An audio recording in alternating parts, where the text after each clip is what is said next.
Oh, yeah, and I really feel it. All the stuff I know. Son, getting sick of being an LGBTQ foe. Hustling, I've been getting sick of being an LGBTQ foe. Yeah, now it's June, he's looking at himself like, I don't know. Yeah, whoa, yeah, and we making slappers while I'm high up the reefer. Catch a sun in the Morbius to a movie theater, thinking about his life decisions, all the shit he does, acting like a foe because it creates so much buzz. Getting canceled on the Twitter, getting canceled on the Discord. Is it high score? Is it high score? No, I can't take anymore. Yeah, I just want a friend in the month of June. Yeah, hot sun rating me a third time. What the fuck is he doing? And I mean what I say, and I mean what I say. It's true, so now son is an LGBT friend, and I mean what I say. It's true, so down son is an LGBT friend, and I mean what I say. It's true, so down son is an LGBT friend, and I mean what I say.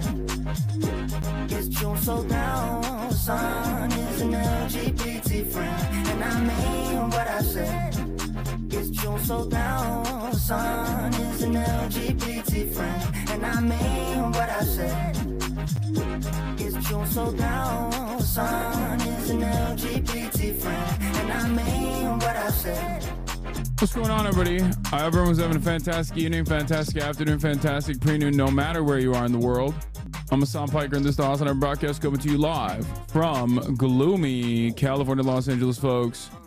We're live and alive, and I hope all the boys, girls, and MBs are having a fantastic one because today's a beautiful day. Today's a wonderful day, regardless of the weather. Today is Sunday. That's right, it's Sunday, June 2nd. Pride Month is upon us, as you guys know. The second day of Pride Month. We're live. And I hope all the boys, girls, and MBs are having a fantastic one, regardless of the fact that it is finally freaking Pride Month, okay? That's right. This is part of the broadcast where I tell you a little bit about my personal news about what's going on in the world of Hassan Ahmed Piker, in between the time period where I press the stop streaming button and press the start streaming button. Day 2 of Pride Month. My mayonnaise is now rainbow colored. How did this happen? It happens to the best of us. Before you know it, start your day off fine, and before you know it, all of a sudden, boom, shit is gay as hell. I'm a little tired. It's because I balled my freaking face off earlier, folks. Balling like it's not a job merely, not an occupation, but that balling like it is my life. Okay? In any case, how come there's no Italian Pride Month? Because Italians should not demonstrate pride. They saw your car. Bro, fucking chill, dude. Yo, stop doxing me. It's fucked up. We beat the ad block record during the IRL. Oh, the drive-by. We'll look at some memes from the IRL yesterday. Your TikTok just dropped. What's your name? Hassan. Hassan, are you gay? No. You're not gay at all? No. Okay, what's the gayest thing you've ever done in your life? Live in West Hollywood for 10 years. Can you please honestly rate my Pride outfit out of 10? I will do a little spin for you. Out of 10? Yeah. I put a lot of effort. I'm gonna give it a 7. That's very generous. It's because your physique is carrying it right now. Uh-huh. But I feel like you could have gone way bolder, way wilder with it. Hassan, kiss or slap? For who? For me. Or I can kiss or slap you.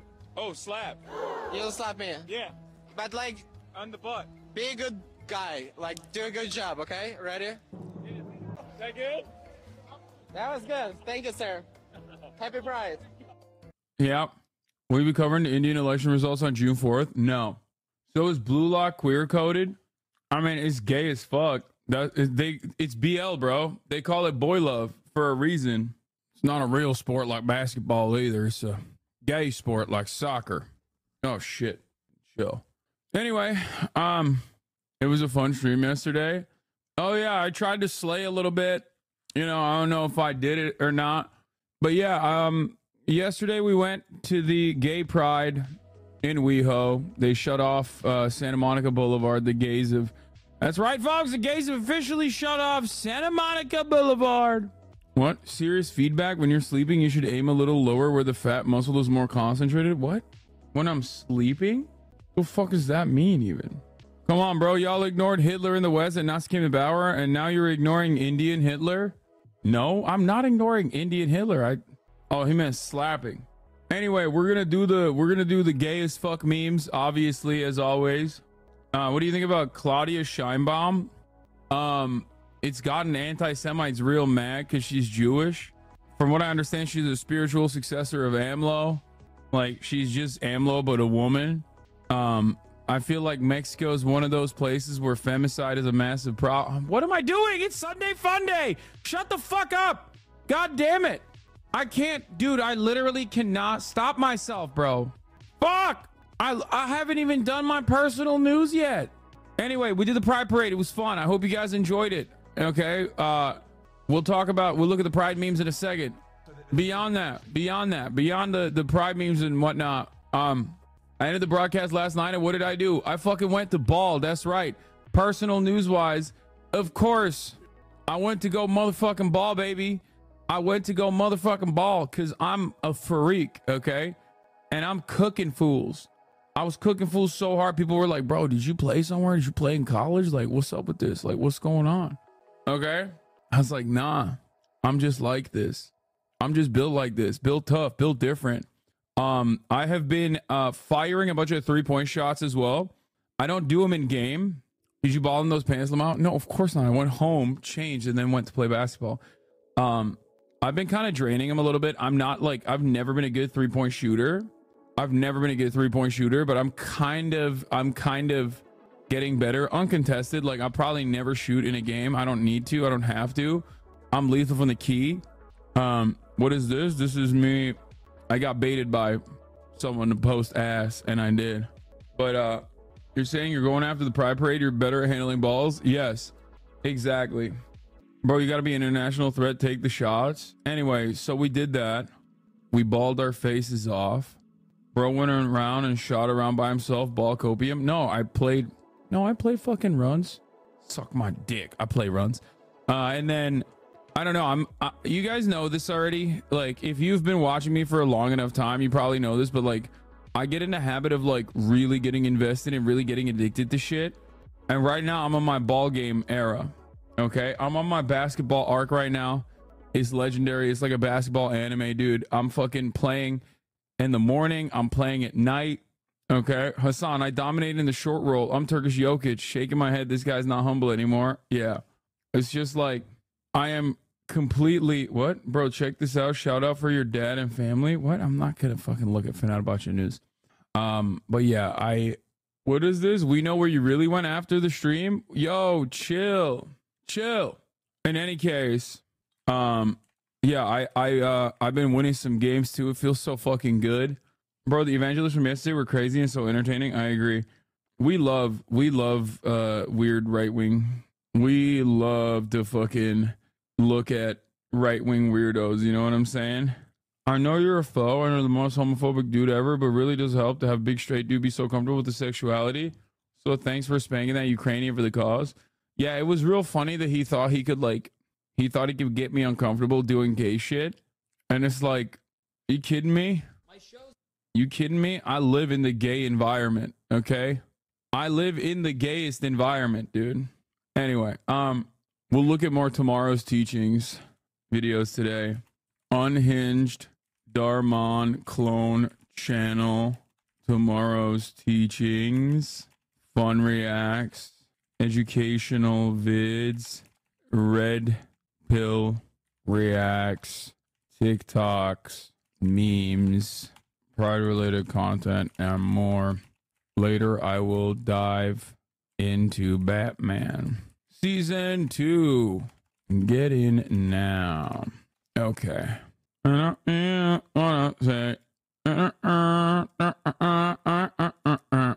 Okay. Alex Jones breakdown kind of viral. Oh yeah, I saw. We'll do that too. No, this is the gayest thing you've done. I'm the Lord Master now. Don't worry, I have it lined up. I'll look at this in a second. Bro, Kaya is so dead. Look at her. Look at her. This This dog is fucking out, dude. She's so out. I know the Flexkin elections are today, okay? I probably will not be extensively covering it. Let's be for fucking real, all right? I'm sorry. No disrespect to the Flexkins out there. Austin Hot Mic? Okay. How much? This bar is called The Gym, I think. Oh, man. Is it really? Hey, what's going on? Nice to meet you. Been watching the streams, love the telltales you've been doing. Oh, hell yeah. You're a gaming watcher. Let's go. In the wild. Is this your first Red Raid? I can't believe he's just pissing, dude. I cannot believe it. I can't believe. I told him to take his mic. I told him to turn his mic off when he's pissing. And he just did not do that at all, bro. He just... No. No, I've been living here for a very long time, so I've definitely been to many prides. What about you? This is my first one in, Oh, nice, nice. You want to take a photo? Yeah, that'd be awesome. All right, let's do it. I'm giving this to Austin when he returns from the bath. Okay, so I think like microphone wise, it would just, when it peaked so bad, I heard. But overall, when I'm just like talking in a normal tone, it was perfect. And you can even hear the people that I'm talking to. Because it's heavy. Hand sanitizer in here. Thank you so much. This was one of the most goated top of the hour average debates ever to have ever occurred on this broadcast. Like straight up, I'll admit it. I'll recognize it. Nothing touches this shit. It's like kind of busted fundamentally. Oh, bro, just, you know what's crazy? I was literally like planning it personally. Like I had already written the cue to line it up. I had written the cue to line it up, and I wanted to fucking serve it like in a big way. And this guy just walked up. oh my God. What'd he say? Bro, he said top of the hour. Top of the hour? He's right. Wait, he is. Oh my God. I just realized, like, looking back on this now, like, Austin does look hella gay. He looked so gay yesterday. No wonder he fucking won the gay off, dude. Yeah, he gay mogged me. I was literally writing it in the chat. Still coping? No, I should have tried harder. Like I'll admit, I think that I failed because I didn't try hard enough. I needed to try harder. Yeah, this average debate got 9.99 by the way. I don't know who the fuck said no to it. 300 chatters all rated it. Decent amount of ratings. And the fact that someone that knows the rating process still gave it a fucking something lower. This got 22,000 likes. What the fuck? Hassan, are you gay? No. You're not gay at all? No. Okay, Hassan, since you're straight, you're an ally probably, right? No. You're not an No. ally? Not an ally. Okay, I'll try. Hassan, are you... Your pants are homophobic. You could have been gayer if you're going to go to Pride. This is so funny. I like that people just get it. Like, I like that people... It is unironically the most, like, pro-gay thing you can say. Is just, like, when someone goes, are you an ally? And you go, nah. Some people didn't get it. Buzzing Pop reported you? What's that? What the fuck is Buzzing Pop? I hated your pants so much. Yeah, y'all don't understand, Drip. It's okay. It's okay. Get well. The grinder bus in the back. The guy having no perception of who Hassan is. 10-10. Lol, I'm sorry, gay boys. You need to give this one up. He's a chaser through and through. A chaser? The fuck? You're not gay at all. You can feel the disappointment. It seems like people are just like memeing. I don't think they're... I think people are... I am a chaser of the bald. That's true. But you look good in my opinion. I'm a straight man though, so my credit's low. Yeah.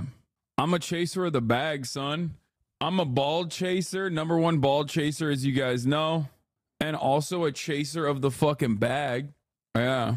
Not this month, you ain't. This shit is not funny. Yo, that's my favorite type. That's my favorite type of person. That's what I was looking for. Like some fucking rad femme, like baby queer being like, ironic homophobia is still homophobia. It's like, bro, context, okay? I'm sitting in front of a fucking grinder bus at Pride. Like, no jokes, no humor. I used to agree with you, man, but lately I am not. What?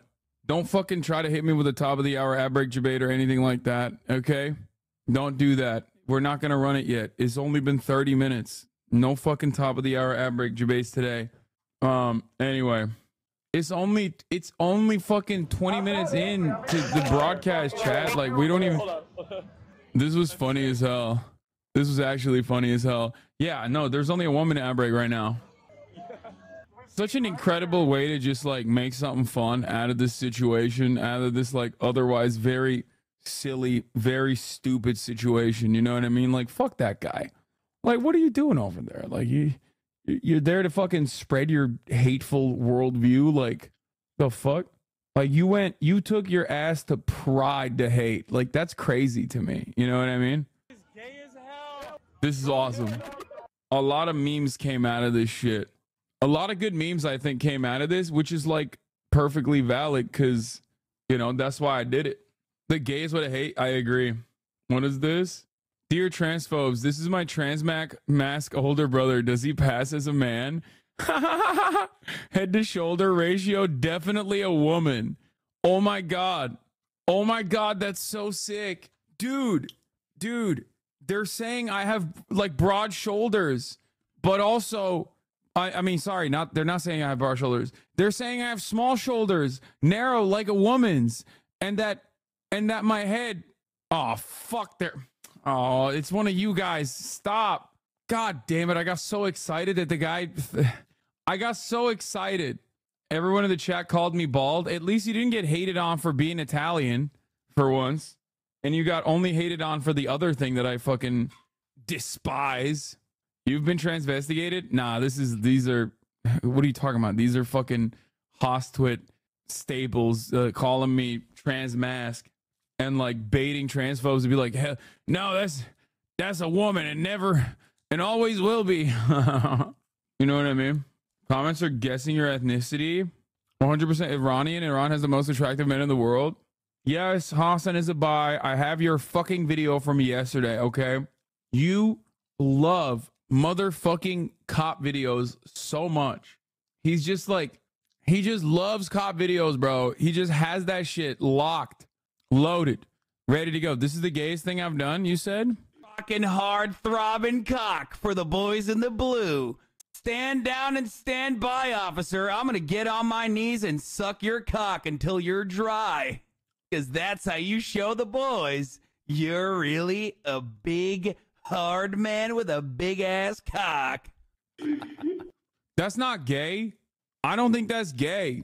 You guys are wrong. I think sucking a law enforcement officer's penis until he gets the best nut off of his life and dies, that's not bad. That's not a gay thing at all. That's actually the straightest thing you can do.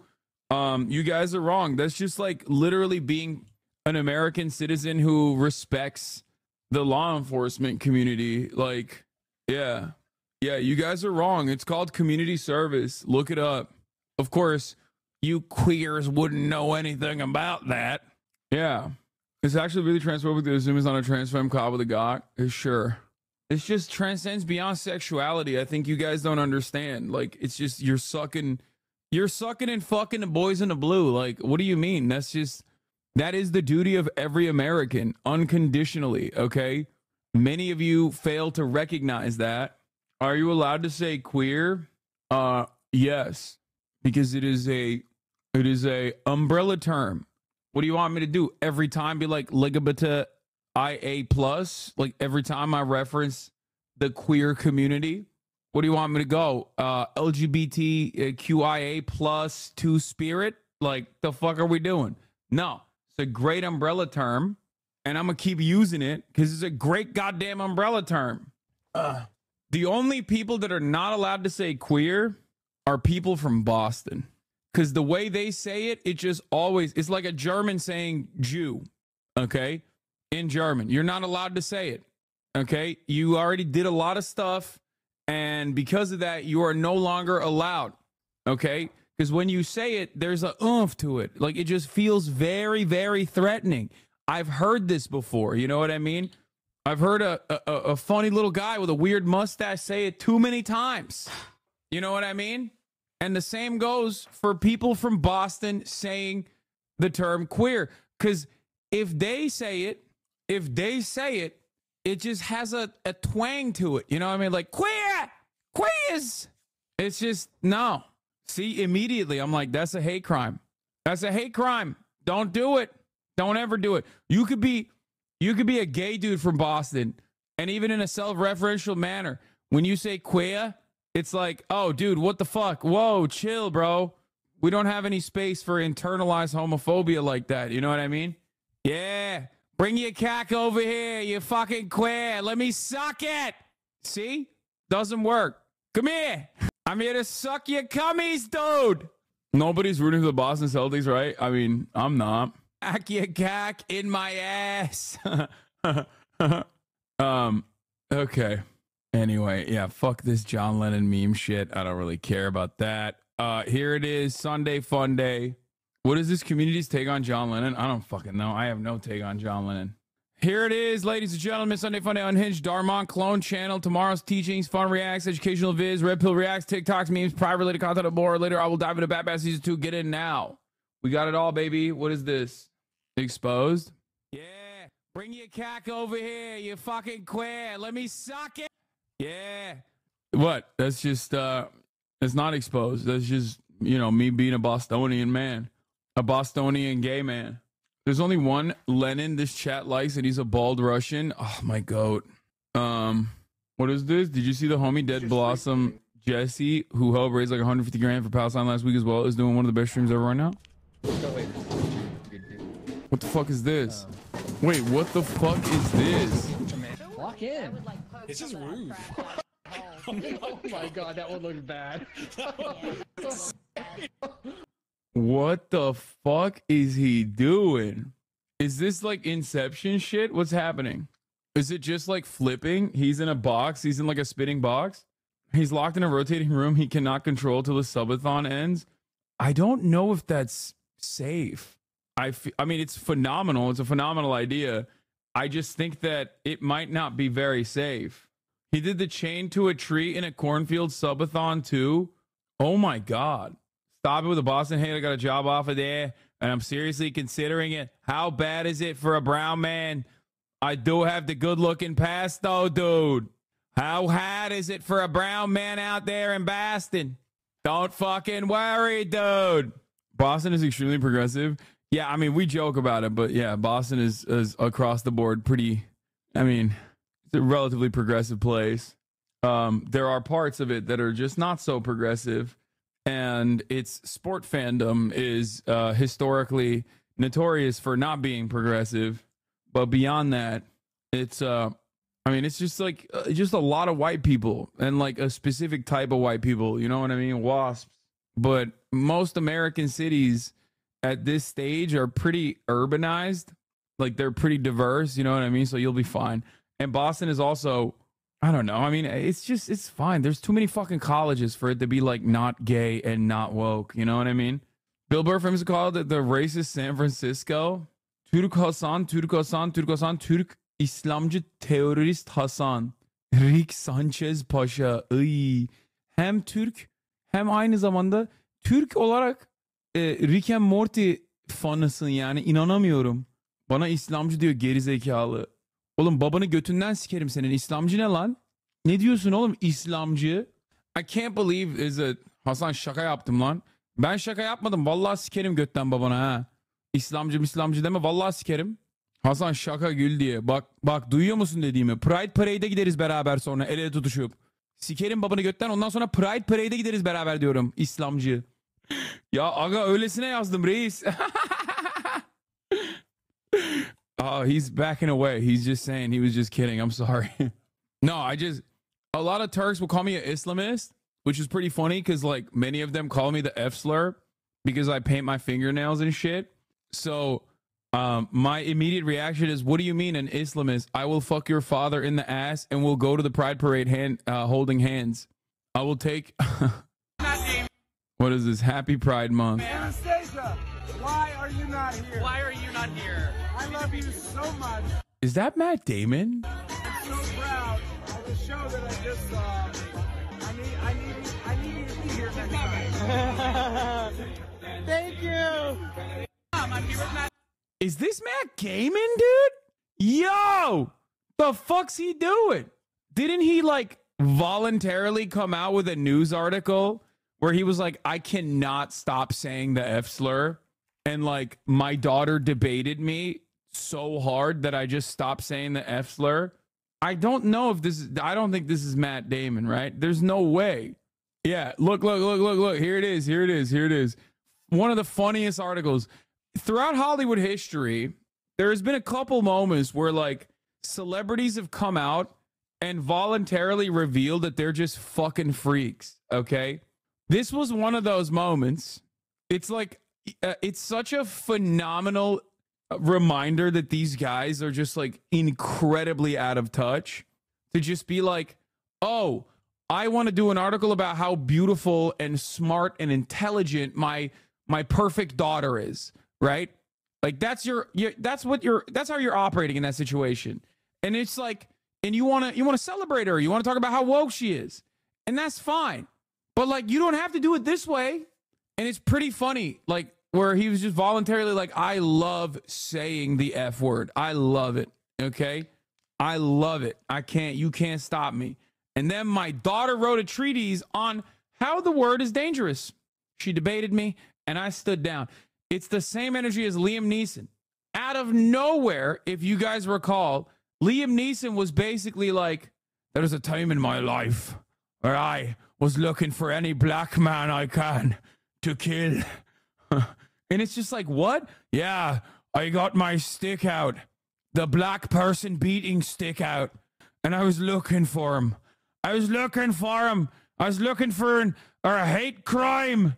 Liam Neeson in racism storm after admitting he wanted to kill a black man. Any black man. Genuinely, if you believe people can change their minds, that you should be supportive of him saying he changed it. What are you talking about? This story's not about that, man. This is just me making jokes about how fucking out of touch Hollywood celebrities are, that they think this will get them praise. Ain't nobody needed to know either of these stories, okay? You fucking moved on. You changed your attitude. You are no longer looking to do hate crimes against random black people.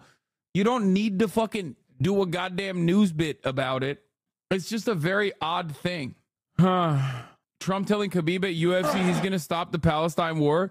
UFC undefeated champion Khabib urged Trump to stop the Gaza genocide. I know you're going to stop all this Palestine war. Trump tells everyone what they want to hear. Apparently, he said, we're going to stop it. I'm going to stop it. Bro.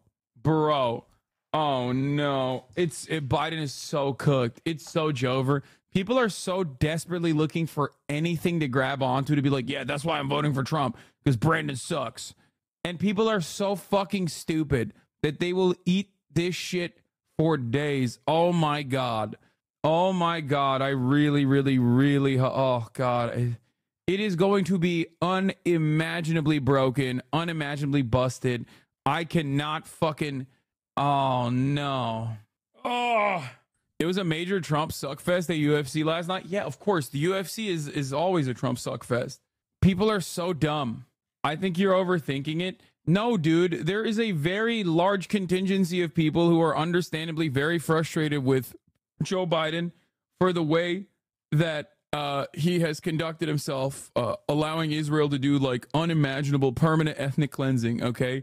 Unlimited genocide on the Gazan population. And those people are looking for an alternative. But the alternative is not Donald Trump, okay? The alternative is not motherfucking Donald Trump. Let me tell you why. Because Donald Trump is also invested in permanent genocide of the Palestinian population. Like unlimited genocide for the Palestinians. So the idea that people think that like he's going to be a better alternative to Joe Biden is fucking so stupid, especially when it comes to Gaza. Okay? There is no alternative. We are the alternative. Okay? We are the alternative. Both of these parties are going to do unlimited genocide on Gaza. Okay? Be for real right now. What? Donald Trump is the reason why October 7 happened. I'll stand on that. In any case, holy shit. 50 times. Thank you, man. You know, I don't know. I got a little girl I love, and I gotta see. I think this could be it. Well, if it is 50 times. Thank you, man. You know, I don't. Wait, so you're telling me the liberals are wrong about Trump? Wait, what do you mean? I don't know what you're saying here. What is this? China doing some cross-border racism? Okay, bro. Listen. First of all, I can't even hear it. Secondly, if we're talking about racist ads, Isn't this an Indian channel? Then a racist advertisement is really not good. It's just so, it's so funny for an Indian news network to be like, look at how racist these Chinese ads are. It's like, bro, and then here are our commercial sponsors. And then immediately it's like, and here, and now a word from our sponsors. And it's literally like a black guy with like skin whitening. It's an ad to what? It's an ad for the perfect cream to whiten your skin. Anyway, what is this? Here's the full thing. India and China being racist. I don't want to get into this shit right now. What is this? Tommy, random question. Speaking of sex, do any of your current former members of Congress have possession of any interesting videos you fooling around with other men other than your fiance while you were engaged? Totally hypothetical, not because I've had direct conversations with them about it, of course. Wait, what? What does baseball have to do with the sexual preference of the minority? Why are we celebrating who someone chooses to have sex with? Isn't it just a little weird? Consistency enjoyers and debate perverts be like, well, technically she's not celebrating her adultery, okay? So technically she's still consistent. It's not hypocritical. TikTok, Trump is so popular there. Oh yeah, in less than 12 hours, Trump's TikTok gained 1.4 million followers, about 4x as 4x as many as Biden's campaign account for what it's worth. Of course, dude, because he posted it.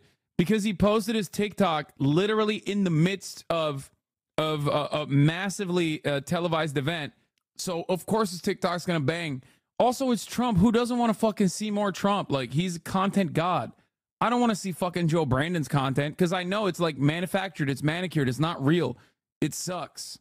Trump, on the other hand, many of you forget. Donald Trump was a Vine god, brother. Donald Trump literally before Twitter was a Vine god. He would just sit there and do Vines before he even ran for the presidential office. He used to make banger ass Vines. Like, he would just sit there and fucking be like, that's right. The famous, like, the greatest Mexican bowls at Trump Tower. That's a Vine. There's a Vine of him fucking escaping the treacherous attack of a bald eagle. Hopefully Anthony Weiner stays off Vine. He's really sick. Dude, this is what he used to do, bro. Oh my God. The people. Okay, it's over. He's gonna win. He's gonna win the election now. It's done. I'm telling you, this is devastating. If I'm Joe Brandon, I'm now definitely trying to fucking immediately ban TikTok, which ironically will hurt him even further. He is going to make so many fucking, if he still has it, if he still got that old ass Riz that he had from like 2013, data says there's 2-to-1 pro-Trump to pro-Biden content. As TikTok struggles with the Biden admin, it's becoming a hotbed of Trump activity. According to TikTok officials, there's 2-to-1 pro-Trump to pro-Biden content on the app, preferred by Gen Z, my latest. Yeah, the thing is, I don't believe this, okay? I don't believe this at all. Here's why. I don't think there's a lot of pro-Trump sentiment expressed on TikTok. There is, for sure. I think Twitter is infinitely worse, though. But what I will say is there's a lot of anti-Biden content. There's a lot of pro-Trump content. There's very little pro-Biden content. And there's a lot of anti-Biden content. And I think that is the major problem. And that is precisely the reason why when you look at like Gen Z numbers right now, like Biden is not doing too well in comparison to previous elections where he would have like at least a 16 to 20 point lead. I don't know how journalists go to school to produce shit like this. It's sad because like this kind of data analysis unironically is very good. Like it's very important, I would say. It's a really interesting way to like try to get a snapshot, but it is so unimaginably biased that there is never any like good content that comes out of it, unfortunately. Like these kinds of articles are almost always just like so muddy, so incredibly fucking biased that you can never derive any sort of like serious analysis off of this for the reasons that I just mentioned. Like it's just not good. This is not good analysis at all. They are confusing apathy to hate, which the media is not understanding will result in less voter turnout, not more people voting for Trump. Yeah, the analysis is so bad, but you're right. The data is good to see. Exactly. But the problem is when you're biased in the way that you look at the data, or when you're fucking out of touch when you look at the data, you unfortunately are going to be looking at the data with the wrong lenses. and therefore your analysis is going to be faulty off of it, and the data is not going to be valid. What do I mean by this? Of course, there's a shit ton, like I said, of anti-Biden content on the platform, an unimaginable amount of anti-Biden content. There's very little pro-Biden content. However, there's pro-Trump content. Now, the pro-Trump content isn't like super wide. The pro-Trump content isn't like super popular. Okay? But you know what the most popular form of content is in that sphere? Anti-Biden content. Because Biden's the president. The pro-Biden content is like doing pro-Israel rallies. Why go out and rally? There's that element to it as well, I would say. For sure. Like 40% of pro-Trump content is Deborah off the perk. Yeah. How are we ever supposed to know 1,000% of our content is catered? There's also that as well. But these people see anti-Biden as pro-Trump content. Yes. You should not be allowed to criticize. You do not even run. What? Yeah, only people who are allowed to criticize politicians are those who are running for office. Fair. Of India are going crazy that President Obama was constantly chewing gum. And then on top of that, he took it out of his mouth, put it back. You can't do it. It's disgusting. He's oh my God, he's just so good. Anthony Weiner, you're sick. You're fired. Weiner, it's time for you to get out. You're a total joke. We don't want perverts elected in New York City. No perverts. A-Rod's making a deal because he's guilty as hell. Mac, I'd rather have the money than your crummy gift to me. Miley, don't let them get you down. They're all jealous. Don't give Egypt $1.5 billion. Rebuild the United States first. The $1 billion Obamacare website is fired. I think if you don't recognize this kind of stuff from Donald Trump, you will never be able to fully grasp why he is so popular. Like almost everything he said here is like unimaginable for a politician, okay? This is why I say he's white man's Obama. Even though Obama was never this quote unquote real, but he was incredibly charismatic and was able to craft a persona for the annoying liberals, the NPR listeners, the NPR enjoyers of the world. He was able to be incredibly charismatic for them, okay? Donald Trump, on the other hand, when he was first running, wasn't voted for because he was like incredibly fucking reactionary. Many people forget that. He was voted for because he was seen as an outsider at a time when there was an unimaginable amount of animosity towards those in positions of power. So he was able to portray himself as an outsider and also moderate. Okay. Hey, I listen to NPR Up First and Marketplace. Yeah, me too. I'm just saying that like ultimately, a lot of people forget that. Now, why is that important for today's analysis? Because he doesn't have that shit as hard anymore. Because he can't be the outsider. He was the president for 4 years. We know what his policies are. Okay. We also know what his motherfucking policies are. So that, sucks for him as well. We don't have to imagine that. We know what the fuck that looks like. Anyway, the only reason he was elected is because he looks Karadeniz, and Karadeniz that always wins. Yes, true. Obama was a great president, maybe even the best. Okay, shut the fuck up. You must be trolling. I would go so far as to say, unironically, pre-October 7 Joe Brandon, Afghanistan pullout, NLRB moves, all this shit, would have been a better Democratic Party president than Barack Obama. Post-October 7, he's Genocide Joe. Okay? Plenty of issues still. Plenty of issues that I have with the Democratic Party. But overall, I said it. I said it for months that Biden, pre-October 7, Biden was pre-October 7 and anti-immigration bill, which came after October 7, if you recall. Okay? Genocide Joe was unironically more progressive than Barack Obama. It's true. However, post-October 7, that dynamic changed dramatically.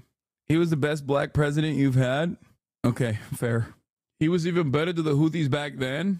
Wait, Genocide Joe? He was. He literally took him off the fucking terror watch list and shit. What are we talking about? He stepped away, let the Chinese government facilitate a peace deal, which was another good move overall. I mean, he did it. He did that. I mean, he had a lot of policy failures, even pre-October 7, obviously, which was like not reversing a lot of the Trump decisions, not bringing back like Barack Obama's signature foreign policy accomplishments, which were, there were some decent ones in there.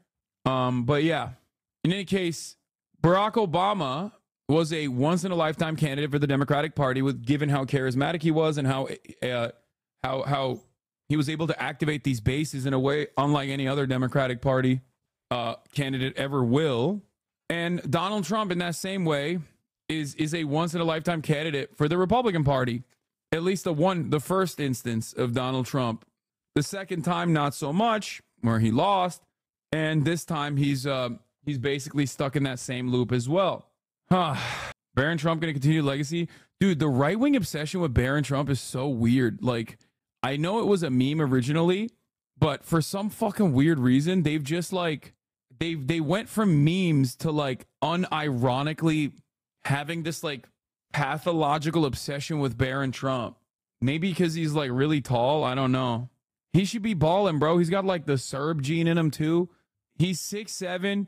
He's got a little bit of Serbian in him. What the fuck's he doing? Just go ball, bitch. What do you mean? What the fuck this politics shit? Go ball. You're wasting it. Someone's jealous? No, man. Or he's not Serb, he's Slovenian. Okay, whatever. He's fucking Balkan. Okay, my bad.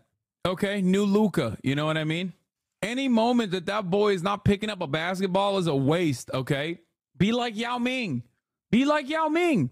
Play in the fucking league and then go into politics. Yao Ming, now a committed member of the Communist Party, okay? That's what he should be doing, but he's not doing that. He ain't doing that. Anyway, Trump would never let his son be better than him at anything, not even basketball. No. Barron taking the Hedo Turkoglu path. Mavs in 5. We'll see. Why can't short people play basketball? Kind of fucked up. You can. There's a 6 foot and under league. You're getting a Kyrie jersey if Mavs win. I just want Kyrie on the broadcast, dude. That's what I want. I know, dude, this generation's ball players, both football players and basketball players, they all watch Twitch. Like all of them. Problem is they mostly watch W streamers and shit. And kick streamers to a certain degree, which means that like they most likely will not come on, except for Luka, who's a Moxie fan. Kyrie even streams, I think. Some of them literally stream.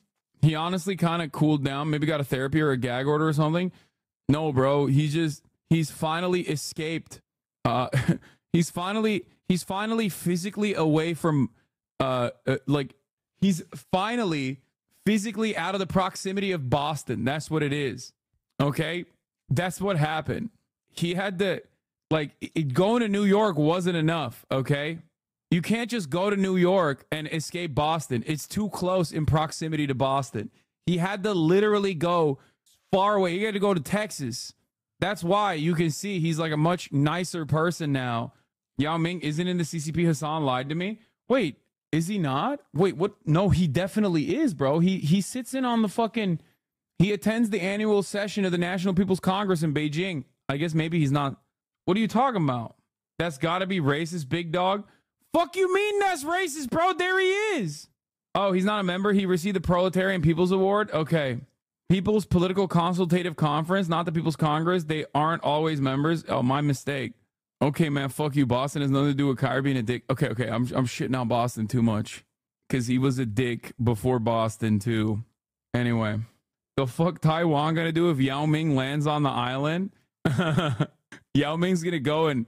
Yao Ming's gonna get the number 1 Taiwanese basketball player and beat him in a 1v1 to permanently solidify Chinese Taipei.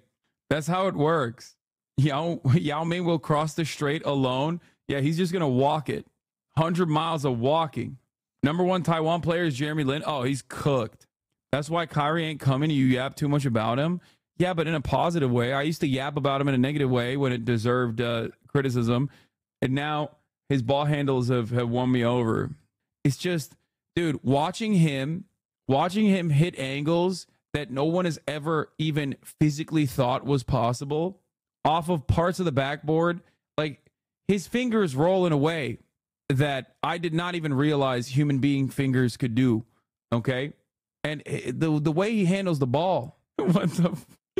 I don't think that's him, dude. Is it? This is such a funny fucking photo. Bro, why are you thinking about the way another man handles balls and flicks his fingers? Because I'm gay as hell, okay? That's what it is. Kyrie in the clutch. Take a look at some of the biggest shots of his career before the NBA Finals begin. Looking in for Irving. Irving for the win.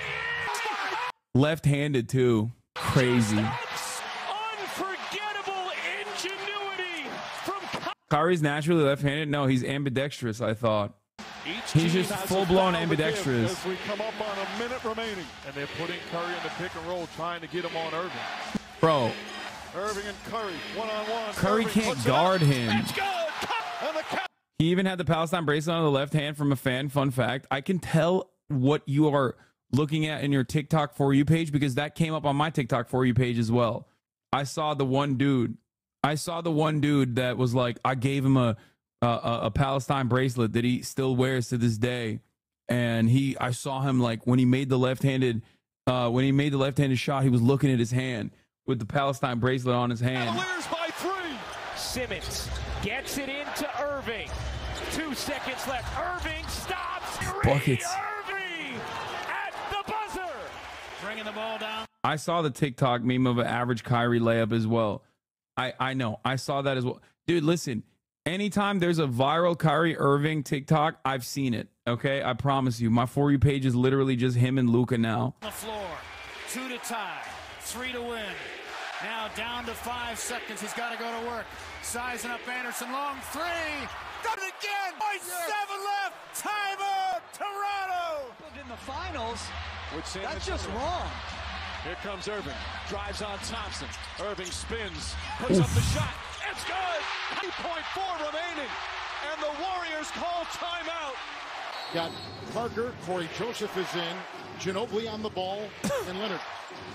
Kyrie, a 3. He got it at the buzzer. Wow. They'll check it out. Wow. Jeffrey Taylor's defense. B is the answer. 10 on the game clock. Shot clock is gone. Irving makes the move, puts the shot up, got it. Devastating. 1 second left. The Bobcats will call their final timeout. Devastating. What is this, Kyrie setup? Look, monitor. Xbox and this. Yo, I know. Bro, this is literally my my hotel setup as well, ironically enough. Y'all heard this is crazy. I'm glad you see my lifestyle. My shit is so It's real. It's real. You think you come in here about to see like a crazy ass thing, but just chill. The higher your skill level, the more you can travel. Oh my God. Here we have the European ball understanders. Oh my God. It's a travel. It's a carry. All NBA, all new NBA does is carry. It's like the game has been elevated, okay? Maybe sometimes they're too fast.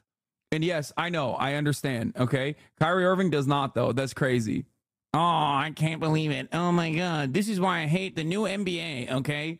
Because they're carrying all the time, okay? Back in the day when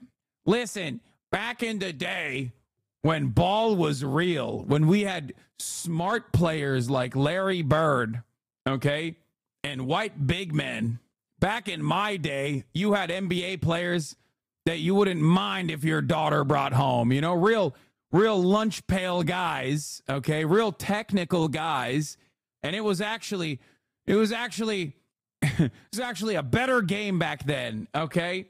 It was actually a better game back then because it was way more physical. It was way more physical. You had real scrappy guys. It's like, bro, it was literally just like plumbers punching one another, okay? Do you be here? Yeah, I'll be chilling right here. What games you play? Anyway, technical is the opposite of urban. Yeah. This is basically you this month. Yeah, actually, they had handles like that back then. They just weren't allowed to play like that during the game is copium that I have heard personally. On the one hand, they were plumbers. On the other, plumbers were also 6'6", 230. No, they weren't. They were 6'6", 250, okay? And they were punching motherfuckers left and right. Classic leftists disagree with the Sun for something irrelevant, and you are racist for doing it? Yes. Are you kidding me? First of all, anti-LeBron slander, white supremacy equals white supremacy. You know this already, okay? That's it. You know this already. You know this already. Anyway, let's get to a real sport, a real man's sport. Not this gay-ass ball handling, okay? A real man's sport. which is dudes in tight tights fondling one another aggressively. That's the kind of shit I like, okay? Not this gay ball handling. Oh, what are you doing? Handling another man's balls? Okay, not for me. I only watch a real man sport. Sweaty, oiled up dudes fondling each other's nutsacks, okay? I want some real grappling out here. That's what I want. I want hot dudes in shape grappling one another. A real man sport, a manly man sport. Let's take a look. Also with us tonight, 45. Okay, Theo, just fucking don't gargle on it that hard. You know what I mean? It's like, oh, sir, I love you, sir. Big time fan, sir. Please come on my podcast. By UFC CEO Dana White, Donald Trump is in the building, and the former president getting a standing ovation from the assembled masses here at UFC. I love announcer voice with the fucking heavy metal in the background being like, that's right, he's getting a standing ovation. 302. That's our president, brother. He's got an 0 for 34 record. That's right, 34 convictions. But he's out here tonight doing the damn thing, shaking hands, kissing babies, and the crowd is absolutely electric for the 45th, 46th, and 47th president, all in one, Donald Trump, the real hero of America. Well, you had a sneaking suspicion that former President Trump would be in the building for UFC 302. He is a rabid mixed martial arts fan. I kind of feel like he's betting on these fights when he's not actually here. That's right. He's betting on the fights, which you can too at Roobet. Sponsored by Roobet. If you want to see the Donald Trump parlay, go to Roobet.com and use the code MAGA for your first $100 off. It's free. It's free money, they're saying, folks. Boy, the round of applause he's getting right now is pretty staggering. And you had to imagine that's what was going to happen. Secret Service must be shitting their pants. Are you kidding me? This is the one crowd where this is like Bashar al-Assad, okay? Walking around, not even remotely worried about snipers fucking doming him, okay? He's in the pocket. This is the safest room he could ever be in, okay? Their Secret Service probably took off. They took time off. They don't even need to protect him. He's surrounded by the most CTE brain broken dudes that will literally go there. That's his Fedayeen. That's his army. Yeah, Assad walking around Damascus. Exactly. Thank you, sir. Donald Trump with us here in the broadcast booth. Just moments away from UFC 302. Live on pay-per-view. Back-to-back years for the UFC here in Newark, New Jersey. The fan response has been absolutely insane. The Secret Service is there to stop people from sucking his cock in public, okay? That's what it is. They're there to push people off when they literally try to, like, fight one another over who gets to suck his dick first. The energy of the room, everyone is so electric. Insane, and they are happy to share this moment with the former President Donald Trump here tonight. Well, look, you know, I'm fighting for the Oh Constitution. my God, I wish there was more there. I want to see more. I want to see more of that shit. It's because that place has PvP off. It don't matter. Strickland. So when. Whoa, what is this? Patrick Bet David, you should apologize. Joe Rogan vindicated in a heated debate over COVID coverage. This has 500,000 views in one day. Bro, we are living in entirely different planets. Like, I would have never seen this video in my entire life. Okay? That's crazy to me that this is like an entirely different world, you know? Chat is full of morons. There are a ton of liberal and progressive MMA fans. Yeah, red pill stuff is huge. Anyway, Sean Strickland being a fucking dummy as always and slurping Trump's cummies as always. What else is new? I don't know if there was a fighter last night that won't vote for Trump. Once again, and I will repeat myself over and over again, you have to understand. Hamzat said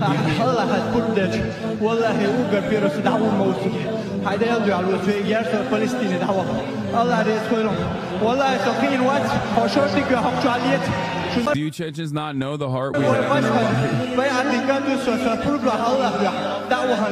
heart? I can't tell if this is real or not. This seems insane. But is this a YouTube Kids video? What the fuck's going on? I do combat sports during Ramadan. I have an edge because all these guys are fasting. People don't know how prominent it is in fundy circles. Yeah. All these guys do is pray to Allah and fucking train, dude. That's all they do. It's real. They didn't translate it at the time. Anyway, it's probably really good dudes with brain damage that are representing Trump supporters. Yeah, I don't think you guys understand. It is a fucking Trump support factory, okay? The more you get pummeled in the head, the more likely you are to support Donald Trump. What are we talking about? What the fuck are we talking about? Anyway, let's watch Boy Boy addressing the allegations that they are homosexual. It's been up in the air for a while. Are we gay? Yeah. I thought we made it pretty obvious. With the videos like Pastet or Disney made us gay. I feel like we've made it pretty clear to you guys what our sexuality is. Just the relentless kissing in all of our videos. Look, it's obvious. But we thought maybe we need to prove ourselves. Luckily, BuzzFeed has like the perfect like metric for finding out if you're gay or not. They give you a gay number. Yeah, that you're either head gay or you're like middle gay. So I'm very excited to see where we rank. There are a lot of gay tests here. Do we want how gay are you? This checklist will determine your straight number. This is a gay test quiz. Gay, straight, or bisexual quiz. 40-question gay quiz. Is that how they slept when you took Alexa's room? Yes. BuzzFeed as well. Is BuzzFeed the only one that's got a market for gay tests? 40 questions gay quiz? The hardest 40 questions quiz for anyone who isn't gay or a cool straight person. Well, why don't we just start with how gay are you? Straight number's the most recent. Oh, they just do it every month. Every month they've got a new gay. I guess gaydar technology is kind of expanding all the time. You want to keep up to date with the latest sensors and metrics. Your statistics could be wrong. How about if you were like you were gay in January and then they brought out the new test and you weren't gay? I'd be so fucking angry. I was sucking all this cock for no reason. You got to change your whole wardrobe. Straight number. You get 1 point for each one you check. Your total number of points determines your straight number, and that number determines whether you are gay or straight. Okay. I like how simple it is. Is your favorite? Wait, I mean, see, the problem is like, are we talking American gay or are we talking Australian gay? Because like being Australian automatically puts you in the gay camp for many people in America. You wear budgie smugglers.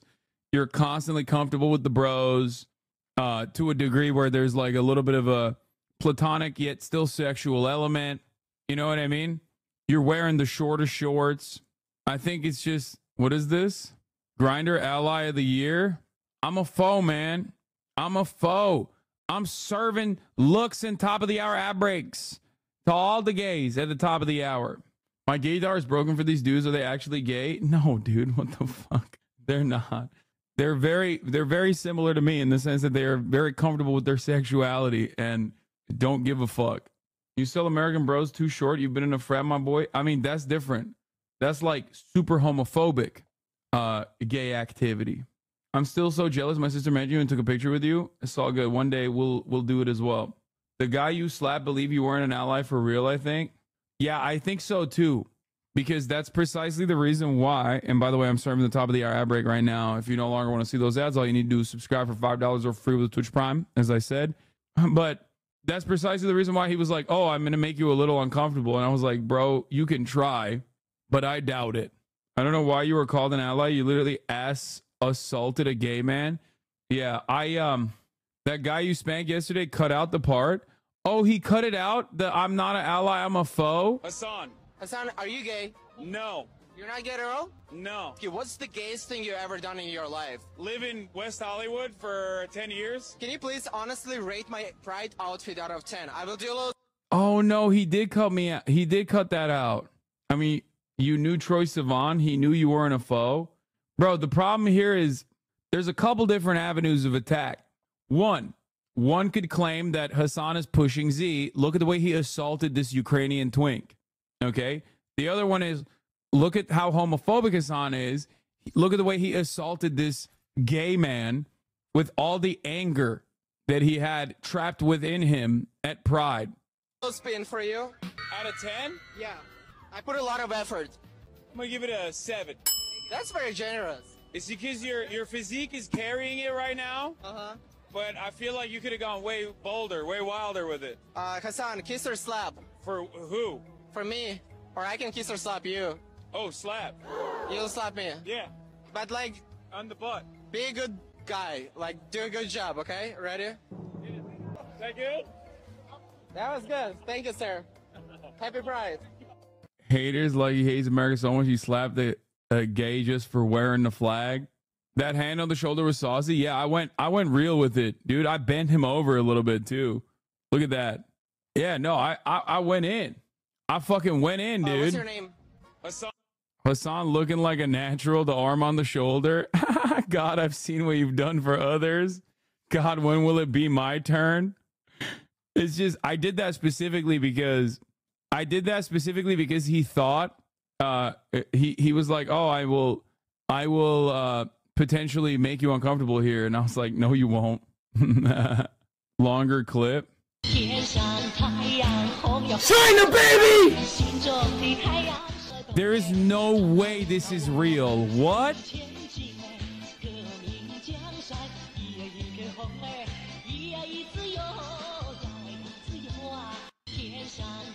Oh my God.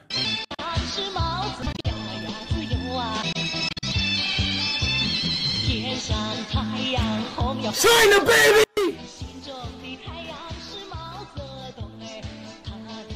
Oh my God, bro. Let's go.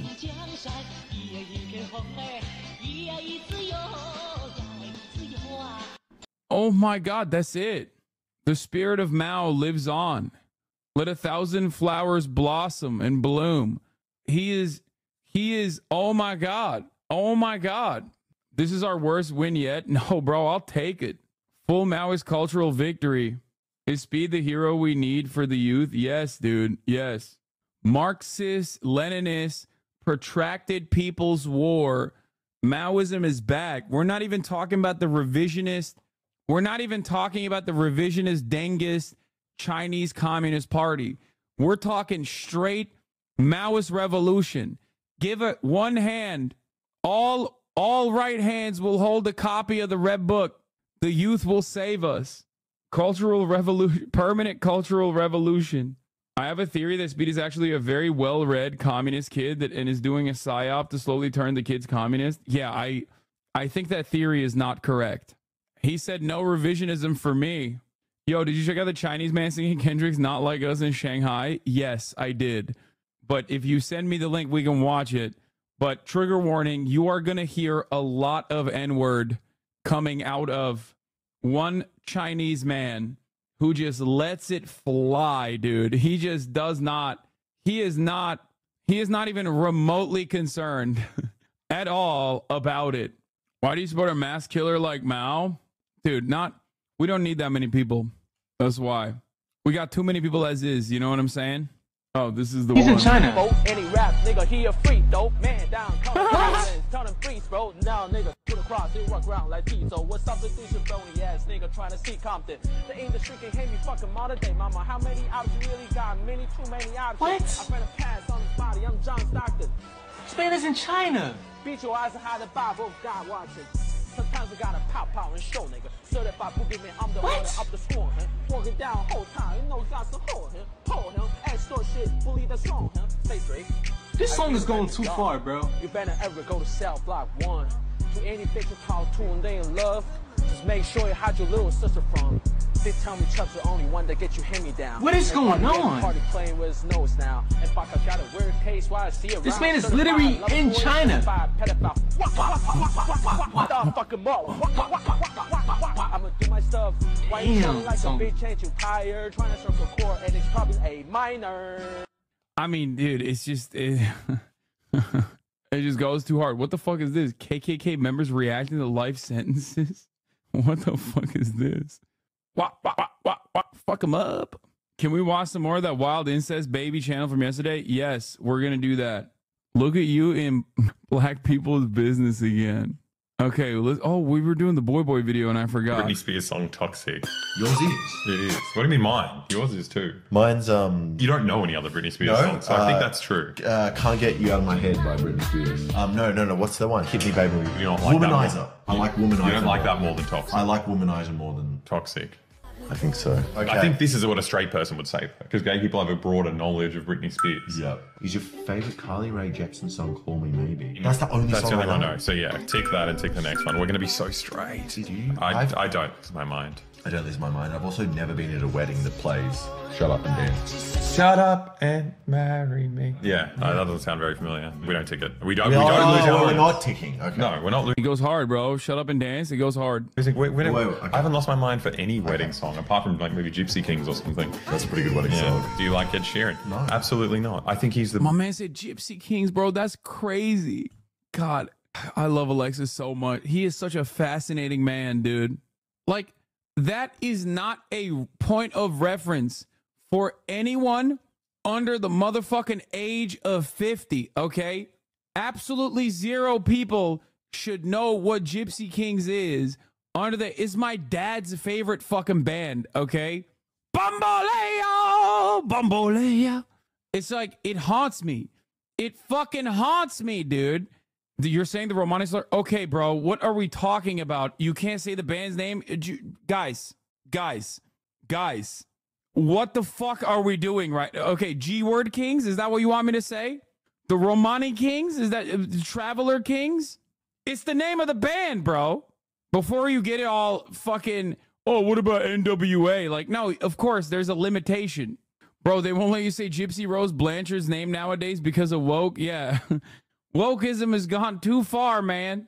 In any case, yeah, no, Gypsy Kings haunts me because of my father's love, undying loyalty to them. And he would just like blast that shit in the car anytime we were going anywhere. Like we would drive between Istanbul and Ankara and he would just be blasting Gypsy Kings the whole way. So like it brings childhood trauma back for me.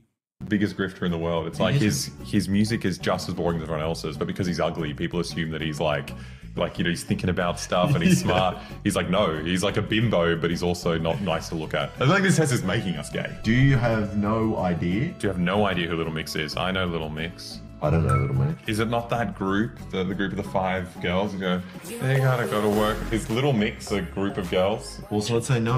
Why is it always this feeling wrongly about saying the word gypsy? I'm reminding myself is because, well, I think it's like American woke people that are trying to be woke in like the European way, because like in Europe, obviously it's a little bit different because like the Romani people are just like absolutely considered like, you know, public enemy #1. Never ask a European their opinion on Romani people because like they will say some of the most Hitlerian things you ever heard, obviously.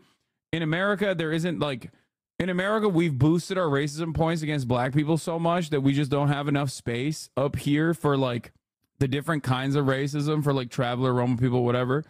So they don't even know, like Americans don't even know that that's like a very specific category of protected people or marginalized people that get all the smoke in Europe.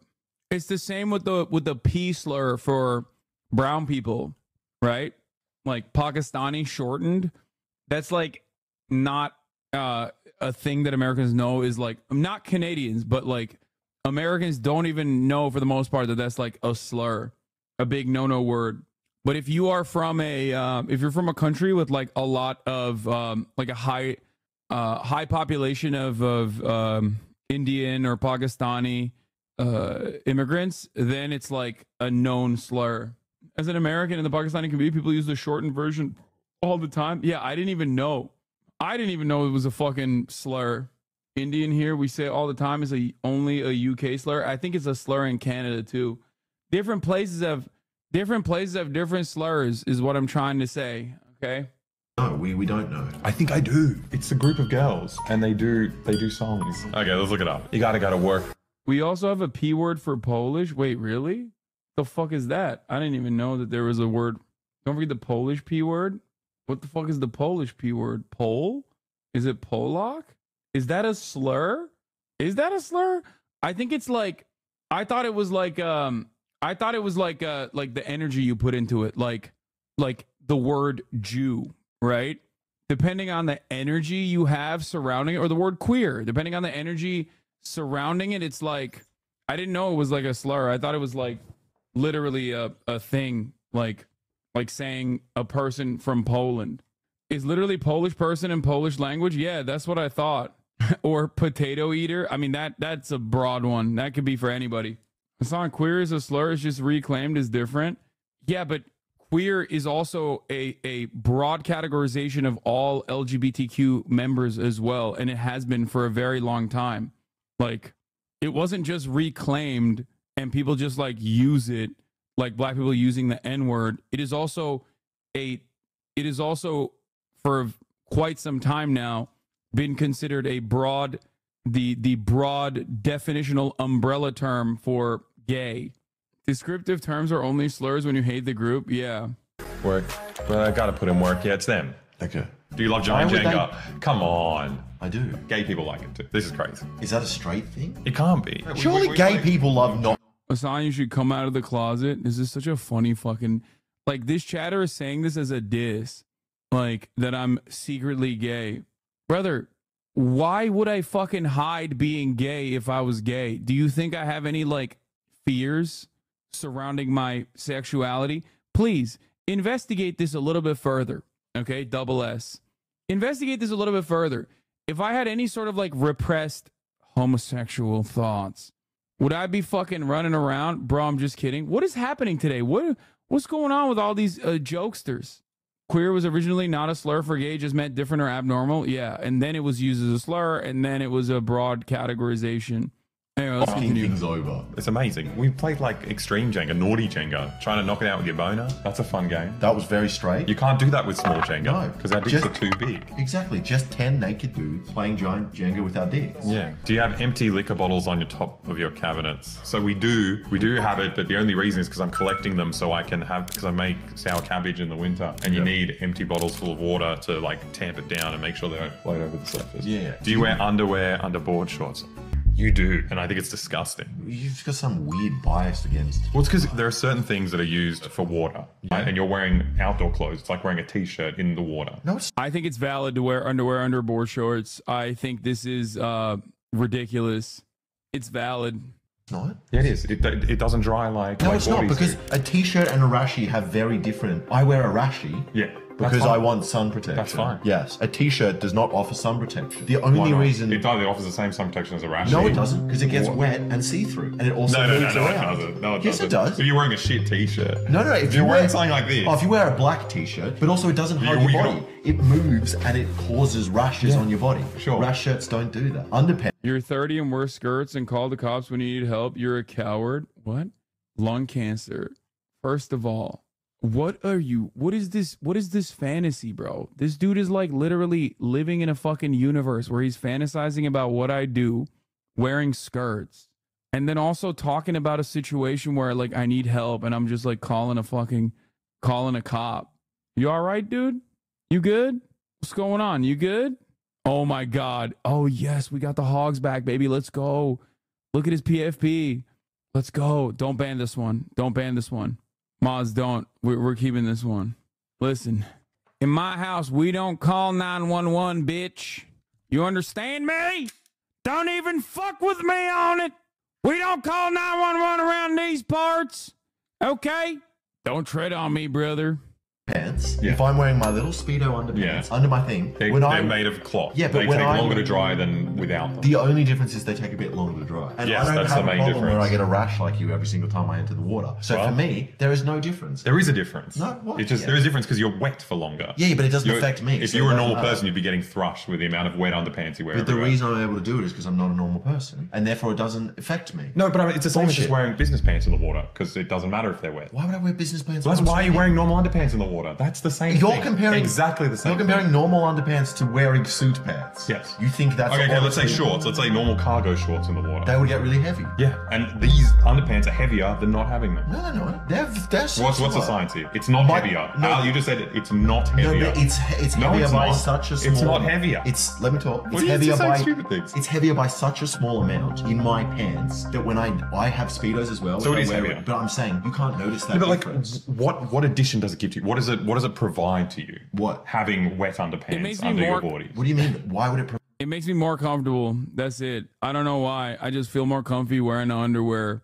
What underneath my board shorts? Yeah, so why do you choose to wear it all? Do you think I choose to wear it? Who's dressing I think it's an extra protection for dick chafing. you? Who's dressing you at the beach? But it's funny because you're talking about clothes like you care about them. So you're accidentally wearing underpants. I in the don't water. care about it at all. There is no thought that goes into my head when I get in the. To me, wearing underpants and wearing It's like speedos. crazy things. No, I'm not. What is no thought? Then why aren't you in the water naked? Why aren't you in the water fully clothed? You have some thought, which is I need to wear board shorts to go in the water. That's the thought. My thought is, to me, speedos and underpants. If I'm not wearing the speedos to reveal to public, there is zero difference to me wearing them in the water, and that may be different to you, but to me, it's no different. And I think the difference to you is that you get a rash in the water. I do not. If I got a rash, But you also there's other small differences regardless of what your skin does. What? Of having just wet underpants on, having extra stuff in there, extra material. Yeah, that's having to like dry your underpants every time you come yeah, home. they do remain wet longer. Yeah, there is a difference. That's a difference. Yeah, but claiming that you don't think about it is insane. No, but I'm saying that to me is such a small difference that I don't care. Yeah. Well, I don't know what to tick here.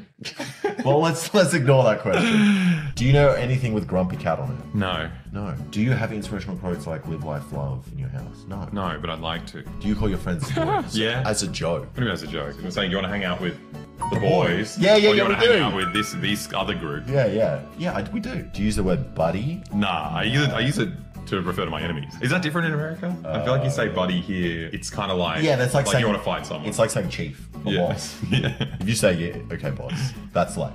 Can you open a bottle with a lighter? Yes, I can. I can't.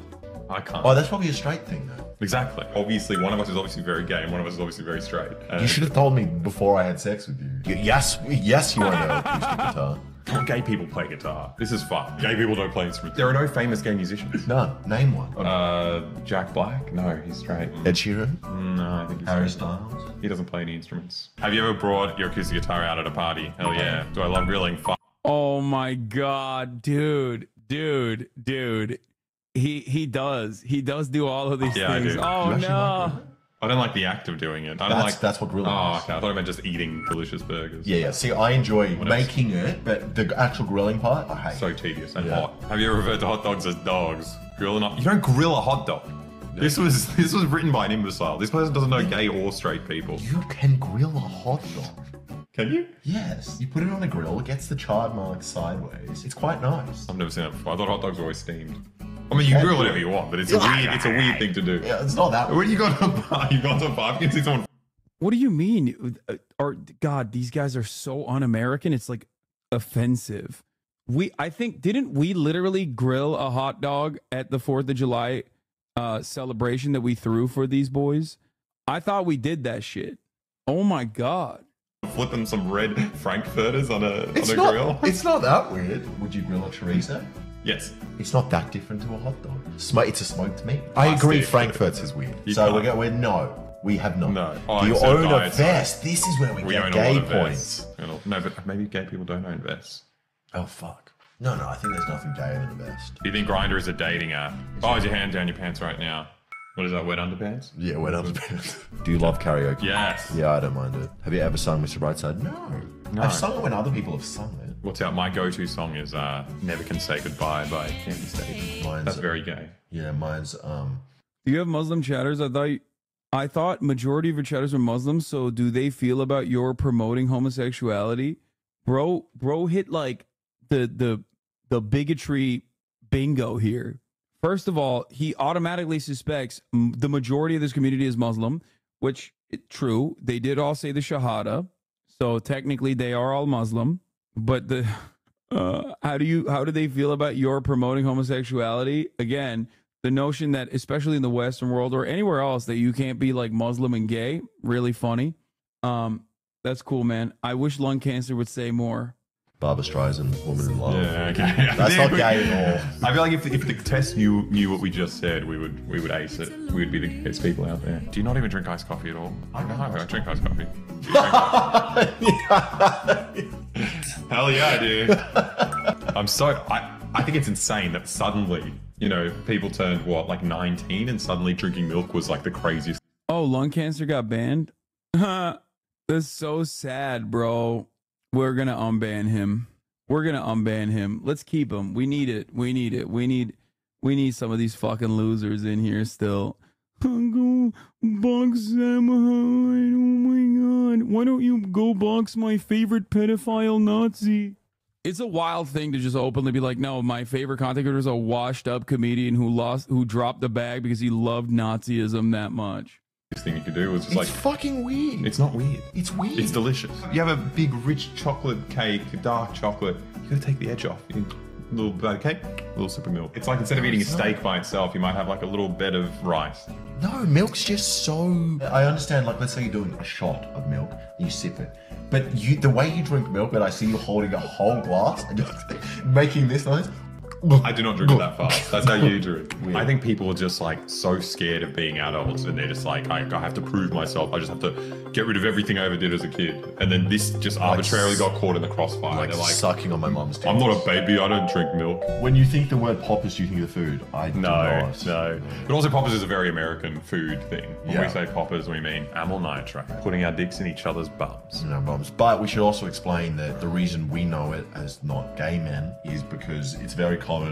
The fuck is your pube in my mouth? Amyl nitrate's very common in raves. People who do drugs. Also gay people. And what's more gay? Having anal sex or going to a rave. I think they're probably the same. Yeah. Yep. Do you still like Justin Timberlake?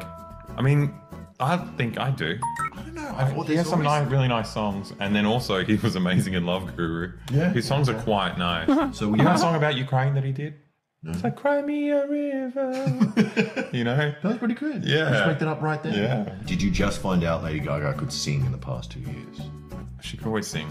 The fuck does that mean? Do you own a Gangnam Style? Do you own a Gig Hab print shirt? Gingham print. It's like the stuff that the old like Southern Belles used to wear. What is a Southern Belle? Like an old school woman from Carolina. Oh, the one with the girl that's like, no, give me the wages or whatever she says. Do you Is the main use question. a 2-in-1 shampoo and conditioner? No, I don't use any shampoo or conditioner. It ruins your hair. It's all a scam. natural, baby. Yeah. Do you participate in crazy. fantasy football? Nah, man. No. My football's real. Fantasy football's, I'm sorry, one of the fucking craziest things in the world. It's don't like, understand. it's not that you like sports, but your dream is to be like a manager of a team, like the lamest part of the sport. You're like, I wonder what the administration aspects of this team would be like. It's gambling, bro. That's what it is. That's mostly. Or buy low, sell high, kind of. Yeah. And I've never played it. Do you think you make decisions on like buying players and stuff like that? You think that's what it is? Yeah. And then you make your perfect team, and then you watch the sport and like what the points are allocated, and then someone wins. Hassan, do you use 2-in-1 shampoo conditioner? You seem like the type. Not anymore. I used to. I wash my hair with shampoo and conditioner sometimes twice a week, sometimes once a week. It's entirely dependent on how dirty my hair gets, but I, of course, wash my hair every day with water. I rinse it every day with water. And back in the day, I used to use 2-in-1. I don't anymore. Who has the best team? Is your favorite song since you've been gone?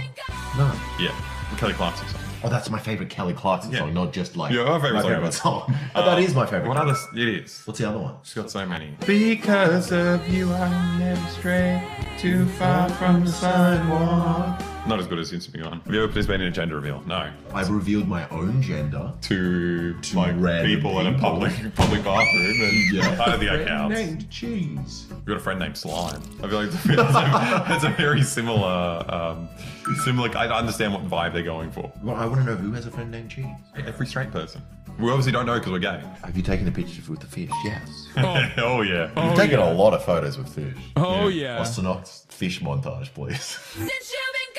Do you want a man cave? That's a weird question because I kind of have a man cave. Do you have a garage that you do work in? Yeah, but it's got some cool stuff in it. You don't like sit in there and watch TV and have beer. Well, you could have a man cave where you don't have to watch. Well, then why is your bedroom not a man cave? Because I don't spend any time in my bedroom besides when I sleep. Besides when I have sex with men. I want a man cave. That's the gay one, right? A man cave is for gay guys. Yeah, we got one of those. A subterranean, like, bunker full of men. And lastly, most importantly, have you ever used the word hubby? I have, I think, as a joke. Yeah. You're definitely gay. Yours is the low straight number and therefore can assume you're gay. Thank God for that. Fuck, We're definitely I gay. need to call my girlfriend. Yeah, dude, you've been leading her on for way too long. So every single one of these questions was a thing that if you ticked, you were straight. So gay people don't like karaoke? Gay people don't own vests? Well, I mean... You heard it here first? Yeah. See, this is good because I felt really guilty about Boy because, like, it looks like we're gay baiting the whole time. Yeah. I was quite uncomfortable with what we were doing, but we're gay. We are gay, but also we're not doing anything wrong because we're just living our normal lives, and that appears to everyone else that we're gay. Fuck. Maybe we just got to stop fighting it. I'm going to download Grindr. Where's my phone? Do I miss Austin Ox? Yes. Thanks for watching, guys. That video is actually unlocked from our Patreon, where we hide all our gayest videos. But since it's Gay Month, we thought it'd be an important time to unlock that one and show you what you're missing behind the gay paywall, behind the gay wall on Patreon. Yeah, and if you also found out you're gay from doing the gay test, then you've got no excuse to join the Patreon, where it's a safe place for gay people. Yeah. They're all there. And safe for straight people. And for homophobes. You can all come. They're all there. Just $5 a month, you get a video like this every month, and you get to support all our hard. The paywall, the gay wall. Why did he abandon us? He's around. He's just busy doing this. What is this? Guy who doesn't understand Pride Month? I'm so tired of it. It's just like a whole month, you know? And a month, like it's Pride Month? It's just, I get so tired of it. Yeah, it's like how... Did you just grab my ass? Yeah, and not even with much vigor, you know? It's like, how long can I do this? Do you think Pride Month is about being gay? Like, you have to be gay for a month? Yeah, I'm sitting my gay ass down and I'm listening and I'm learning. What did you do in February? Black History Month? What did you do? I'm so tired of it. It's true. This is how it works. You have to be gay. Obviously, if you're not gay during Gay Month, like, they will fucking arrest you. They'll beat your ass. You need to at least be able to twerk. I think I'm gonna skip the Trump, like, serious Trump shit and go to this fun story. Alex Jones, side by side with American Nazi Owen Schroyer, who is finally growing a mustache. Good for him, so he doesn't look like an Amish extremist. Yeah, they'll beat your ass in Gay City if they catch you slipping. The only way you can slip is if you slip on a dick. Straight guy beaten up for refusing to twerk in Gay City is a real thing. Folks, on my soul, I'm not a drama queen, okay? I don't sit here and tell you we're on our death's doorstep without it happening. Like, we are literally under attack, folks. So, Owen? Well, I think if they do come and padlock the doors tonight, it'll just be the biggest news story in a crazy week. I think there's going to... Will it? I don't think so. Will it, though? I'm not a drama queen, folks. We're under attack. Let me tell you, okay? We're under attack because I could not stop slandering victims of Sandy Hook. I would not. And then I did the exact same thing against the judge. The judge that was also, adjudicating whether or not I had slandered victims of Sandy Hook. That's the reason why it happened. And like, if I want to won't stop. See somebody. We got a new Jubilee video as well. Can Friends with Benefits work? We'll take a look at that in a little bit. Going to be a bit of a teeter-totter. It's wild, man. And then I think after that, the next big thing, then they'll probably padlock.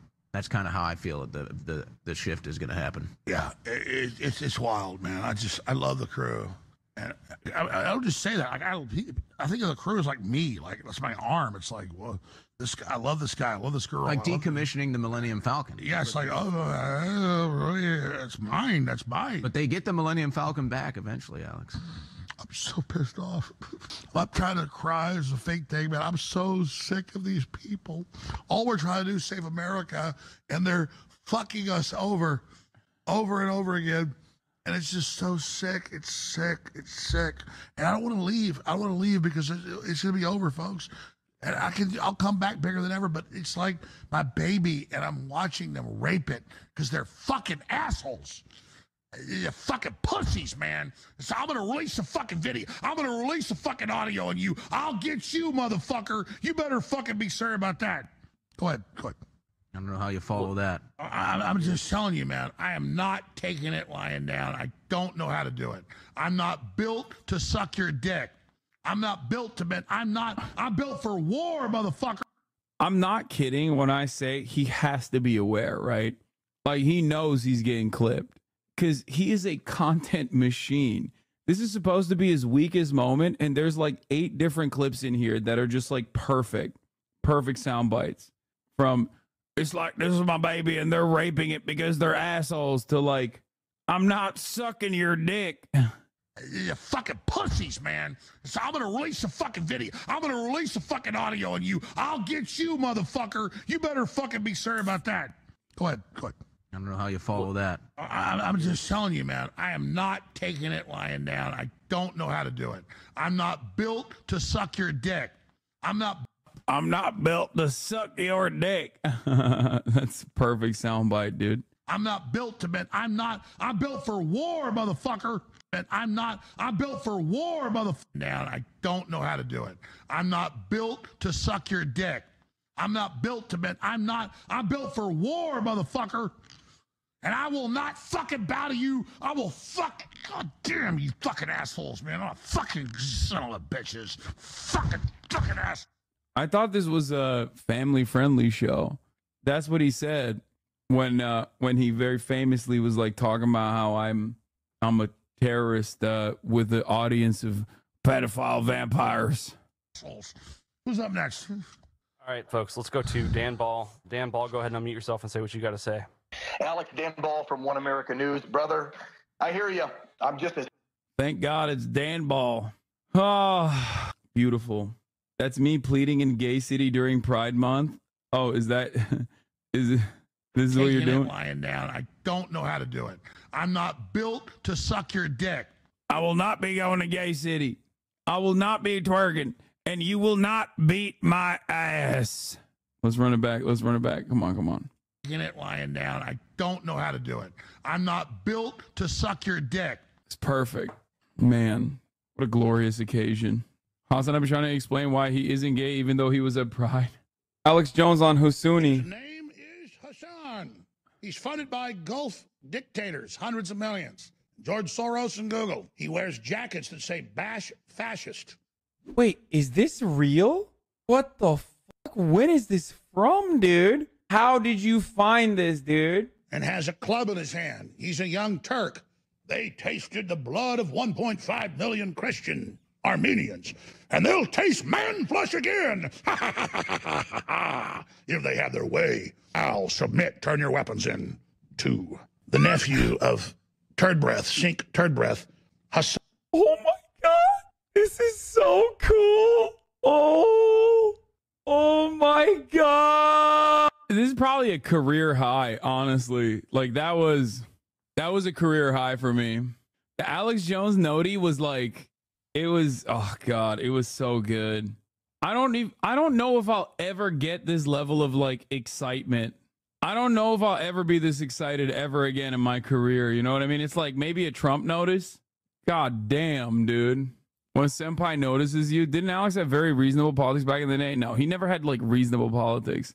I've always, you guys know this. I am not shy about admitting this. I think that Alex Jones in a vacuum is like a brilliant entertainer.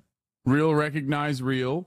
He is a brilliant, phenomenal entertainer. The problem is, of course, you know, people like he's a farmer, a content farmer, and people take what he says seriously and then follow through on the things that he says. Some OK Buddy loaded the poster that posted on OK Buddy. You VIP'd, but then they went on to use their editing skills from OK Buddy to make money from editing stuff from the NBA. I spoke to him in whispers. Oh, wow. Except I VIP'd him and he fucking left. I forget who it was. Who was this? This was a long-term community member. I don't even think he's in here anymore. Oh, this is the best birthday gift ever, dude. Alex Jones. Hassan Pecker. You can't make up that name. That's his name. Hassan Picker. And if you're a radio listener, you can't see it. No, it wasn't Jim Nona. He's got his red stars, his Antifa flags, his communist flags, and he's got his baseball bat, and he's going to call you a fascist, even though he's funded by the Nazi collaborator George Soros, and he's going to attack your daughter like they did out in Oregon. Oh, I'm dying. This is literally this is the dream. He's talking about how I'm going to have sex with. So I'm the only one who finds him so fucking dumb. Alex Jones. I mean, yeah, of course. He is a phenomenal content creator in general. And I wish that like we could all experience him in the way that I do. You know what I mean? Because it's like, think about it this way. Like my Hank Pecker character in general, like when you watch this man and you just look at him in a vacuum, not as like a serious entity, but like as an entertainer. Okay. If you were to experience him as like simply a character, He is telegenic as hell. Oh yeah, Paul S. Last in here a year ago. 25-month subscriber. Said, but what's under the bench? Gone, but not forgotten. Another VIP that went and got a life and is no longer actively a member of this community. Paul S. 0309. With your daughter, dude. Oh, that's so cool. He became an S fan, an S fan last I remember. Even said that. He's gonna like, this is like a cameo, okay? This is like if you paid Alex Jones. How many people from back then are still in here? Plenty of people. We always do this. Like, we always do this. Here, let's look at, whenever we look at old videos, we'll do it, and they're still in here prominently. See? Keckle, of course. Some of these guys are lurkers, but like, obviously, like, this person's probably still in here, and they're just a lurker. You know what I mean? $1,000 to do. Let's look at another one. One faux boy. Let's see. User one faux boy. Pray the ad away. See? This Alex Jones segment is the reason I found out about you and was de-radicalized. I no longer drink horse semen to cleanse the 5G from my blood. Hell yeah. Do a cameo. This is the best cameo that he could ever. Let's look at someone who's not a subscriber. Themacy is still in the... Themacy is the permanent VIP in the chat. OOK71. Let's see. Unable to fetch account. Account lasered. Lord Waldemart. Let's look at that one. User Lord Waldemart. Unable to fetch account. Wait, did I write it wrong? Daymart, not Waldermart. Damn, banned. What the fuck? 2022. Lake McGroove banned him. I wonder why. These are the accounts you VIP'd, right? No. It's got to be a Ukraine Andy, maybe. This is straight up Russian propaganda. Wrong. There are literal foreign soldiers in Arizona right now, so the military build up 150k troops. There's the meme. Oh, he's a NATO Andy. Let's unban him. Let's see how he let's see what kind of smoke he has after 2 years. Article 5 is strictly defensive. He's a NATO Andy. Check his unban request. Too late. I already unbanned him. You've banned too many of us for having different takes than you. No, dude. I ban you because you think this is a good ad break debate at the top of the hour, okay? It's not. Newsflash, it's not. If you're a fucking 43-month subscriber and you come in here at the top of the hour and your name isn't even gray, you can't sneak that shit over me. No, I ban you when you have a bad fucking take at the top of the hour thinking that that's a good-ass debate. Stand down, chatter. Lord Waldemart, you are no longer banished. NATO Andy should be unbanned? No. NATO Andys should not be unbanned. What would you do if that unbanned guy immediately chatted? I mean, I would love to continue the discourse. Anyway, Tom Ato. That's the last one I'm going to look at. You're no better than Alex Jones. Two sides of the same coin. Yeah, I mean, I agreed. I am on the side of not being a psychopathic conspiracy theorist who's possibly still in here. And a 16-month subscriber. Look at that. I told you, this community has a pretty fucking solid... This community has a pretty fucking consistent, pretty solid support structure. With the exception of like heated moments where I am like very openly against a narrative that other quote unquote progressive content creators are going are in support of, like NATO. Most people, unless there is like a massive, unimaginable disagreement that creates like NATO Ukraine was one big point of deviation, which is of course, you know, chauvinism. And 100% that level of that kind of chauvinism, Western chauvinism, exists in every fucking leftist movement. It's not unique to the United States of America. Another one was obviously October 7. You know what I mean? And it happens. Problem is, Hogwarts game leavers? Nah, that shit. No, that's no. No. My trans Hasanabi heads fucking know that we're gonna duke it out. We're gonna have disagreements, but they know this is like and one of the most pro-trans spaces you can be in online that is still not directly doing content with a trans content creator for the trans community. So no, that's not like that big of a disagreement. If anything, a bigger disagreement would be like anti-trans leftists, I guess, that would leave. Do you think your community will fracture further if the U.S. gets into a war with China? Yes. 100%. Yeah, that's how all the hater channels grew. NATO Andes went to Vosh and October Andes went to Destiny for sure. It's actually pretty crazy because like the horse porn Andy community, unironically is pro NATO, but will say that I'm anti-Kurd, like anti-Kurdish, which is hilarious. Like being pro NATO and anti-Kurd is explain that you don't know. Doors open. Just immediately demonstrates telling a Turkish man who is anti-NATO that he is simultaneously anti-NATO and wrong, and also simultaneously fucking anti-Kurdish is hilarious. Like, what do you think NATO did in Turkey? Who do you think Operation Gladio was fucking slaughtering by the thousands? Once again, it is born out of just not knowing a single fraction of a fucking shit about anything and just kind of going off of vibes. But yeah, I've had Israeli liberal Zionists who left on October 7th DM me, people who watch you for years and are so unhinged. Yeah, that's not surprising. As a trans person, I can say I did not like you playing Hogwarts. I just did not watch those streams, but you're a trans ally for sure. Well, rest assured, trans chatter, I never actually played Hogwarts Legacy. I played it for 10 minutes on my own, not even on stream, and thought it was kind of mid, but I had no qualms with playing it in general. So it's easy to be a domestic progressive. Many of these white VTubers and breadtubers don't have any clue about foreign policy and are so prone to bootlicking American State Department. That's why I respect you, even though it's hard with an American white audience. Russian ARC was bad, but can't wait for China debates. Oh my God. Yeah. Am I the bad guy for not liking NATO nor US or any other allies for destroying my country and all the neighboring countries from around us? Iran, Turkey, Iraq, Afghanistan, etc. No, you're not bad for that. That's a perfectly valid position to have. My point is, the anti-China stuff will fucking I'll be a 10K Andy, but I don't give a shit. You got to start showing more tier 1 city tours or we're hitting 10K average G. Yeah, no, it'll at that point we'll move on to like actual military censorship. You know what I mean? Here's Alex Jones crying. We're gonna beat these people. I'm not trying to be dramatic here, but it's been a hard fight. These people hate our children.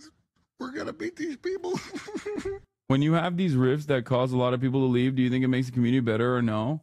No, I wish that hater videos ain't hitting the way they used to as well, so that's a bit of good news. Yeah, I think it's because I stopped interacting with fucking Twitter, where a lot of this discourse was permeating from. And also a lot of my haters have been exposed as the fraudulent charlatans that they are. And not even because of me, because they just like can't stop themselves from exposing themselves as charlatan frauds. He's back. He did it again. No, we're going to unban him again. He's just going to keep posting into the oblivion. Like, oh, please fight my favorite pedophile Nazi content creator. Please let him keep posting. Cause when he's done, when he tires himself out like a little kid, like a little baby, he'll eventually come back with some good shit. I believe it. You know what I mean? Like right now, he's basically operating like a bot. Okay. Not realizing that it's phenomenally embarrassing to just like ride for, again, a has-been, washed up, unfunny, pedophile Nazi content creator. But eventually, when he tires himself off of that, he's going to be cooking. He's going to be coming in and being like, you love Hunter Biden because, you know, you guys did crack together or some shit. And that's when you just let the process continue. Okay? He's going to get new bits. I'm Mexican. Do you know about Mexican politics? Today's for the elections? Yes. All right, let's move on from the Alex Jones shit. He's crying. He's crying because he refuses to suck dicks. He's crying because he's in gay city. He's in gay city, population him, and they're basically telling him, like, you have to suck dicks. And he's like, I will not be sucking your dick. I will not do it. I won't do it. I won't see your ads at the top of the hour. You will not be serving me the 3-minute ad break. I won't do it. I'll subscribe if I have to. You're a washed up, unfunny liberal who tosses my salad as a pastime. Wait, what? Hold up. Pause. Hey, yo. Pause. I hate that you okay, well, we got to ban him now. Now he's talking about I've made a Jutopia or whatever. I banned him because he's gay. And he fantasizes about me tossing his salad. Well, you know, we should have seen that coming. He is a Nazi. He is a fan of a pedophile Nazi. So, all right, let's see Patrick Bet David fucking cooking. Again, to take on what you just said. No, not everyone, and not everyone who gets paid. Joe Rogan is bigger than every single show at CNN combined and gets paid more than every single person at CNN combined. And he was 100% right about this thing through the entire time. No, he wasn't. Yes, he No, he wasn't. Hold on a lot. Okay. Hold on. Let me get this point out here. Hell yeah. He was so right, dude. Ivermectin all the way. Like, what are we talking about? He was right about COVID. I feel like right wingers have just like existed in a totally separate universe. You know what I mean? It's just, what are you talking about, bro? He was like, he was doing horse paste. He was hitting the horse paste meta like pretty aggressively. The fuck? This is what happens when you only watch Joe Rogan. This guy's like a libertarian, right? I think he hates me too, but. Okay, how about, you know what you just revealed last month on Pat's show about ivermectin? Yeah. Joe Rogan was saying that, and you were smearing him for saying that. Yeah. You literally said he's taking horse dewormer. Yes. He should be ashamed of himself. You pleaded with your audience to not take it. Yes. Then you come back around and you go, hey, Pat, you know what I just found out? Turns out this thing isn't for animals. Turns out humans are. But Chris, that's a 5-minute Google search and you would have known that. First of all, how do you not apologize to Joe Rogan? Listen, do you know who disagrees with you? Do you know who disagrees with you? The people who make ivermectin disagree with you. Hold on. What do they disagree? Why is he fucking defending horse paste? It's 2024, man. Yeah, nobody said you can't use ivermectin on fucking any issues whatsoever. It's a dewormer primarily used by horses. Human beings can use a dewormer as well. It's just if you have worms, you can't use it for motherfucking COVID. Why are you still defending this? I thought we established this 2 fucking years ago, bro. 3 years ago. What the fuck? I didn't even realize this was like a right-wing gripe that they're still doing. I thought we had moved past this one. Disagree with me about? That the drug should not be taken as a standalone for COVID-19. I never said it should. That's what Rogan was saying. No. He did not. No, listen. See, this is the thing. Bro, oh my God. Dude, it's crazy how passionate this guy is about defending Joe Rogan. Like, there's no more politics in this conversation. Like, he is this passionate about just simply defending Joseph Robinette Rogan, dude. And by the way, Joe Rogan absolutely said ivermectin for COVID. What are we doing? He said he's throwing the kitchen sink at it, including, but not limited to, ivermectin. Why is this such a big point of fucking contention? It seems like you want to defend him, but also simultaneously, living in 2024, recognize personally that, you know, it was a silly Billy thing. Because if you didn't feel that way, you wouldn't be fucking this passionate about defending it while also simultaneously talking about how it's, not for COVID. Chris, that is a lie. That is a blatant lie. Joe Rogan. So you just pretended that I said it's a standalone for COVID. No. Here's what it always was. Here's what Joe Rogan said. My doctor prescribed it to me, along with several other medications, just like your doctor prescribed it to you. That's what he said. What I'm saying is that it's not horse dewormer, as you and everybody else at CNN mindlessly repeated. Now, what he said, no, let me finish. What ahead. He said, and what I'm saying is that it is a medicine that's been prescribed to people millions and I think billions of times. And it was totally demonized. Why? You already said why. You said it 2 years too late, but you already said why. No, here's because why. No one owned it. Here's why. What Pat has on his desk right now, you do not want to take, okay? It is the veterinary grade ivermectin. People were so desperate to get it because they were told it was a panacea. It was a cure-all. Who told them that? It was online. Well, you just claimed it. Joe Rogan said it. You claimed I said it. Neither of us have said that. So hold on. So why was there a rush on ivermectin all of a sudden? Can I tell you my honest opinion Please. about that? Okay, it's that the medical establishment and the corporate media so humiliated themselves that they lost trust with the entire American people. And then, yeah, there were some charlatans online who were saying, "Oh, go take this," and they Dave, trusted them. please. Here's what happened. If okay? you think Here's- Joe Rogan said, "Take any I form of am not ivermectin you can get, I'm and you'll not- never get COVID," I'm not blaming Rogan. Here's what happened. And You should be again- apologizing to and him. again, listen. Listen. Here's what happened. Here's what happened. Also, let me tell you why I think That's pretty cool, man. We're doing a little bit of historical revisionism. We're doing a little bit of fucking ivermectin defense in 2024. Brother, it's like if you came out and you were like, insulin is good for COVID, okay? And people were just like rushing to like get insulin across the board. Insulin's not even a good example because it's like for most famously used for diabetics. It's just like, but it didn't have any medicinal properties, any sort of properties to save people from COVID. Yeah, people would still understandably in mainstream media say, this is ridiculous, this is false. It was fucking snake oil. And plenty of people were hawking it. And these like contrarian charlatans were also, because they saw that there was an audience for it. It wasn't even necessarily because they were firmly committed believers in ivermectin. It just meant at that time, saying that you believe in ivermectin as a fucking cure-all for COVID meant that you were an anti-establishment truth teller. apologies in this context are a stunt, okay? We don't accept apologies. Nobody accepts apologies except as an admission that you weaponize. That's why Trump never apologizes. He's right. Because if you apologize, everybody just beats you over the head with it. Trump's got a lot to apologize for, but and so look, do you. I'm just saying, You both as a should. concept, and you should too on this, and I'll tell you why. What should I apologize Here's for? what happened. Ivermectin, it wasn't because the media said don't take it, so everyone took it. The media would have never been talking about it unless people were taking it. Use your head. So here's what happens. They're prescribing it like crazy. They actually stop physicians from being able to prescribe it, which I think was a mistake.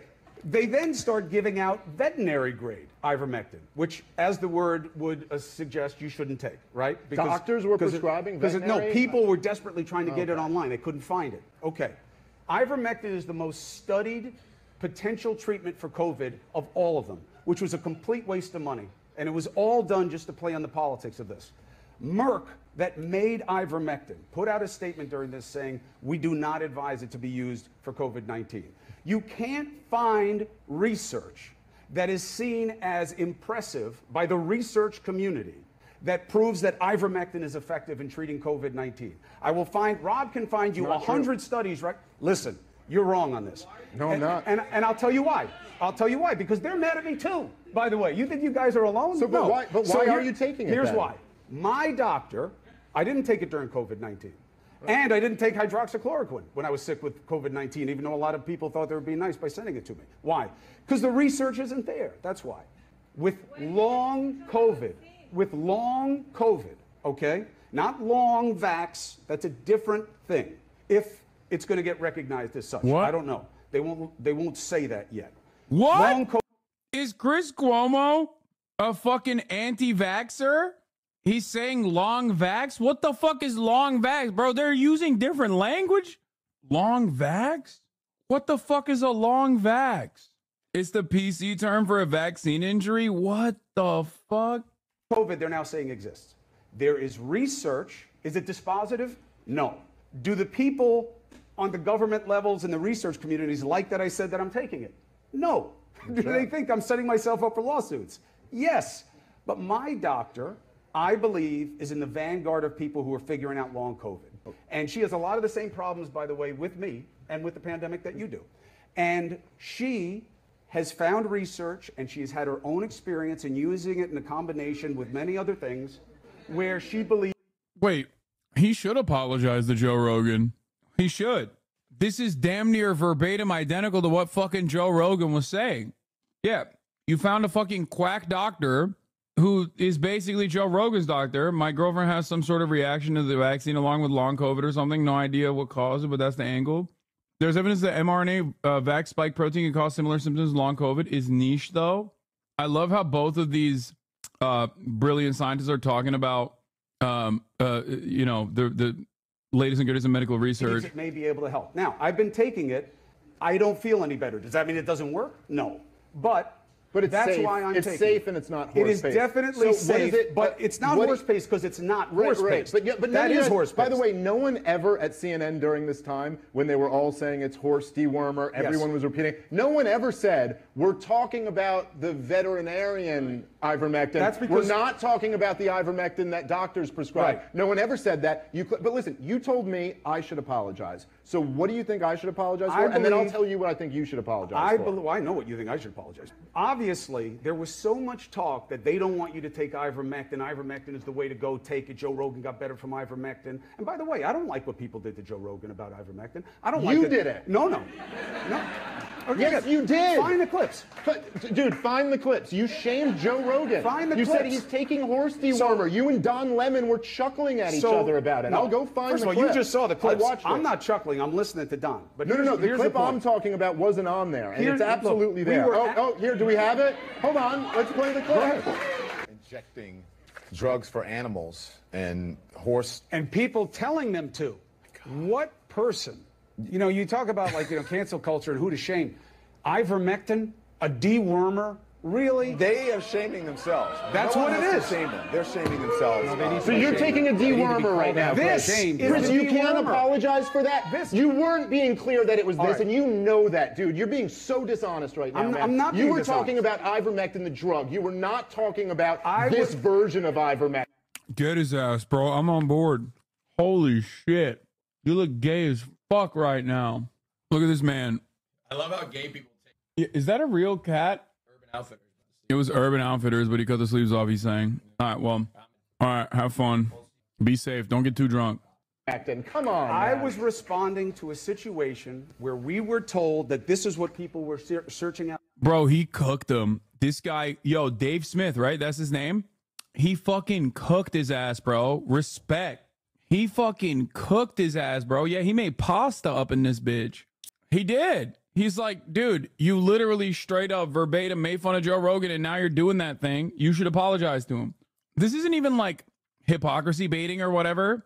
This actually unironically is more valid of a fucking consideration than I previously thought it was. Because I didn't know that Chris Cuomo has now become like this guy who is taking ivermectin for long COVID or whatever. Okay? It's just like, what are you doing? What the fuck? I didn't realize that he was on his grifter arc a little bit. Yeah, he's right. These guys are right. He fucking absolutely made fun of Joe Rogan for taking horse dewormer and making fun of him for taking dewormer in general, which is obviously again, not useful for COVID anyway. Yeah. He literally said long vax. That's crazy. And nobody knew what it was going to do to me. Look, I'm taking the drug right now. Obviously, I don't think it's all poison. I stopped calling it the horse drug when, and you can not like it, CNN's chief medical officer, who is Sanjay Gupta, said to me, you shouldn't just call it a horse dewormer. There's a whole legitimate aspect of the drug. I wouldn't use it for COVID-19, but it's not just a veterinary grade. So I stopped calling it that. So, okay. And then it went away. By the way, I don't know if you guys saw this. One of the best moments during the pandemic was when Dr. Gupta, who was just mentioned, went on Joe Rogan's podcast. For all the days of CNN demonizing Joe Rogan, they send their top doctor out there onto his show, and he goes, why is everyone on your network saying I'm taking horse dewormer? Ivermectin's not. And Dr. Gupta looked down at his lap. Bro, what is this? What is happening? What is happening right now? This man has a photographic memory only for the Joe Rogan show? Yeah, how is this still a point of contention in 2024? I'm actually legitimately shocked at how invested he is to defend Joe Rogan like this. Dude, orbiters are fucking awesome. I really should have fucking cultivated an entire community of orbiters.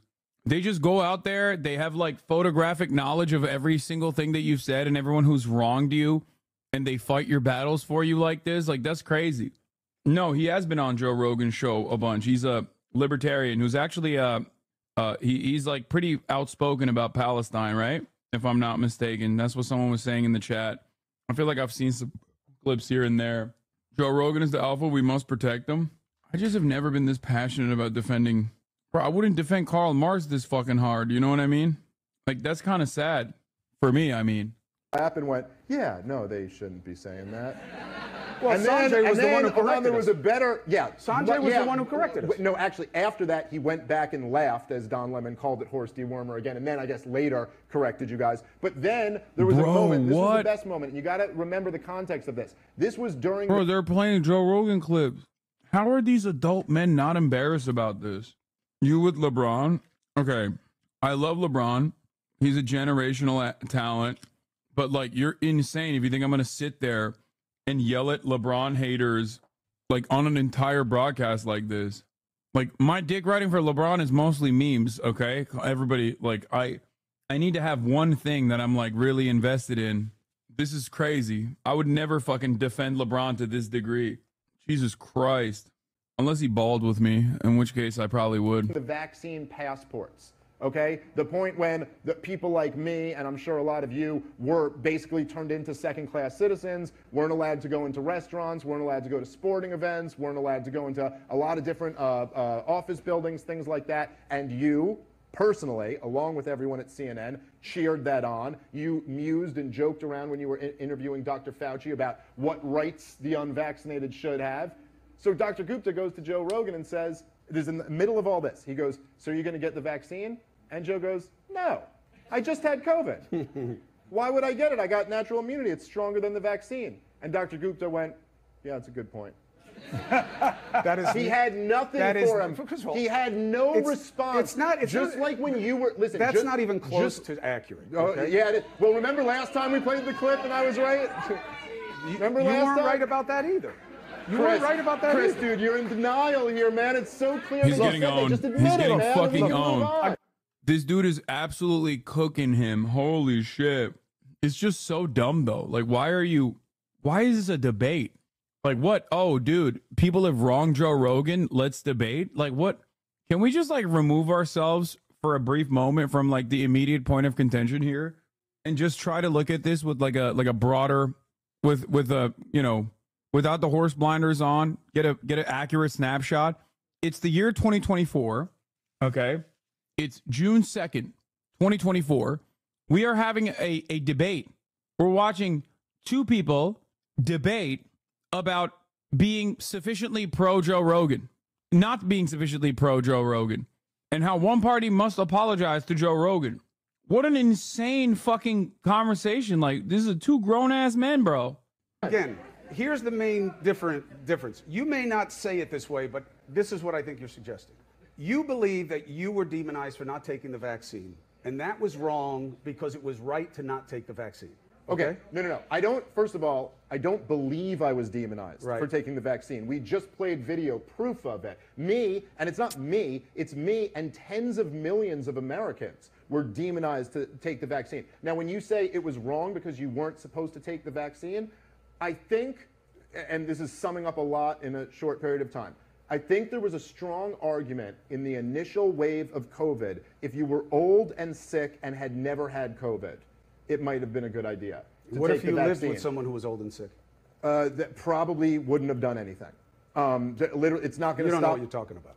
No, I do know what I'm talking about. The science is obvious on this. The first, look, again. Chris, you got a lot of nerve not apologizing and then telling me I don't know what I'm talking about. What do you want me to apologize for? For telling people to take the vaccine? Okay, let's just stick with Joe Rogan. For mocking and smearing a person from the #1 show at CNN and then years later admitting he was completely right about what he said. How is that not attached to an apology? I'm losing my fucking mind. They're literally like, he's crying.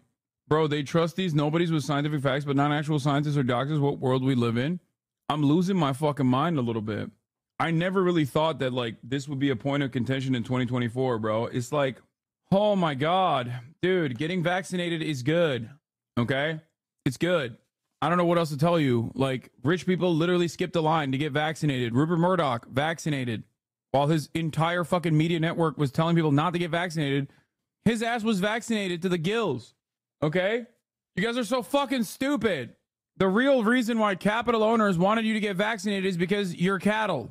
They wanted you to have a much shorter period, a much shorter refractory period, a much shorter period of time away from task. That's it. But that still implies that the vaccine is good in the sense that it cuts down a lot of the worst aspects of getting COVID. You are a fucking asset. You are cattle. That's it. That's the beginning and end of the conversation. But if ultimately it did not have a very high likelihood, scientifically demonstrated high likelihood to basically lower some of the worst aspects of getting COVID, then rich people wouldn't have taken it first. You're fucking stupid.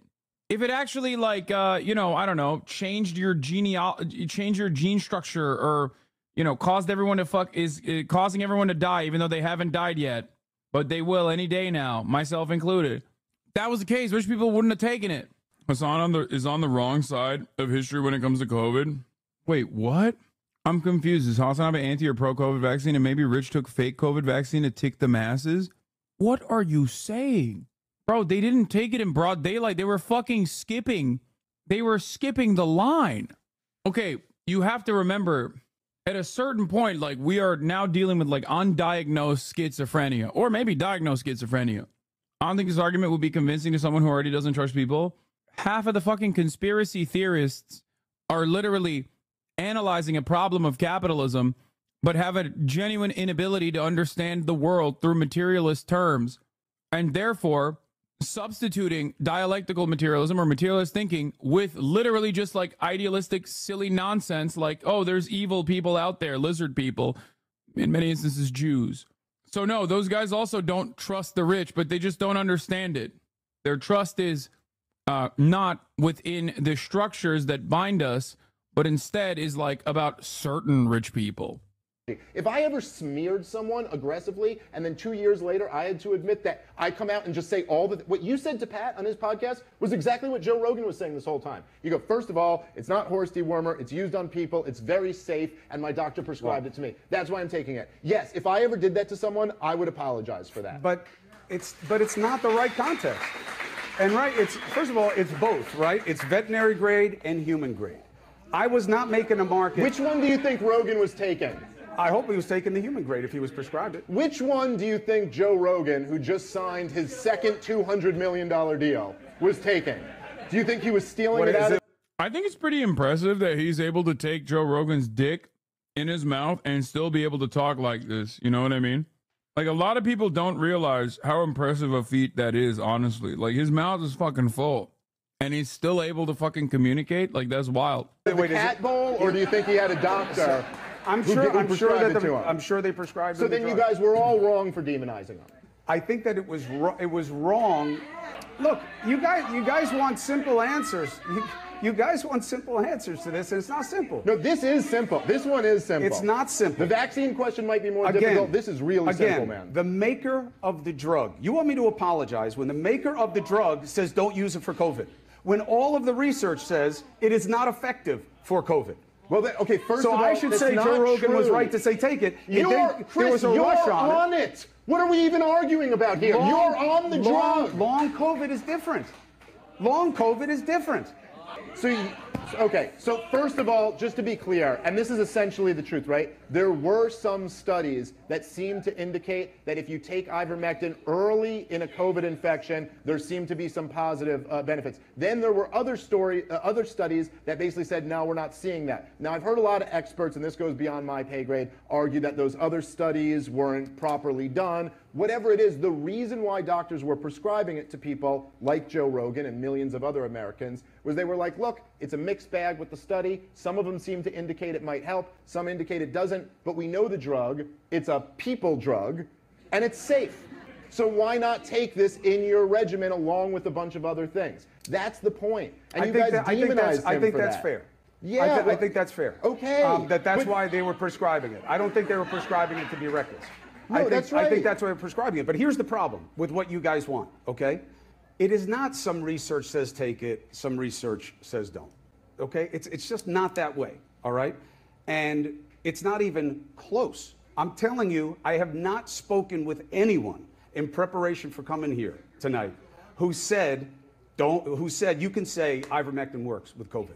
That is my doctor does believe it can be effective. she is cool. Her name is Dr. Robin Rose, and if you have long COVID, or someone you know has long COVID, look up Terrain Health, Robin Rose. She's doing her best. But the point remains the same. The point remains the same. Dude, he's now getting, the crowd is eating a piece too. 5 million U.S. children with long COVID, but the chat rise for Palestinian children. The blind spots are glaring. Ableism in this chat is very, very high. This chat laughs at libtards, but genuinely sees no issue with participating in the destruction of every disabled person's lives. You might have BBT. Wait, what? I have no fucking idea what you are even trying to say. I don't. Are you okay? What? This is the doctor, by the way. She definitely has to be slightly off her rocker. Respect to this doctor. I have no idea what this person is saying. Like, chatter hit the all lives matter. Chatter hit the all lives matter button, but for fucking long COVID, it feels like. Wow, you guys talk about Palestine quite a bit, which means you must want to kill American children with long COVID? Like, what? Like, I don't even know what the fuck the chatter's trying to say. If you're not talking 100% seriously about long COVID at all times, you hate people with chronic illness. Yeah, there's definitely a little bit of that. Long COVID Twitter is a weird vibe, but we are all the eternal forgotten, and our pain is terrible, and it's coming for you too. I apologize to Joe Rogan for disparaging long COVID. I think I did that. I don't know. I don't know what you guys want from me. I don't know what's happening. What he said? I didn't catch that. Say it again. I didn't hear it. Is she a veterinarian? Oh, that's funny. Here's the issue. If you attack this doctor trying to see if this helps with medical issues like long COVID with no medical knowledge, you are doing the same shit they're doing. Yo, I do not know what healing properties ivermectin has for long COVID. I do know, however, that for short COVID, for like just regular old COVID, it definitely doesn't work. I am not disputing what long COVID is or what kind of impact long COVID has. Okay, I don't know what the fuck is going on in here at all. There's an unnecessary amount of hostility here for what people's assumed positions are of me, I think. Hegemonic world peace, that chatter is insane. What the fuck? That's a bait account. You're wrong. Is people getting triggered by memories of COVID? No, there's like a big constituency of people. There are like people who are still talking about like the most damaging aspects of COVID, and much like the case with every left-right political issue, the ones on the left are, I would say, sometimes overly cautious, but still on the right side of the conversation. People on the right side of the issue are just completely fucking delusional and off their goddamn rocker. But it still doesn't change the reality that like there's a lot of people whose brains have been broken irreparably on the matter. Okay? And even me saying this is going to cause people to lose their minds again, I think. If someone has worms, is ivermectin a good bet? I think. Might have helped with RFK Jr. If you're watching this, the way you get to vote for today's debate so far, because we got a bunch of other issues we got to talk about. Like, how vote for what? Whether Chris Cuomo has to apologize to fucking Dave Smith or not? Is that what it is? Anyway, someone said I'm vax and lax. And to that person, I say, I'm a human being. Okay? Understandably, even vaccinating alone was not going to get us out of COVID. But also simultaneously, I was never an advocate for like China's zero COVID policy either, which was so damaging ultimately that people literally revolted against it. Why not? Because that is no way to live. What the fuck are we talking about? Like there are certain aspects of our COVID strategy that was genuinely damaging. Certain aspects of our COVID strategy was like legitimately restrictive and may have even led to like childhood development being stunted to a certain degree. Now, obviously, the solution in that regard wasn't to like completely shut off the schools or rather and just move on. It was smaller classrooms, hybrid education, and trying to create like there's HVAC solutions. I hate to admit this, but and of course that was expensive as fuck of a solution, which is why we didn't do that. And instead, we took the most extreme position we possibly could. Yeah, increased ventilation was a huge deal. In any case, there are diseases virtually invisible to us all the time. While I am personally in favor of making it as accommodating as possible to every disabled American and every disabled person in general. Obviously, there's also the other side of this, which is, you know, normal societal functions must continue, considering that we are social beings in general. That is why I guess I'm more lax, vax and lax. If someone requires me to wear a mask for any number of different reasons, of course I will do it. Anyway, we have always behaved in this way when you face these situations. The idea that we wouldn't lock down is entirely new. Yeah, all diseases are visible for those with eyes to see. True. All I'm saying is that there's a degree of accommodation that like everybody agrees is good and definitely must happen. And sometimes, you know, there are demands that go above and beyond that. But I think we can all agree that if you are against vaccine science, you're ridiculous.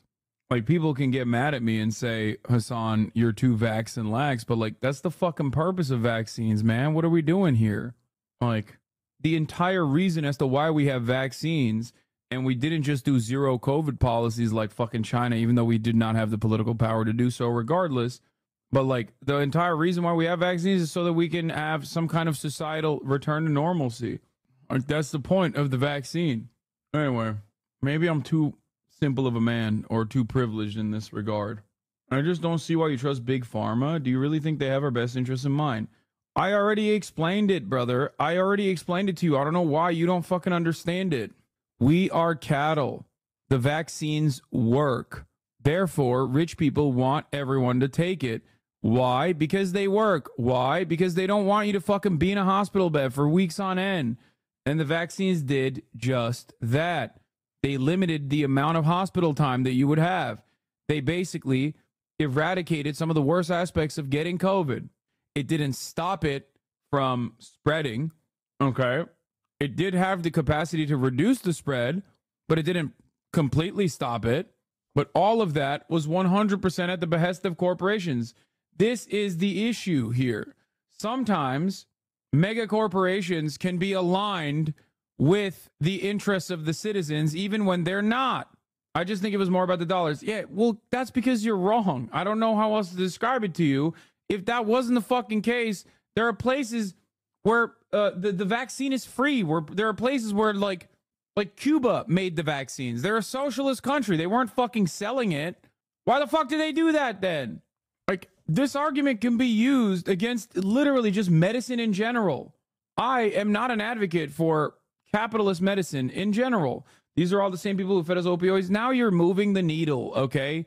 Now you are literally turning around and talking about an entirely irrelevant thing, because you recognize that ultimately this part of the argument obviously gets fucking eviscerated or evaporated for the COVID vaccine.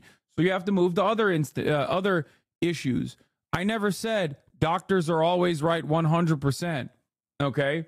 You wanted to talk about what motivations would the medical community have, and then you fucking compare it to like doctors not giving a shit about whether cigarettes kill you or not. That's such a fucking idiotic comparison to make. Also, guess what, dude? Opioids work too, dumb fuck. They work a little too good. The problem with opiates isn't that like they don't work, it's that they work too good. What? Plenty of other pain relief meds. Like what? Wait, what? Bro's getting operated on and has like chronic pain, okay? And the doctor's like, yeah, dude, just smoke the ganj, my man. Thank you, chatter. Clocksucker 420, baby, blaze it. The devil's lettuce, baby. The devil's fucking lettuce, baby. Yeah, doctor, hold up. I have to rip a fucking stogie, not pills that destroy your liver. Like, look, brother, I'm not fucking pro-opiate for literally everything. As a matter of fact, I've personally talked about one of the major issues in American medicine being so fucking focused on like pain avoidance rather than treatment. Okay, that doesn't mean that there isn't use for these fucking drugs at the end of the day, which is why they're not completely illegal. All right. I don't know if you know this, we got nurses in here, we got doctors in this community. They're using fucking fentanyl every day on their patients. That might come as a surprise to you, but like, that's a real thing. There's a medical necessity for it. Okay. You can get numbing injections on site of injury. Man, shut the fuck up. You are not a doctor. Okay. You are a dumbass shut the fuck up. Not all types of fucking pain relief can be simply done with topical injections or with topical pain relief. What are you talking about? Shut up. We've moved on so far from fucking vaccines because you can't argue on this issue. You can't argue on the efficacy of vaccines, so you have to fucking turn around and be like, well, what about opiates? And then make dumbass arguments on that front too. I hope that this is just a long, convoluted way to be like, you know what the real opiate is? The top of the hour ad break. It's the opiate for the masses. Yeah. When I was actively dying from sepsis, I need fentanyl and something else to knock me out while the IV meds worked. Well, guess what, dude? This chatter would have been like, hey, dude, smoke this ganja. Okay? Smoke this motherfucking ganja, baby. You would have been fine if you just smoked it, if you fucking blazed up. Anyway, going back to this, and I've talked about this before. I do think that our outlook on medicine as a whole in the Western world is like less focused on treatment and more focused on relief. And that's not necessarily a good thing. When it comes to like a lot of physical pain, a lot of muscle issues, a lot of physical pain can be rehabbed. But because rehab is hard and long and not as like effective in immediately offering a solution, when you're in pain, you want like immediate relief, right? A lot of people don't focus on that shit, and that doesn't actually fix the problem, okay? And in a long enough timeline, it has the capacity to exacerbate the problem. Also, the other aspect of it is that a lot of times it's not fully covered by insurance either. So that's the reason why everybody goes, all right, dude, you got pain here. Let me give you a fucking pain reliever. In any case, that's a major issue in my opinion. Having said that, however, I wouldn't fucking turn around and be like, yeah, we should just cut this pain medication off. I love how every anti-vaxxer proves so quickly how incredibly little they understand about medicine. Yeah, I know. And that's the beauty of modern medicine and just like living in modernity in general, is that like society will keep them alive even if they desperately are destined to die, you know? Like that's the beauty of modern medicine, is that like when push comes to shove, someone with infinitely more knowledge than you is still going to keep your dumbass alive, even though in a different circumstance, if we didn't have this structure, if we didn't have this system, you'd be dead, bro. You'd be dead like 5 minutes in. We are actively working against natural selection. Actively. Motherfucker says CBD unironically. We're talking about people who need fentanyl, and he said, CBD, bro. Smoke of the ganj. That's the dumbest fucking thing I've heard today. Holy shit. About right now with Trump, convicted felon, migration, dual citizenship. I'm not done. We're just getting started right now. You get to vote by sending a Manect to Dave Smith and to Chris Cuomo. If you can put their Manect up, ask him any questions, anything you agreed with, disagreed. Man, I am very late to this trend, aren't I? In preparation for the very important presidential election that is going to be coming up soon. No, not that one. I'm talking about the other one. Unfortunately, this is not going to be my continuation Mexico mention of the Mr. Beat ripoff series that I did. This is instead going to be me simply giving a refresher of the Mexican political landscape for those who might not know. I find Mexican political culture to be very interesting, as much like the nation itself, it is really... I heard a Mexican lady on NPR unironically be asked a question about femicide, which is a massive problem in Mexico. Okay. And she said, a man couldn't handle this. How can a woman? Like an old Mexican lady. I was like, God damn, dude, what the fuck's going on over there? Like the amount of internalized misogyny, you just fucking straight up are just like every part of this conversation is so stupid too, because like the only boundaries that they're having this conversation on is literally like, oh, it's a woman now, and that's woke. Like virtually zero mentions of their political positions, what their platforms are, whether or not they're going to actually follow through on said platforms. You know what I mean? And it's just like, oh, well, Mexico's about to have a woman in charge. Really close to what many in the Western world have, but has a lot of differences that sets it apart and makes it unique. Let's compare it to my patria, the USA. It has a president, it has a two-chamber legislature, it has a Supreme Court, and a federalist type of governance. However, unlike the United States, there is no electoral college, they have some element of proportional representation, presidents and governors are limited to a one-term limit, and the United States has two viable political parties, while Mexico has 7. However, despite the fact that Mexico has 7 political parties, there are still rather similar lines in how the parties are and how the Mexican political landscape is comparatively to the United States. One of the biggest elements seems to be most of politics is essentially defined as, are you for or against the guy in charge? Not just any woman, but a Zionist woman president. Is she a Zionist? Or are people saying that because she's Jewish? I have not heard her position on Israel at all. I don't know if she's a Zionist. She is Jewish, though. And I think a lot of people automatically are like, oh, how suspicious. She's also not great in general, but not for the fucking reasons that you think, as far as I understand. To the point where one of the parties literally based their entire identity on that aspect.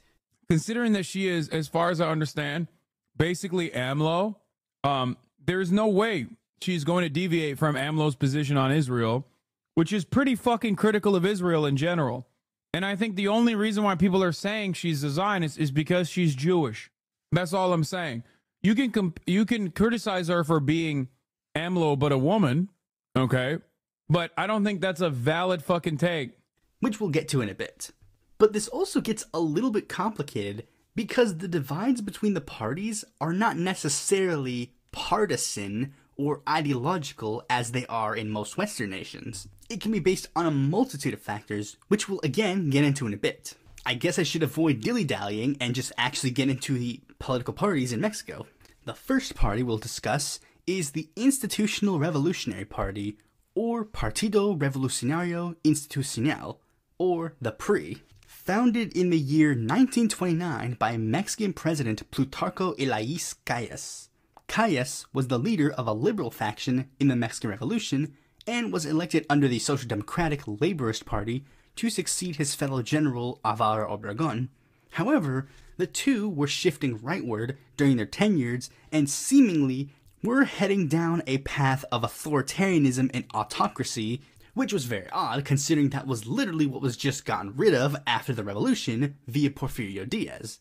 Calles, through his harsh persecution of the Catholics during the Cristero War, and Obregón for attempting to break the just instituted one-term precedent. Both of these factors would end up leading to Obregón's assassination before he could take his second term. Calles, seeing all of these issues in the immediate post-war, was afraid of Mexico falling deeper into a civil conflict, so he attempted to break all of the partisan divides by abolishing every single political party in Mexico and reforming them under one party, essentially trying to make it the State Party of Mexico, a title that it would maintain for 72 uninterrupted years. During this time, it had various ideological shifts, starting out as a very authoritarian autocratic party without really any semblance of a political ideology. Then, as a backlash to Calles, their next president, Lázaro Cárdenas, shifted the party vastly to the left. Then, when people inevitably had a backlash against him, the party would shift rightward again, at best being classified as social democratic, but at worst being classified as neoliberal, a shift that they kept maintaining with every succeeding president, to the point where now it is considered the de facto party of the Mexican center. While not explicitly right-wing, they are basically just capitalist neoliberals. Think the Democratic Party's right-wing if it were its own political party. The PRI's longest-standing rival is the National Action Party, or Partido Acción Nacional, or the PAN, a conservative Catholic party formed in opposition to Lázaro Cárdenas's socialistic and atheistic agenda. However, as the PRI started to change, so too did the PAN. Not really policy-wise, but more in rhetoric. They mostly changed their message as the party opposing the PRI and supporting democracy, usually downplaying its more explicit conservative elements, attempting to get people who oppose the PRI to back them, regardless of their political outlook. Such as the case in the 2000 election, where they had managed to get socialists to back them by promising that they would not privatize Mexico's petroleum industry, even though that was one of their primary policies since the party's foundation. By the way, they still supported that policy. They just didn't tell them that they supported that policy, which inevitably led to their candidate ending up winning in the 2000 election. But then came the big problem. When you build your entire party as the opposition party and running on things you oppose rather than what you're for, when you inevitably have to make it known what you stand for and what you're going to do as the mainstream party, you're gonna turn off some people, and turn off people they did, because after electing 2 presidents, people were so turned off from the PAN that in the following election, their candidate ended up getting 3rd, and when one of the former first ladies actively sought the PAN's nomination, they refused to have her as the candidate. Now, if you know anything about Western democracies, you know one thing. When there's a party that represents a broad coalition of the center-right voters, there must also come a broad party that represents center-left voters. Now, what's interesting is that these voters have actually gotten to change the party that represents them. Originally, the party that represented the Mexican left was the Party of the Democratic Revolution, or Partido de la Revolución Democrática, or the PRD. The party was founded by a man by the name of Cuauhtémoc Cárdenas, son of Lázaro Cárdenas, who was angry at the rightward shift that his father's party was going in and decided to push for a new left-wing force in Mexico. And he nearly won on his first try, but the controversial results of the 1988 election made it so that it was not meant to be. But he was hoping that the massive blowback after that election and the ensuing administration would propel him straight to the presidential palace. Then came the rise of the left-wing guerrilla movement, the Zapatistas, and the assassination of the PRI's presidential candidate, which made people very distrustworthy of leftward candidates. And unfortunately, party struggles started to... Yeah, they were fucking untrustworthy of left-wing candidates because they were like, they're actually super sick. They're too cool, is what people thought. Seems like the issue that people had were that... Seems like the issue that they had was that they were too cool. Form, with one faction of the party being extremely loyal to Cuauhtémoc, while many other factions were trying to make it so that they could move past him for upcoming elections. And things got worse as some of the party heads started becoming cozy to the other 2 parties in the mainstream Mexican political discourse, eventually culminating in the PRD signing a bill that would allow the privatization of Pemex, Mexico's state-run petroleum industry, which would culminate in a huge faction of the party to leave and form a new political party. And not that long afterwards, Cuauhtémoc would end up leaving the party as well, which would then turn the party into an empty vacuum, which basically represents the interests of a bunch of really old members of the Mexican left who are nostalgic for Cuauhtémoc Cárdenas, but not too nostalgic to not want to cozy up to the rest of the Mexican political elite. The party that would end up taking its place as the torchbearer of the Mexican left would be the National Regeneration Movement, or Movimiento Regeneración Nacional, or Morena. This party was founded by 2-time PRD presidential candidate Andrés Manuel López Obrador in 2014 in order to translate a youth-based political movement in Mexico into a new political party, viewing the PRD negatively for voting with the PRI and the PAN to deregulate Pemex. Despite this, Morena doesn't necessarily stray too far from the PRD ideologically. The party is essentially being made up by the people who were the left wing of the PRD. The biggest difference from Morena and the PRD is the fact that Morena... AMLO, you'll never make me hate you, okay? When he came out with the fucking truth of duendas, did I say it right? When no one else would, I'm sorry. It was over for me, okay? Duendes, not duendas. Duendes! Mi cabrón. That's right. He knows the truth, bro. He knows the fucking truth. He knows the truth. A lot of you don't. And a lot of you are afraid of a little quirked up, religious boy who is talking about wood elves, okay? And UFOs. How many UFO investigations occurred under AMLO's watch? Who else would do that for you? AMLO was weirdly socially conservative, Pepe Hands. No, I know. Oh, I know. They're going to get you if you keep saying it. Wait, what? No, they're not going to get me because I believe them. AMLO's an interesting person because on the one hand, he's like definitely a fucking weirdo and very socially conservative on a lot of issues. But also on the other hand, I always hear stuff about like nationalization of natural resources and things of that nature, even though simultaneously it does seem like he was like supposed to be the anti-corruption candidate, and yet under his watch it almost feels like the military got more beefed up but still didn't do enough to fucking deal with the cartels, and the police and the federales got more corrupt than they were prior, and you know, and pretty much everything he touched, with the exception of like more protectionist attitudes. I mean, he went along with Donald Trump and Joe Biden's immigration agenda, and things didn't change for the better. Now, am I saying this because I was personally apprehended by Customs and Border Patrol in Mexico and forced to pay a tax of whatever dollar value that they assigned? No, that's not the reason why I'm saying that. There isn't a candidate in Mexico that is anti-corruption. Well, mate, I love you, but you've got a pretty flawed understanding of Mexican internal politics. As a Mexican, I'm saying this. Why? Because I said the duendes thing? Is that why? Hassan Crybaby? Wait, what? Duendes are so scary. Don't talk about them. Stop. They will attack. Hassan Crybaby.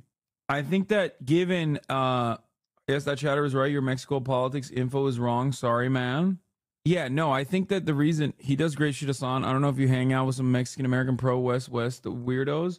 No. Okay, I'm not done. Let me explain something to you. Okay, as far as I understand, this is the reason why I brought up protectionist politics that AMLO has. However, having said that, a lot of people fucking personally think he is like legitimately like a ride or die socialist or some shit for this reason. I think that's why there's a lot of people who perceive him as like the anti-Western imperialist choice or something. Is way more open with the idea of being closer to socialists, due to the fact that AMLO not only has a decent history of radical political activism, combined with the fact that he has aligned himself with many of the pink tide leaders.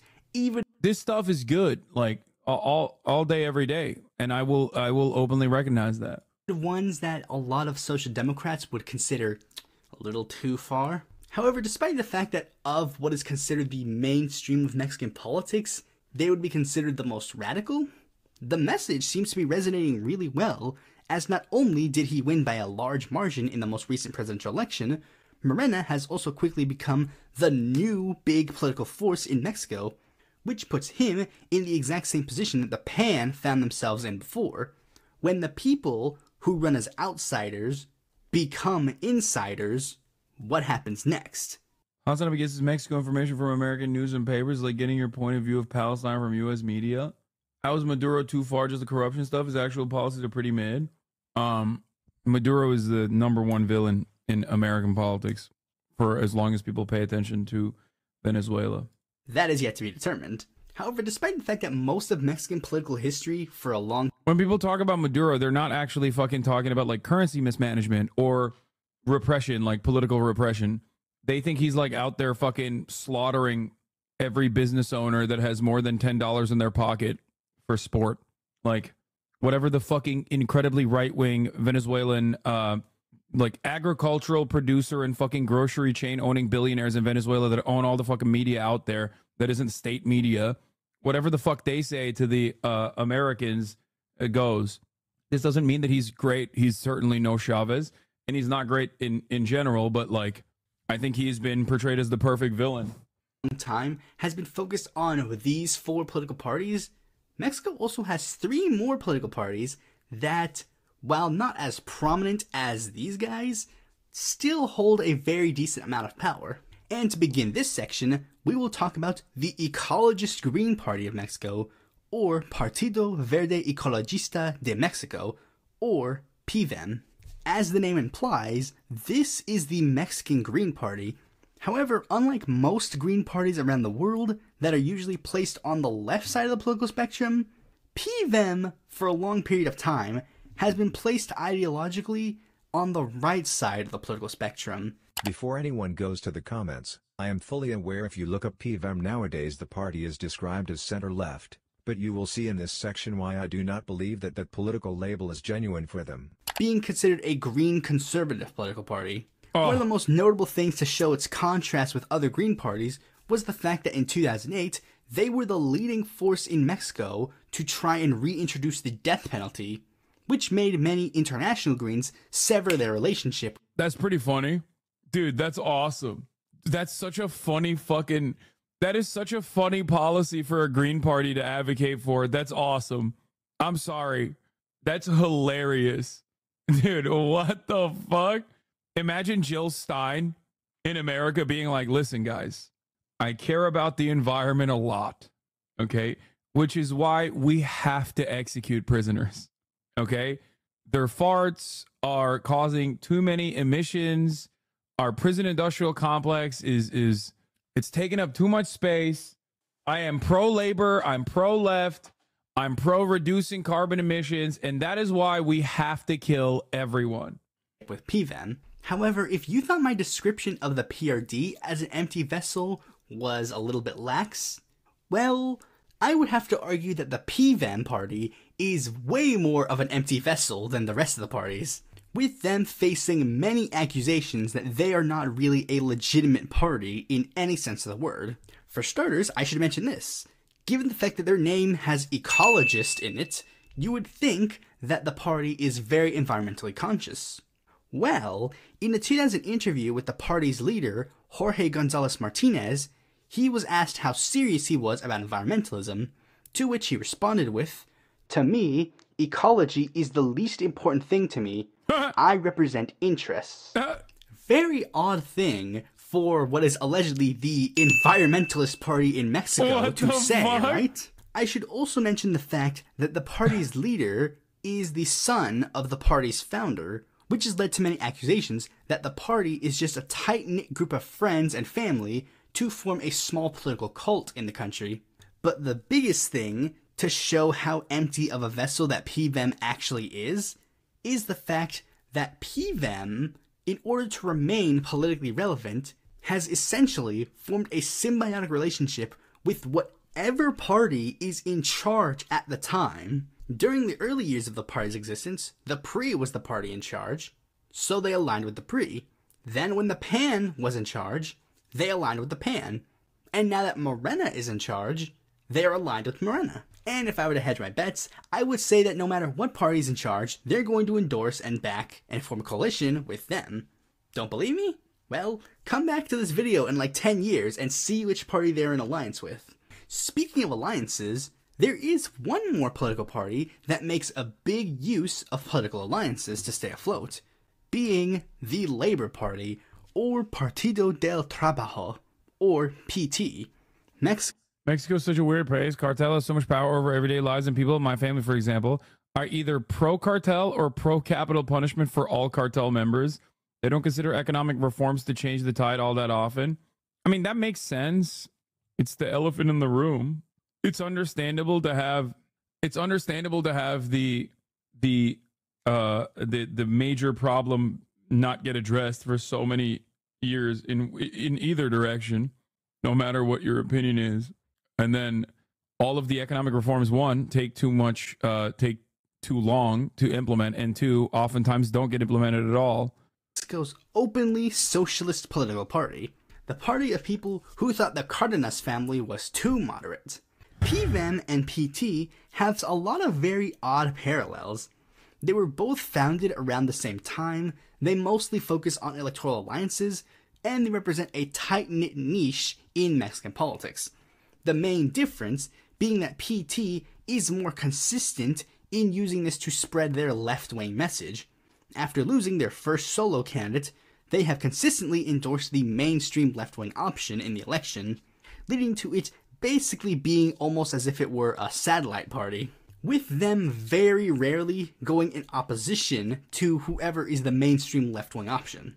In fact, a state that showed this well was the state of Zacatecas, where a prominent left-wing political family in the area were PRD diehards before leaving to join PT and build them up, before becoming lead figureheads in the formation of Morena. So despite the fact that this party is probably the least successful of all the parties in this video, it actually has a lot more staying power than its vote returns would actually indicate. And last, but certainly not least, we have the Citizens Movement, or Movimiento Ciudadano, or MC. Or if you're a Mexican who is watching this video, you may know them as... This is a party that has gone through a lot of changes, but also hasn't. The Citizens Movement was founded in 1999 by a group of young left-leaning PRI members who wanted to change the course within Mexican politics in the new millennia. A new course for the country, as they said. Why make a new political party as opposed to joining the PRD, you may ask? Well, they viewed the PRD's brand of leftism as becoming an old guard, as well as not meeting the needs of the next generation, particularly in regards to social issues like feminism. The party also identifies itself as social democratic and broadly center-left, but it's a little bit different from the other parties that you might consider center-left in Mexico. Not explicitly opposing capitalism, but arguing it should be fairer, which in the most recent Mexican presidential election has essentially led to them becoming a third force in Mexico, kind of becoming the de facto center, rather than joining with one coalition and trying to be 100% pro-AMLO, or joining the other coalition and being 100% anti-AMLO. They've decided to work with him issue by issue, particularly on things regarding, again, feminism, or LGBTQ rights, or marijuana, but opposing him on certain other issues, which has led to many people to actually take a look at this party more seriously than the rest of them, as they have made a point to refuse joining an alliance or friendship with the Mexican political elite, leading to the MC to become very prominent in Mexico. Don't count them out quite yet. So yeah, that's basically all I have to say on this topic. Maybe check in the future to see if I have a video on the upcoming Mexican presidential election. Thanks for watching this video. Be sure to like, comment, share, subscribe, and click the bell to notify a future video. Yeah, I feel like the fact is that the PRI was not created to be a democratic political party that competes every 6 years of the polls, but try to legitimize the dictatorship of the Mexican Revolution by simulating a supposed democracy. It was conceived as a communist party of the Soviet Union to have a symbiotic relationship with the party state. The difference is that the general secretary of the CPSU was consequently head of state in Mexico. The president emanated from the PRI, was the owner of the party for 6 years, which gave him meta-constitutional power to personally appoint the successor. Yeah, but the point is that's not supposed to happen. Like, ultimately, what's supposed to happen is it just stays loyal to the immortal science of Marxist-Leninism, and this gives you broad powers of making, multiple decade-long agendas and following through on them, and not have the fucking party's ideological perspective shift to diametrical opposites. The advantage of having like one major party filled to the brim with like unique voices and different ideologies is that those ideologies get mentioned, but ultimately you're supposed to have an advantage being that as long as it's directed by the interests of the working class, it should have the capacity to, move the country in the right direction and engage in and not be damaged by short-term profit-seeking motives. The past elections have been interesting because PAN and PRI, which are basically like Dems and Reps, have teamed up to go against a more leftist party, albeit one that isn't perfect. Morena is not 100% leftist, though. I didn't say that. If you aren't pro-capital punishment or climate denialism, you're just low-int spec build, sure. Ultimately, I think Mexico is in the whims of the United States of America when it comes to its own internal politics more than people care to admit or recognize. But I think that's a reality that most Mexicans do recognize. Now this covered the president. On December 1st, Mexico will get a new president. Former mayor of Mexico City, Andrés Manuel López Obrador, will take office. But his road to the presidency was anything but easy. López Obrador, also known as AMLO, first had to prevail over the incumbent Mexican administration, run by the PRI, a political party that has governed Mexico for most of the last century. After numerous corruption scandals and a failed war on this is from 2018. Drugs that's killed almost 200,000 people since 2006, López Obrador was hoping the Mexican people were hungry for change. In this episode, we'll discuss how the political outsider AMLO rose to the highest office in Mexican politics, AMLO grew up in the state of Tabasco, the epicenter of Mexico's oil industry. His father worked in the industry and was able to provide AMLO with a middle-class childhood. AMLO became involved in politics and activism during his 20s, when he took a job as a representative of the National Indigenous Institute. While working there, he lived among the Chontal Maya, an indigenous population of Tabasco who are some of Mexico's most impoverished people. Now that we watch this, we'll watch another video that is not so hopeful 5 years after the fact as well.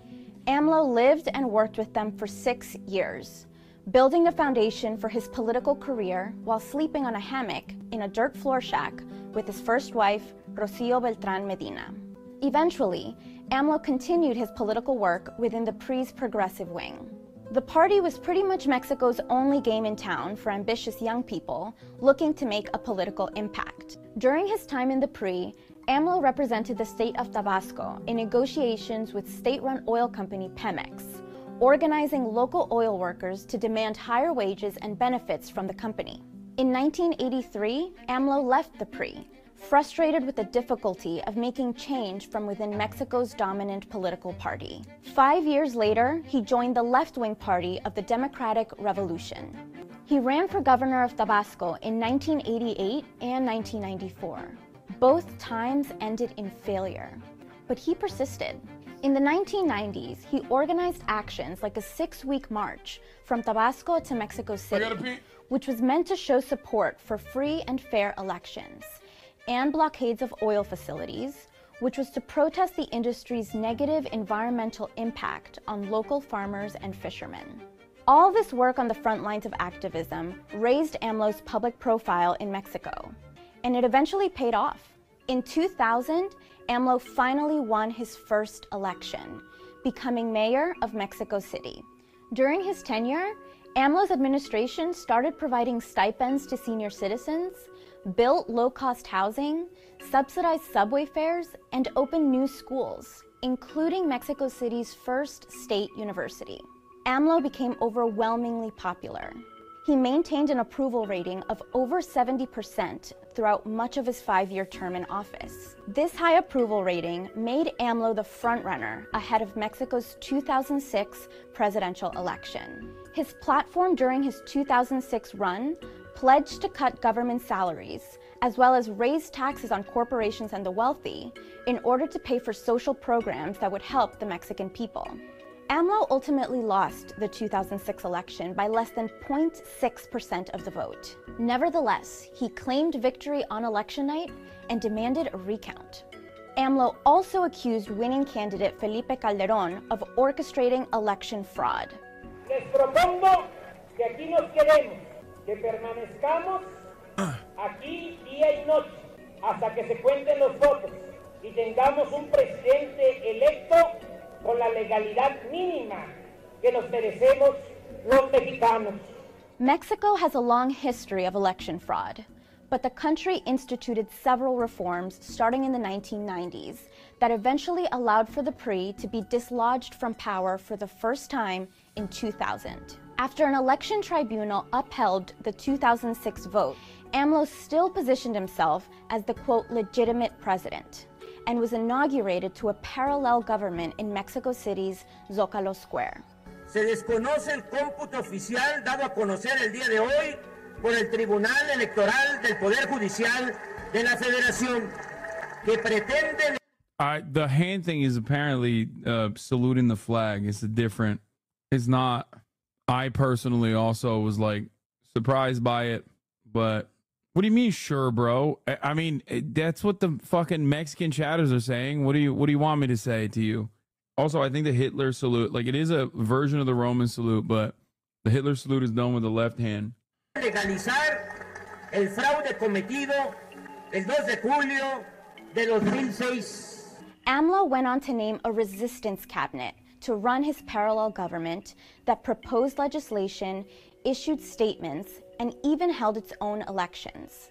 AMLO toured the country for the next several years, eventually visiting all of Mexico's 2,438 municipalities. Heading into the 2012 election with a larger public profile, AMLO decided to present a more... Oh, Hitler salute is also with the right hand? Yeah, chat chill. That's how us Mexicans salute the flag during our national anthem. It definitely does look problematic. Yeah, I mean, it does come from Roman origin, and fascists adopted it and was like, we're going to use this as like our thing. It's actually crazy how much of a fucking culture vulture Hitler was. This motherfucker looked at like the Germanic tribes and saw that they were living in mud huts and just basically literally stole shit from everybody. Like, what the fuck is the swastika? Like, what are we doing? What the fuck does that have to do with Germany? And even the fucking Roman salute. It's like, bitch, that's not your thing. That's why he was so invested in finding some like Nordic esoteric rune shit for Germany. Yeah. That's the worst part about Hitler is his cultural appropriation. Moderate platform and image, even though he still referred to himself as the legitimate president as late as 2011. One addition to his platform for this election was a new approach to the war on drugs that then President Calderón had started upon entering office in 2006. AMLO proposed the removal of drug cartel fighting army troops from the streets and said that the government's focus should instead be on tackling the root causes of crime and violence, lack of opportunity, and Mexico's poor education system. But ultimately, AMLO once again failed to take the presidency. Initially, he refused to accept the election results, which saw the PRI take power once again, with Enrique Peña Nieto at the helm. But this time, AMLO stopped short of declaring himself the legitimate president. After 12 years in the political wilderness, the PRI returned to power during an incredibly tumultuous time in the country, as decades of violence, corruption, and economic inequality reached a climax. I remember a kid at our high school tried explaining that during our class, and the whole class just called him a racist and a Nazi. In 2014, Peña Nieto and the PRI were directly implicated in multiple corruption scandals, leaving the incumbent administration incredibly unpopular. Meanwhile, AMLO broke with the PRD, his political home for over 20 years. He then set out to create a new political party, the Movement of National Regeneration, also known as Morena. En esta nueva etapa de mi vida, voy a dedicar toda mi imaginación y trabajo a la causa de la transformación de México. Lo haré desde el espacio que representa Morena. And nationwide frustration with the PRI set the stage for AMLO's comeback. The multitude of crises in Mexico seemingly confirmed issues that AMLO had been discussing for decades, vindicating his agenda and making him the clear frontrunner for the 2018 election. And then finally, on his third attempt at Mexico's presidency, Andrés Manuel López Obrador won the 2018 election with over 53% of the vote. And he's entering with a mandate to tackle corruption, increase social spending, and transform. This is why I said he ran as the anti-corruption candidate, which is a laughable notion in many parts of Latin American politics. It's like an American running against lobbying or something. You know what I mean? It's like imagine like a one of the two major party players being like, no, we are the anti-lobbying party. Overall, when people say in Latin American countries, when someone says they're anti-corruption candidates, that also often can mean like, not in the case of AMLO, but when someone says that they're anti-corruption candidates, immediately I'm like, my ears perk up. My assumption is like maybe they're this is the CIA party. From the country's war on. It's not always the case, for the record, but I'm just saying. Drugs. Too many instances where such things happen. La estrategia fallida de combate a la inseguridad y a la violencia. Más que el uso de la fuerza, atenderemos las causas que originan la inseguridad y la violencia. Estoy convencido de que la forma más eficaz y más humana de enfrentar estos males exige necesariamente del combate a la desigualdad y a la pobreza. But can AMLO successfully impact Mexico's problems? We'll have to wait and see. With a caravan of migrants and asylum seekers. I don't think he solved Mexico's problems. To be fair, I don't think Mexico's problems can be solved with like one president and with one term.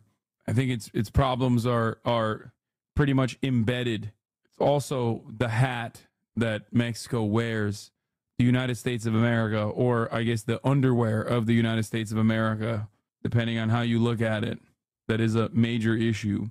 I don't know. I just like a lot of people are I never hear from people who are anti-AMLO with a better alternative. That's all I'm gonna say. I'm not like I don't think that he is great. Mexico is so close to America, so far from God. You would have us another lackey for the U.S. government. Got you. I got you. Do you really believe he took money from the cartel? Because if so, you are really not correct. The CIA took their comments back because there's no evidence that he took money from the cartel, and in fact, he created a whole new military segment to deal with them. I mean, I wasn't even talking about him taking money from the cartel. I was simply stating that the cartel is far too great of a problem and virtually impossible to deal with. That was in reference to the CIA campaign that's gone viral in Mexico. He did take money from the cartel. Chad is a liberal coping. No, I don't think they're a liberal. I think there are a lot of people like the gray zone Andes who forget what critical support means and think that it means uncritical support, and will present anyone that's like not firmly committed to whatever the American State Department agenda is, even though AMLO does unironically align with the American State Department on some issues, not all, but some. You could say that is a matter for survival, but ultimately a lot of leftists will be like, no, this is the truth. I feel like, I mean, I don't know. Yeah, this is what I mean. The president of this is what I meant. Like, Mexico's AMLO has 80% approval despite media lies and U.S. meddling. Of Mexico, Andrés Manuel López Obrador, known as AMLO, is one of the most popular leaders. Like, there's this thing that we do where we on the left have a capacity to sometimes be so understandably critical about our neoliberal capitalist Democratic Party leaders and have all the smoke for them. Like, for example, when Kamala Harris voted for Medicare for all, or even ran for president against Joe Biden, saying that she wanted to do Medicare for all, right? We know that's bullshit, right? We know that's bullshit. We know that's just like basic politics. The Democratic Party, when they're not in charge, when they're not in power, will, advocate for the most radical socialist policies. You know what I mean? We got to do land reforms or some shit. Obviously not to that degree, but like, we know that they do that. Okay. Having said that, however, that same scrutiny rarely ever exists for people that are outside of the realm of like American politics. And I think it's like, in the interest of charitability, I think it usually comes from maybe not seeing the nuances, and maybe also vilifying America, which it deserves to be vilified. Ultimately, the way I see it is like, as long as there's not a better option out there that's viable, then, this is the best you got on earth. And as he's finishing the final year of his 6-year term, he has an 80%. Like I said, you can never make me hate a guy who unironically tweets about wood elves. Okay?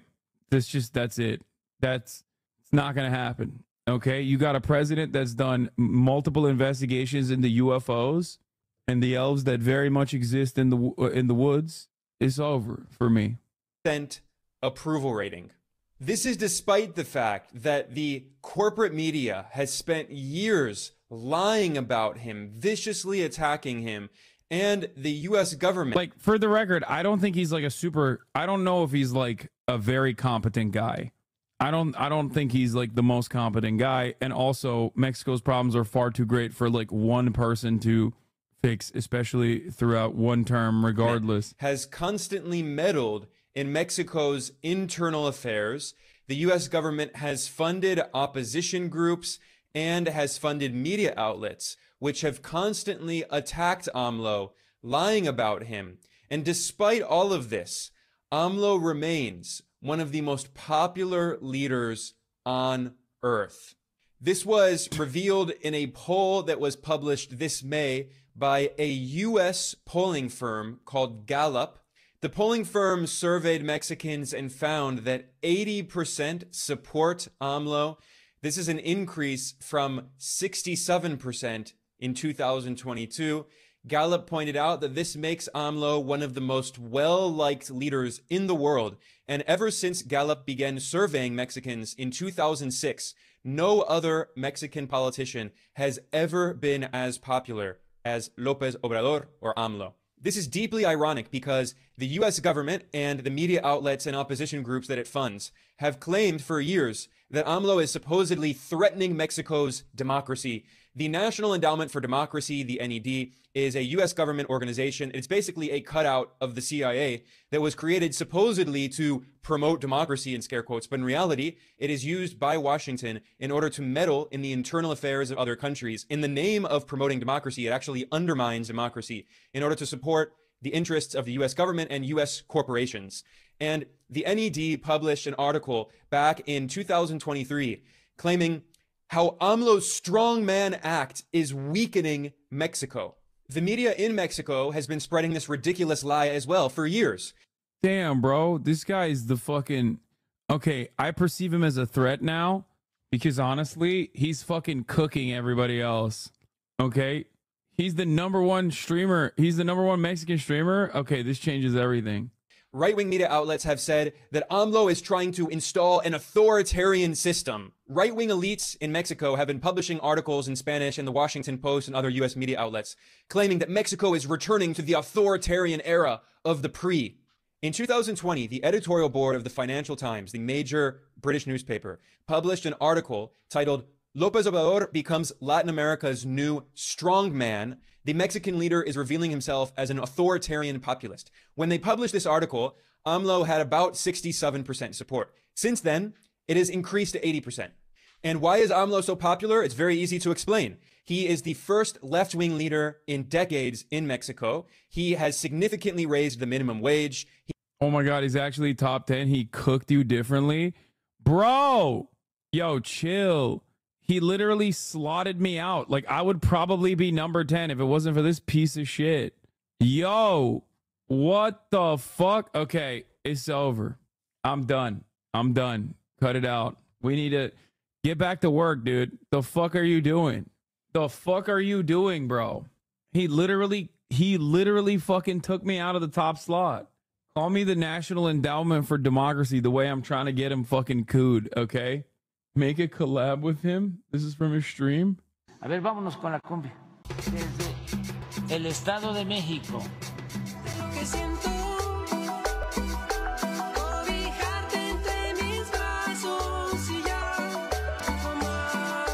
Bro, people are raising their hands.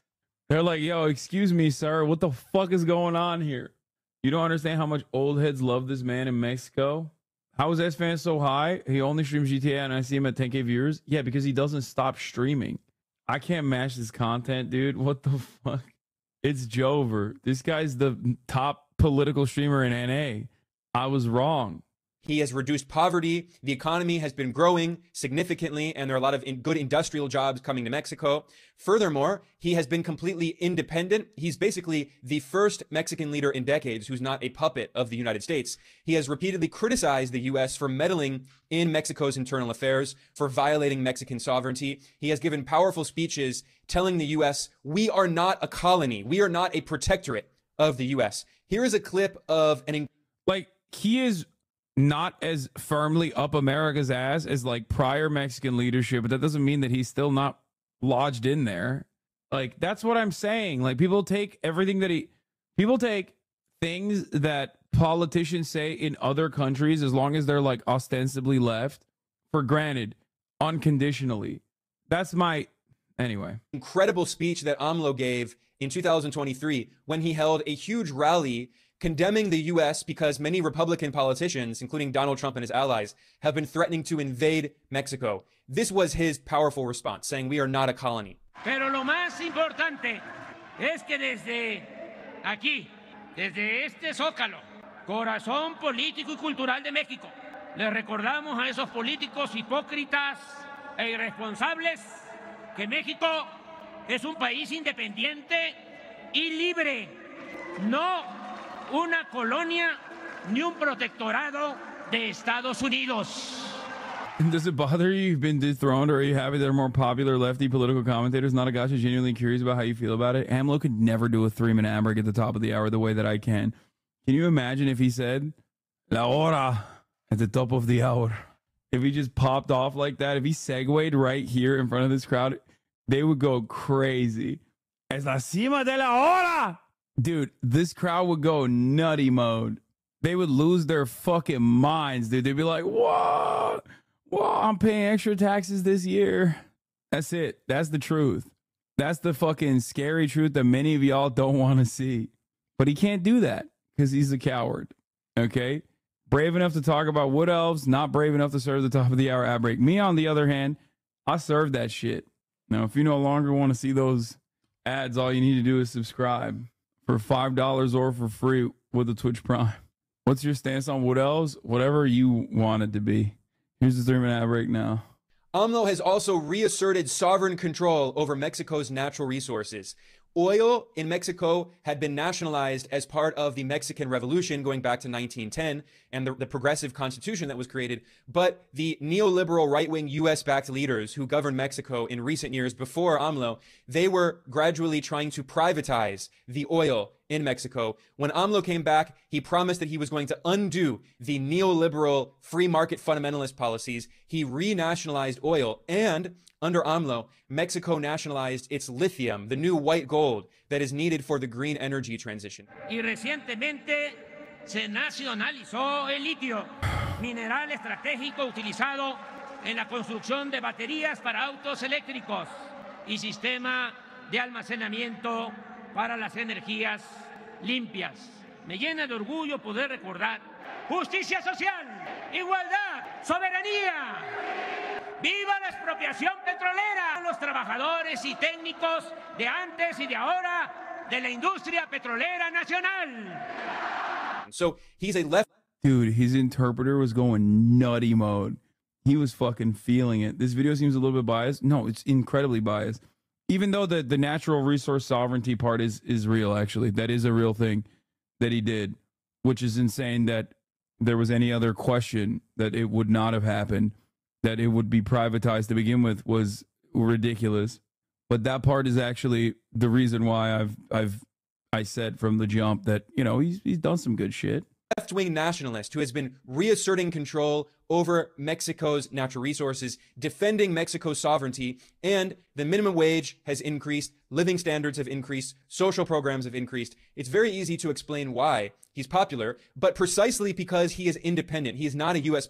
Bro, how come your support for politicians like AOC and Bernie isn't quite as critical as you feel about AMLO? What the fuck are you talking about?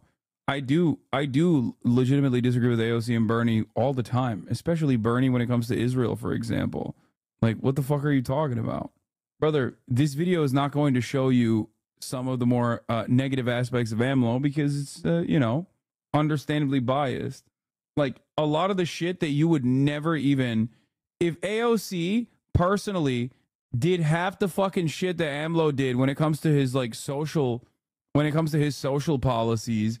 You would literally never vote for her or never advocate to even have her in question as a progressive. What the fuck are you talking about? You have to take the good and the bad. What do you mean?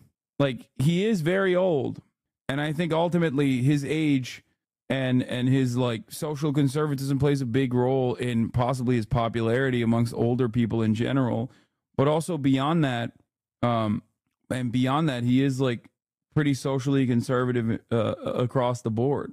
Puppet. That's why the U.S. government still better than prior Mexican leadership, but you know, in the U.S. and oligarch-owned right-wing media outlets in Mexico, they have spread this false narrative claiming that he's authoritarian, despite the fact that he has 80% support, because the U.S. cannot control him and the right-wing capitalist oligarchs in Mexico cannot control him. The Council on Foreign Relations, which is one of the most powerful think tanks in the U.S., closely linked to the U.S. State Department and also to Wall Street, the Council on Foreign Relations has also spread these lies claiming that Mexico's democracy is crumbling under AMLO.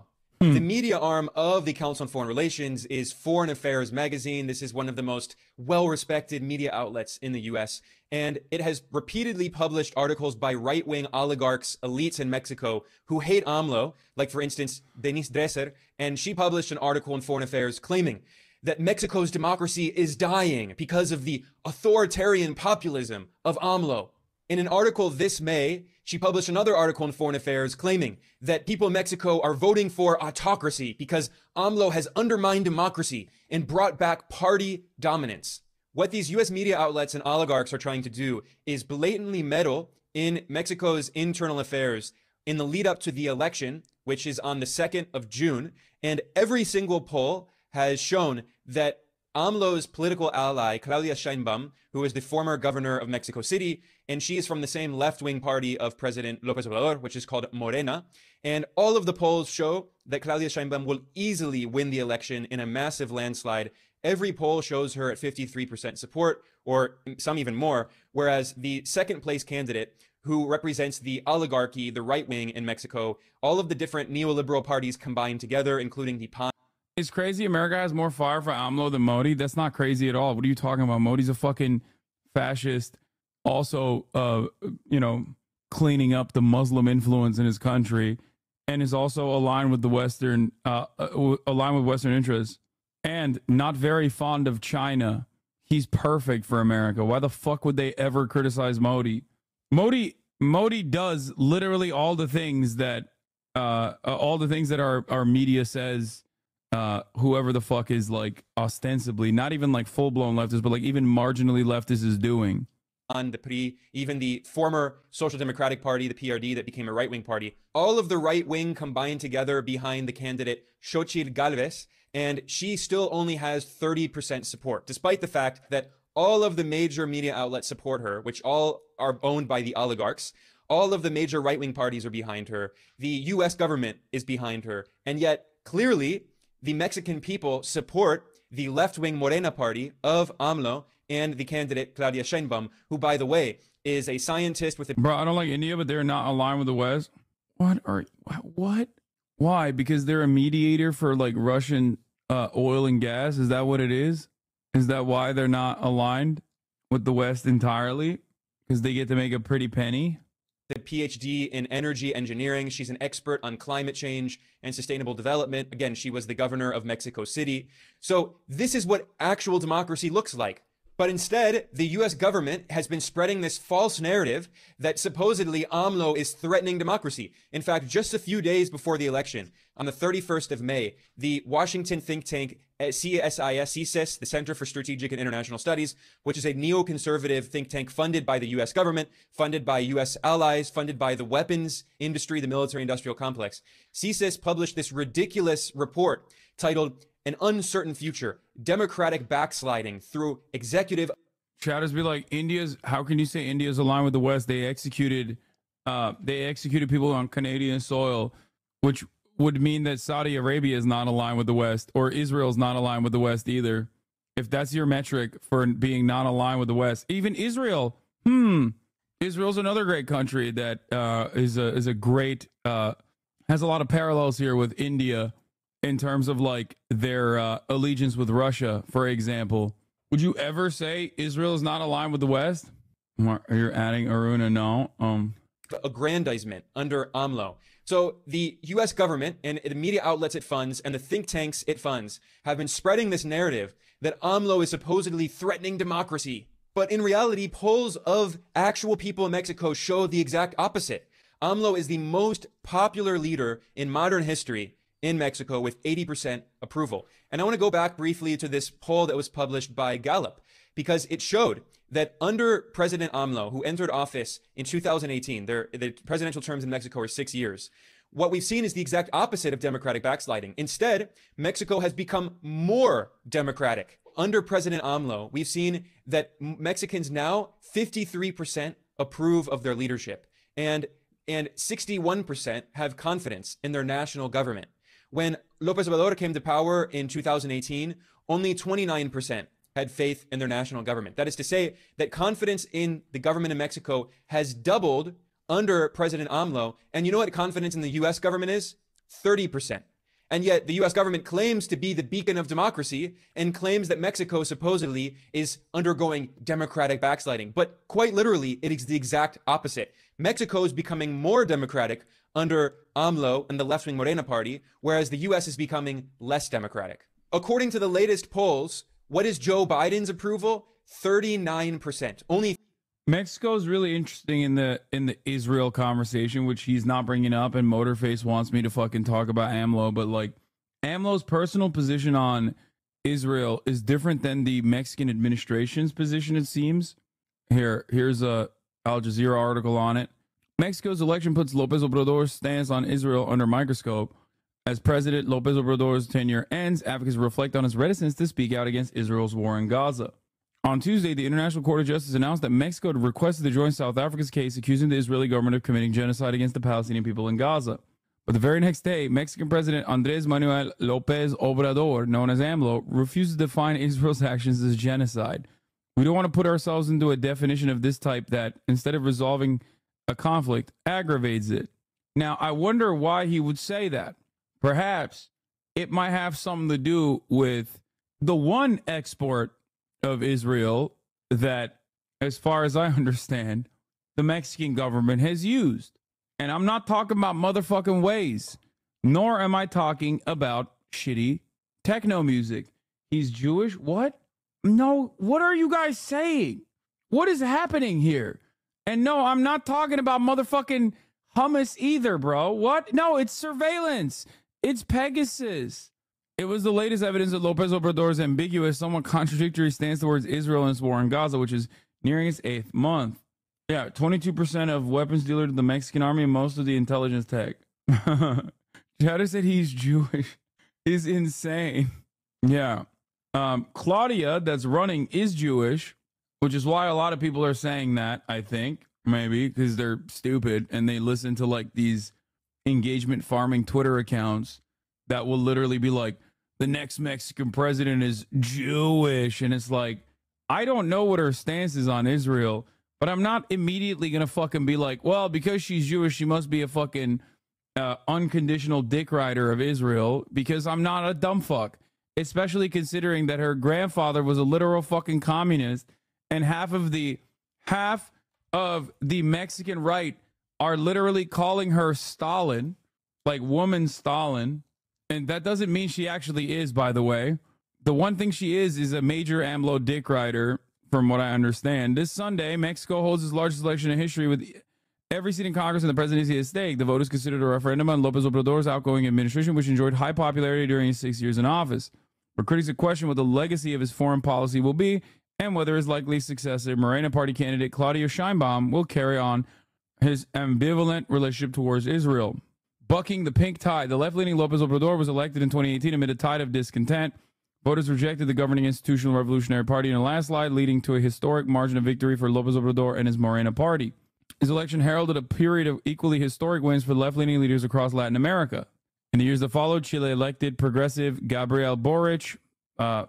Podcaster himself, its youngest president ever. In Colombia, meanwhile, Gustavo Petro became the first left-wing leader to win the modern presidency. And in Brazil, the prominent left-wing leader, Luiz Inácio Lula da Silva, the GOAT, nabbed his third term in office after a gap of more than a decade. Critics have dubbed the election streak as the new pink tide, ushering in a generation of like-minded leaders. But when it comes to Israel, Mexico's López Obrador has broken this mold. After the war erupted on October 7, much of the so-called pink tide spoke out against the spiraling death toll in Gaza. Boric condemned Israel's military offensive as disproportionate. Others went further. Lula recalled Brazil's ambassador because he's the GOAT on Wednesday, and Petro cut diplomatic ties altogether in May, also the GOAT. I think another thing that Petro did, the previous administration had, I think, hold on, I want to look this up. I remember reading something about how Gustavo Petro literally was personally victim to, or at least his comrades were literally personally victim to the former Cuban administration utilizing Israeli surveillance technology on them. And he is now punishing people that used it. Hold on. Dude, this is awesome. Look. Foundation for Defense of Democracies. Gustavo Petro's anti-Israel fantasy has a high price for Colombia. Did I say Cuban? Why are people saying Cuban in the chat? You did? Oh, I said Cuban. My bad. No, yeah, I misspoke by accident. No, it's not Cuba. It's Colombia. I said Cuban administration. Apologies. Colombian administration.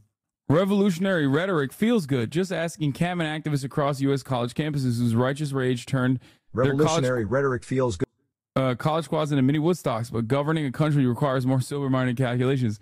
Colombia's president Gustavo Petro was about to find out on Wednesday in a raptured moment of revolutionary enthusiasm before a crowd assembled. What the fuck is this article? Why is it always automatically doing AI voice? Petro declared that Colombia was severed diplomatic relations with Israel. Petro's announcement hardly comes as a surprise. Blah, blah, blah. Price tag. Colombia is jettisoning a trade and security partnership that gave Colombia much needed access to advanced weaponry for its security, advanced technology for its technological development, and advanced know-how for its agricultural sector. The biggest losers stand to be Colombia's armed forces. With dissident guerrillas still at war with the state, areas overtaken by organized crime and instability across its borders, Colombian armed forces may struggle as they scramble for alternative suppliers. This will not be trivial. Colombia's fighter jets are Israeli-made Kafirs. Light arms are produced in Colombia under Israeli license. Colombia had just awarded Israel a major contract for air defense systems before this crisis. Now Petro will have to procure much-needed military hardware elsewhere. The business sector will also suffer. You will suffer, sir. How dare you sever ties with Israel? You will suffer. I'm here to defend democracy, by the way. I'm at the foundation of defending democracy. Defending democracy. How dare you? How dare you sever ties with a genocidal apartheid regime? You will suffer. You will regret this. It's awesome. The reason, oh, here it is. Okay, here. This is the best part. Okay, of course. The reason for the anti-Israel turn comes down to Petro's indulgence of his radical revolutionary nostalgia. Petro is an old revolutionary whose past as a member of Colombia's M19 guerrilla organization still informs his worldview.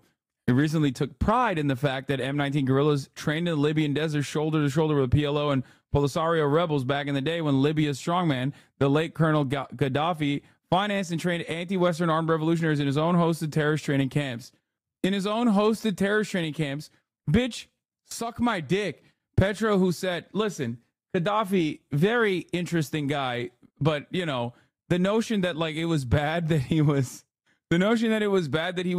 financing and training anti-Western armed revolutionaries is ridiculous, okay? Why are you posting his dubs? Petro's romantic worldview may earn a praise from a Frantz Fanon reading group. They're so mad, dude. But it will not deliver to his country. He's sacrificing Colombia's national interests at the altar of anti-Western party line, whose authoritarian backers are hardly iconic humanitarians. Under Petro, since 2022, Colombia has recognized Polisario, the Algerian and Iranian-backed guerrillas fighting Morocco in the Western Sahara, again evoking their history of joint struggle as his reason. Colombia has sought a realignment with Nicolas Maduro's Venezuela and boost bilateral trade. How dare he do that? He should only do trade with America and American allies. You fucking asshole. You fucking piece of shit. You fucking dickhead. Also, guess what, dude? Guess what? Western Sahara belongs to Morocco. Why? Because they also align with Israel. So fuck you. Okay? They get to have that. And you suck my dick, you fucking piece of shit. Listen, they worked hard. They worked hard to get that. What did they do? They turned around and they fucking said Israel can do as much genocide as it wants. Yeah. Listen, if they hadn't done that, now listen, we have all the smoke.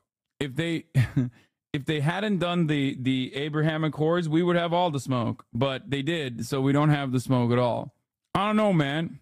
Maybe the guy who was like, maybe the guy whose friends were hunted down by former Colombian governments utilizing Israeli surveillance tech and utilizing Israeli weapons has a distaste for that for obvious reasons. I don't know.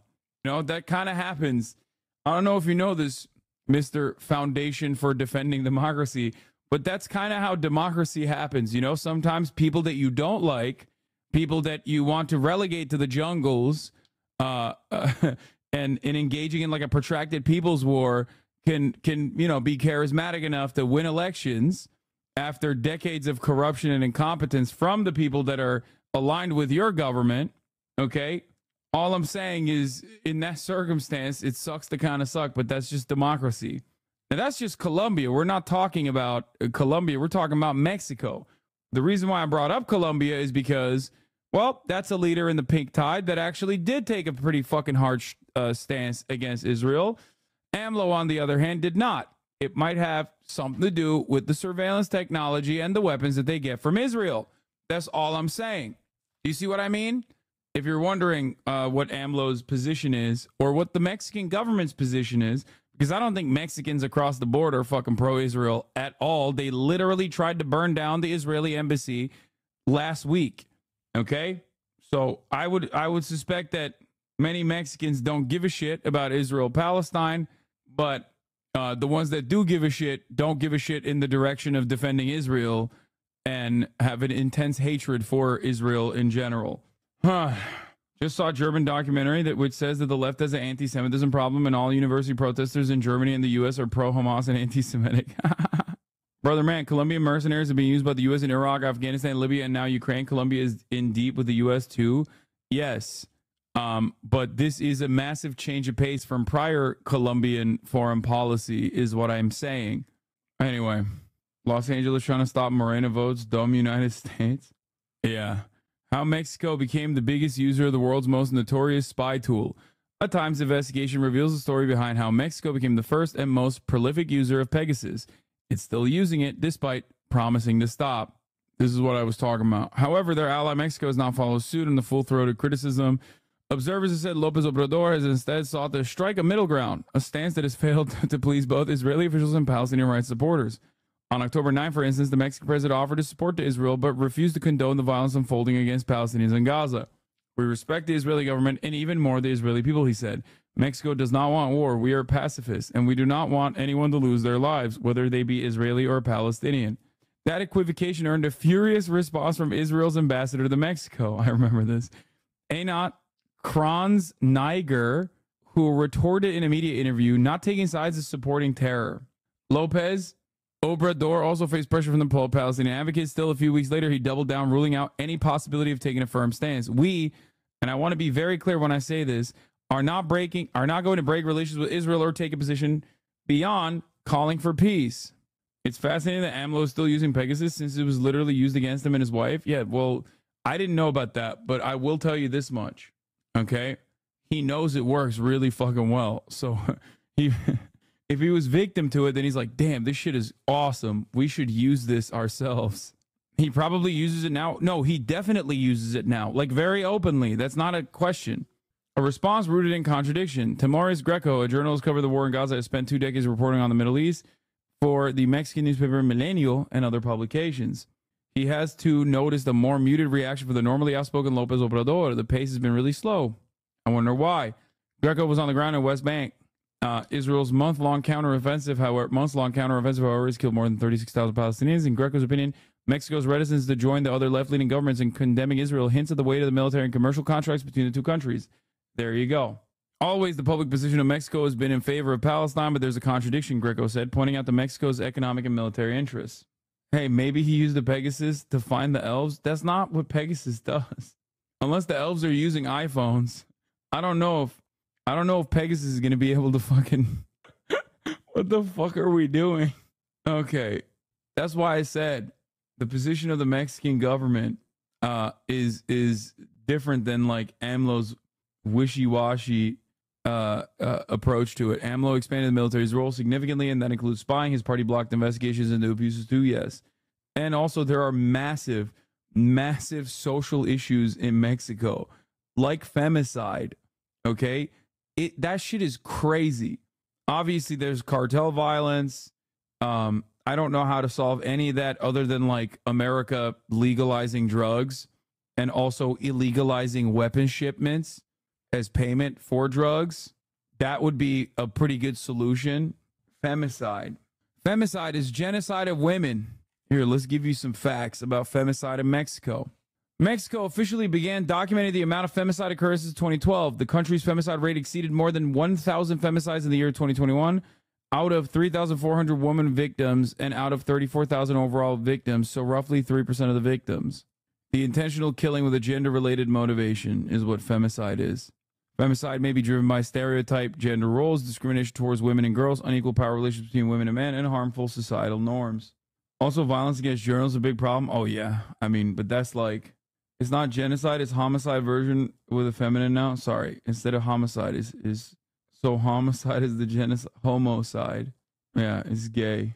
39% of people in the U.S. Anyway, he's not going to bring all that stuff up, obviously, because he's doing the thing that some people sometimes do, which is critical support for leader A means uncritical support, actually. Support Joe Biden. AMLO is literally twice as popular as Biden. Meanwhile, 56% of North Americans disapprove of Biden. And what was Donald Trump's approval in his last year in office in 2020?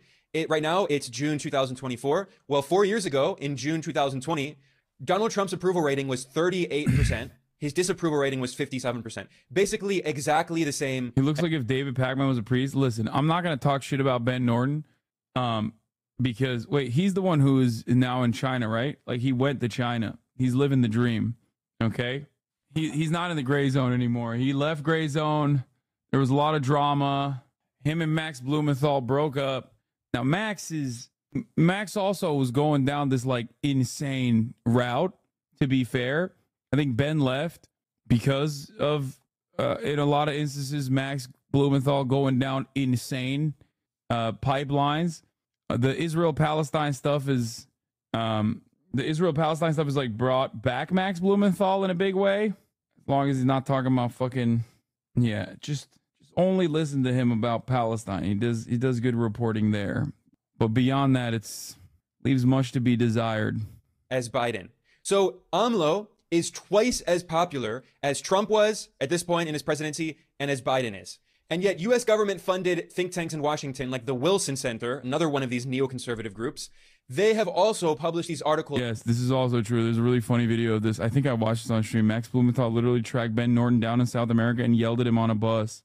Was complaining about so-called democratic backsliding in Mexico, lessons for opponents of authoritarian populism. Apparently, authoritarian populism is when President AMLO has 80% approval. Now, earlier I explained why AMLO is so popular, and I mentioned that one of the reasons is simply because he has significantly helped poor people, and his famous slogan is, first the poor.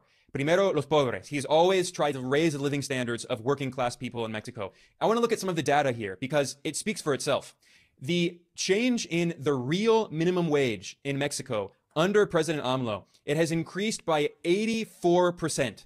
Between 2018 and 2023, the minimum wage in Mexico has increased more than any other country in Latin America by far, 84%. However, that was just the minimum wage. Let's also look at the data on per capita real labor income. So this is per capita. So this is all of the labor income of the country divided by the population per person. And you can see that in 2018, when AMLO came into office, the per capita real labor income was about 2,500 Mexican pesos per trimester.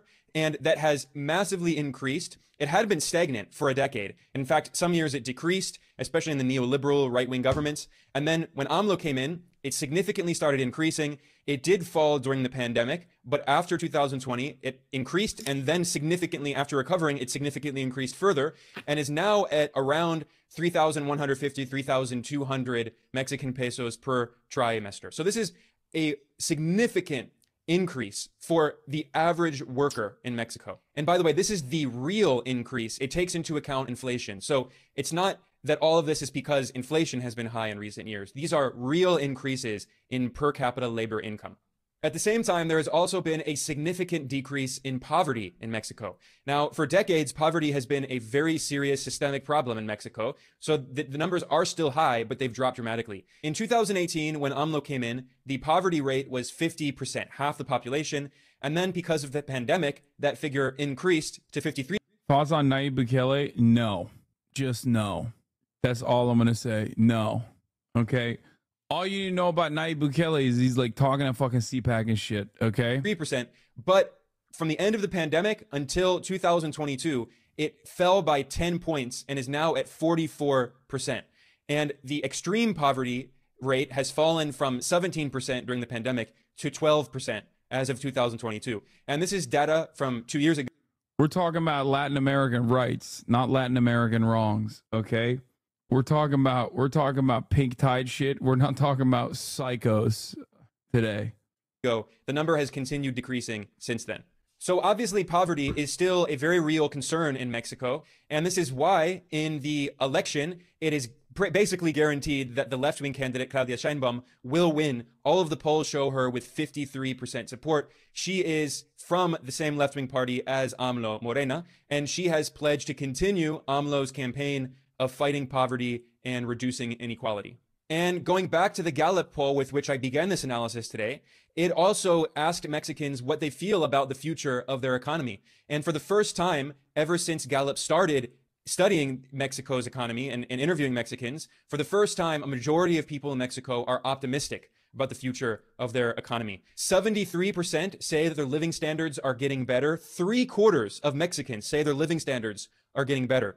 57%, a slight majority, say that the local economy is getting better. This is higher than Gallup has ever seen in its polls. For the first time on record, 55% of Mexicans have confidence in Mexico's financial institutions and banks.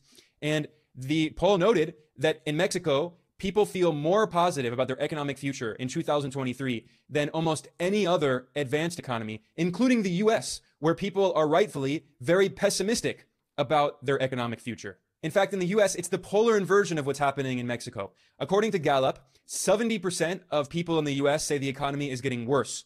Only 26% say the economy is getting better. So quite literally in Mexico, twice as many people think the economy is getting better in Mexico than in the US. Just as AMLO is twice as popular as Biden is or as Trump was in his same time in his presidential administration. So this is scientific proof. Looking at polling done by a U.S. polling firm. This is not done by a Mexican polling firm that is linked to President AMLO and his left-wing Morena party. This is according to scientific polling done by Gallup, the leading U.S. firm.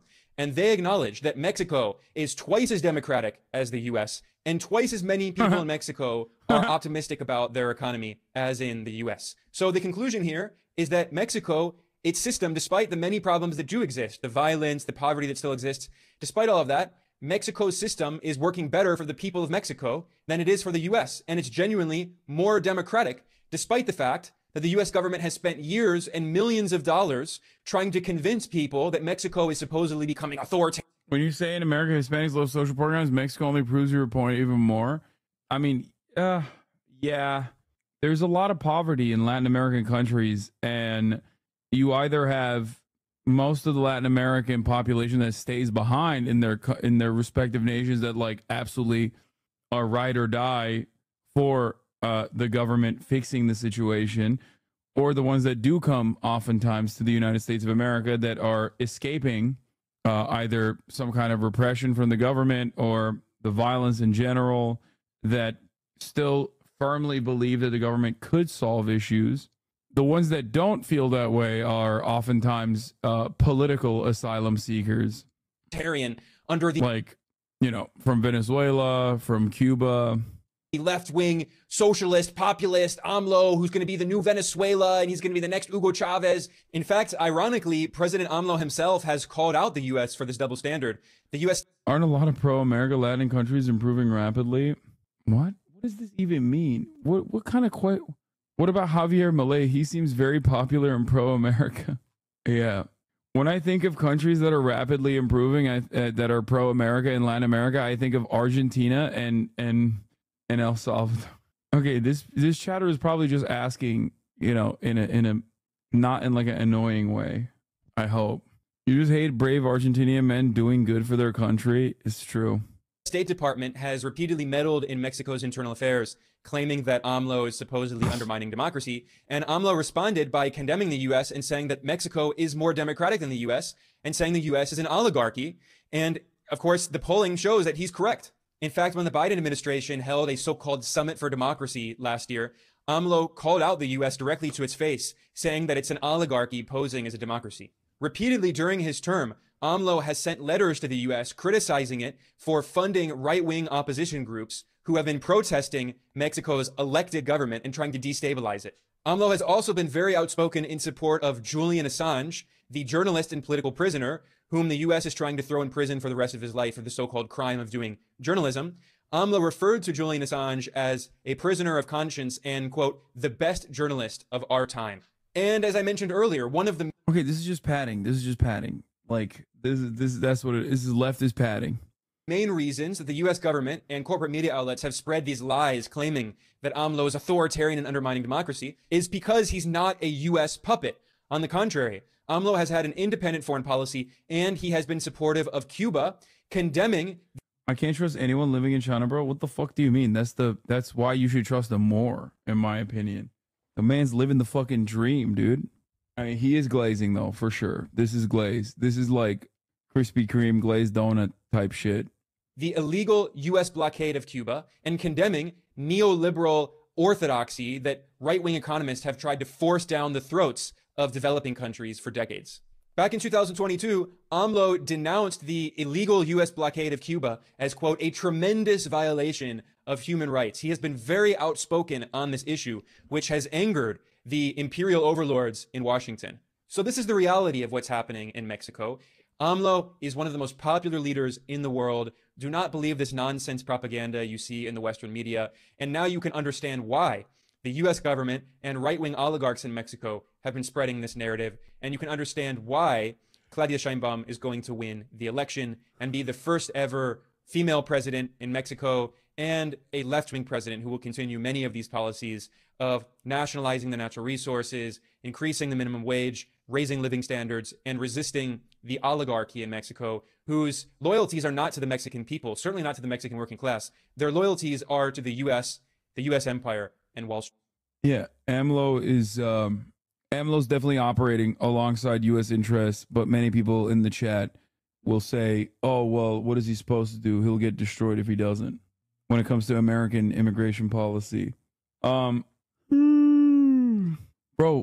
this is awesome.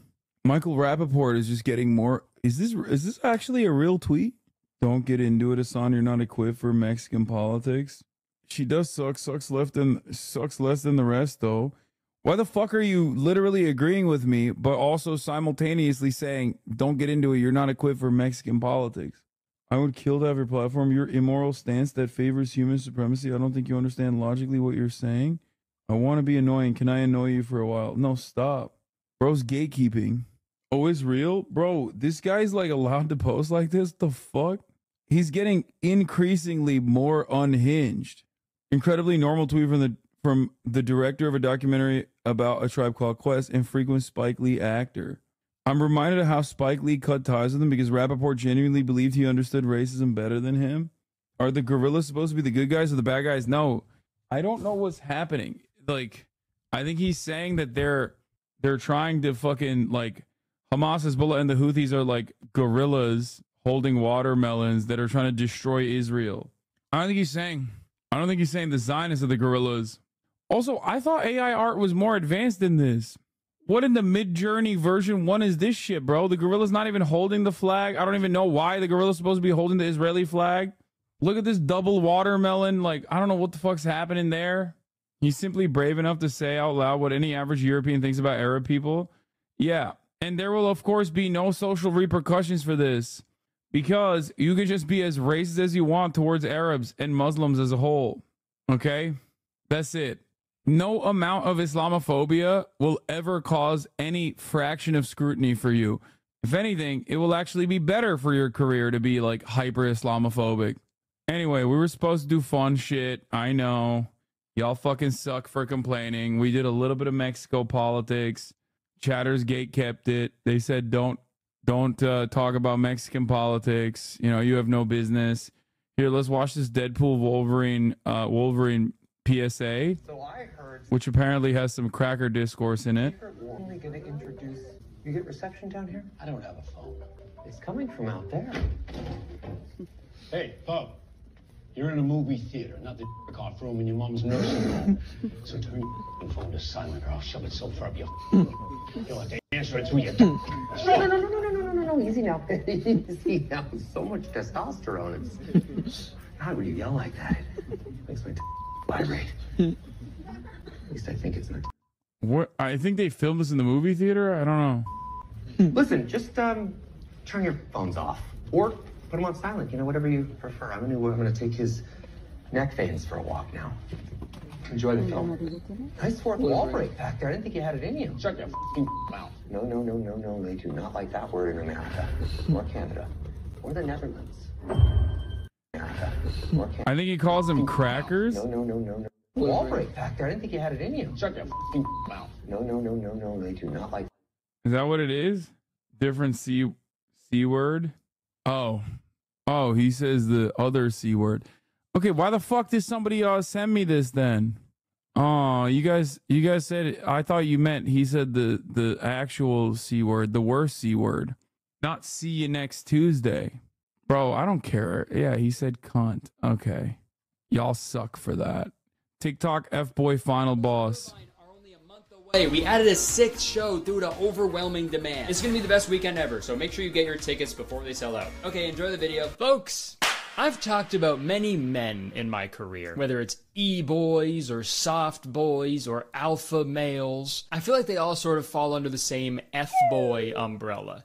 And much like an umbrella, they are also stopping people from getting wet. And all these F-boy adjacent guys are pretty wild in their own little fun ways, but I think I may have found the F-boy final boss. The fellow we're gonna talk about today is a creator named Garrett Nolan. First off, I gotta show respect. He's got 2 first names, just like me, Garrett Nolan. Those are just 2 guys, same as Curtis Connor. Those are just 2 guys. Garrett has had some pretty viral TikToks over this past year, and every time I see one of his videos, I get like really uncomfortable. And you know, misery loves company, so I figured I'd show them to you and we'd talk about them today. So this guy does a lot of like acting POVs, we'll dance our socks off, thirst traps, little comedy sketches, you know, he does it all. But there's just something about his videos, man. He's like every F-boy smushed into.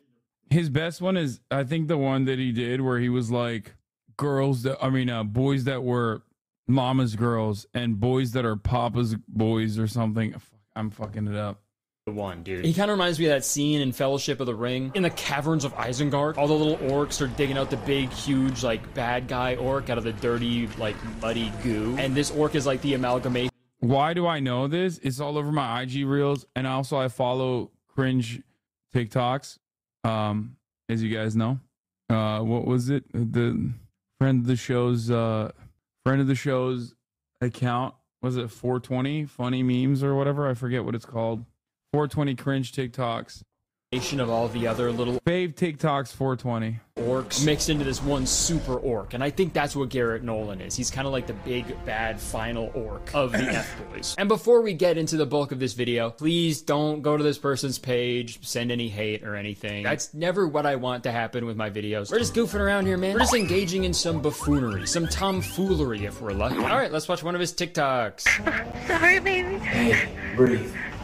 It's okay, love.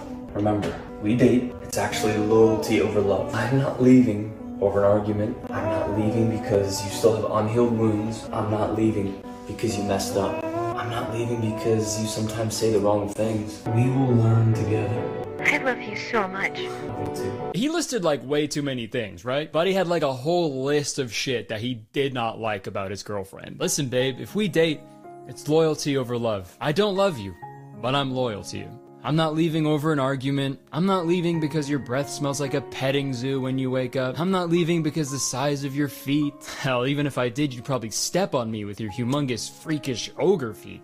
Fuck. I'm not leaving you because of your unibrow or your forehead or your butt chin or your chin butt. Together we'll find a way. For me to ignore all of that stuff. I love you so much. I loyal to you too. But yeah, this Garrett guy does a lot of these videos where he'll like make up a relationship scenario where the girl is crying and then he steps in like, shut up. It's fine. I'm the solution. Why would you cry when I'm me? Here's another one he did. What's wrong? Nothing. Love, what's wrong? Nothing at all. Love. That's supposed to be teardrops? It looks like they put like a spray bottle on her cheek. That's how people cry, right? He's killing her. You guys are just watching and saying it's cringe, but he's actually murdering her right now. He's literally fucking killing her with his aura. Bro, what is this, dude? This is the female version of pissing alone handsome? What the fuck is that? Love, it's okay. It's okay. This is the one he's most famous for, I think. Yeah. The thing is, I don't even understand what this is. This meme has been out and like omega viral for months now, and I still don't know what this means. Like, what does that mean? What? What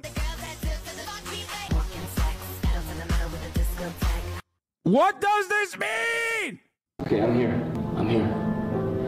Everything's fine. You're safe. What's wrong? I just really need you. You have me. Yeah, that's cute and all, guys, but you're kind of taking up the whole hallway. It would have been so great if this video ended with a guy just being like, oh, sorry, just let me squeeze past you guys here. Sorry. And you know what? I don't know what it is about me. Maybe I'm getting old. Maybe I'm just a fucking douchebag. But like, who is this for? Who is this content for? Because I looked through the comments and literally all of them are people just being really, really sad. Oh, to be loved like this. I want this, but I'm too single. Yeah, I wonder why. Your name is Draco Ron Simps. Sorry. I wish someone would treat me like that. It would be nice to find a man like that. Maybe it's the side of TikTok that I'm on, but when I went to the comments, I was baffled, dude. I was like, why is nobody hating? What is this? Pissing by yourself? Pissing all by yourself, handsome? What the fuck is that? Okay, that one is actually funny. What are you talking about? On this right now, dude. Everybody in the comments are either sad about their own love life. That is so not the same as this guy. This guy is like very obviously... This guy's very obviously trying to farm like lonely women by being like, listen, babe, listen. At the top of the hour, there's a 3-minute ad break, but you're not alone. I'm here for you. If you no longer want to see those ads, all you need to do is subscribe for $5 or for free with a Twitch Prime. That kind of shit. That's what he's doing. He's trying to hit the spicy side of book talk. It's a lucrative grift. Yeah, he's just trying to get the fucking liberal, nerd women to be quivering. Anyway, here's the 3-minute ad break now. This is why we losing the gay off. Yeah, I mean, I've already given up. Life or just gassing this video up like crazy. Like this guy's comment. Give this guy a Grammy or something. A Grammy? like the music award? Listen, you can like whatever TikToker you want, but I don't think this video is eligible for a Grammy nom. Okay? Obviously the person who commented this confused the Grammys with the Oscars. Or wait, hold on. The person who commented this isn't even a person. That's a car. A legit car left this comment, dude. And it kind of makes sense that a car wouldn't want to associate with the Oscars. Cars was famously snubbed in 2006. And the Oscar goes to Happy Feet, George Miller. Sorry, we're getting a little off topic here. It's just always super funny when dudes like this like make up these scenarios to make themselves look like a super sick guy. I've always wondered this. Why is it that all the dudes who make content about like how great of a boyfriend or how great of a husband they would be, they're always single? Isn't that fucking weird? Obviously, I can't 100% confirm that Garrett is single, but I did listen to the worst podcast episode ever recorded. Just saying a lot coming from me. SpongeBob, Patrick, Squidward, Sandy. But the podcast I listened to was by a guy named Peter Vigilante. Fucking killer last name. But here's a little clip from it. If I'm not allowed to like a post, which means you think I'm doing something devious, right? Ooh. That means you can't post a bikini pic because now you're posting it for devious reasons. Because if you think that... Yeah. Take podcast microphones away from everybody. Take it away from everybody. Stan Chris posted your red carpet walk. Do what I could, like, point, like, do what I should, like, point, like, do what I could, like, point, like, do what I should, like, point, like, do what I could, like, point, like, I should. 9 out of 10? Like, I could. Yo! Let's go! Oh, we got 10! No! No!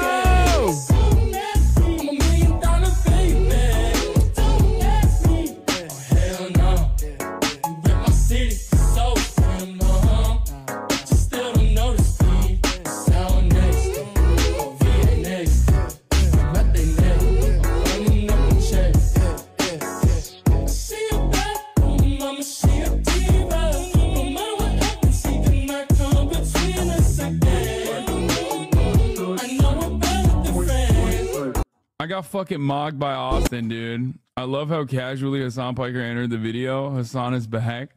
These people seem pretty gay. What? Yeah. You can legit see her slap on that guy hours later. Yeah, I saw him walking around and his butt was still red. You want to out-gay the gay man? I tried and fucking failed, honestly. Not Let's good. keep But they going. had Garrett as a guest, and he confirmed that he was a single man. I'm a single male. And that was 3 months ago. So if I'm wrong, I apologize, but that was the most recent piece of evidence I could find. But it's just so weird that all these dudes were like, I'll be there for you, I'm always there, I'm like the best guy. They never have a girlfriend, ever. It's a fucking fresh and fit syndrome. Like, if these guys are basing their entire careers off of meeting women, dating women, being attractive to women, why aren't they all fucking married? Or just like in a relationship at the very least, right? Like, you think they would have figured it out by now, right? Like, that's if a guy was making like video production tutorials that look like this. So the first thing you need is a nice camera like this. And secondly, you need a good microphone to pick up a good quality audio. You know, no pun intended, I don't mean to single out Garrett with that criticism, you know, I don't want to just stoop down to ad hominem attacks, right? But speaking of ad, let's hear a word from today's sponsor. This video is sponsored by Opera. I'm on my computer all day, every day, so I need a browser that can keep up with the 30 things I'm doing at once, and that's why I use Opera. And it seems like the guy we're talking about in this video is pretty obsessed with his features, but the only features I'm obsessed with are all the features that Opera has to offer, like Aria.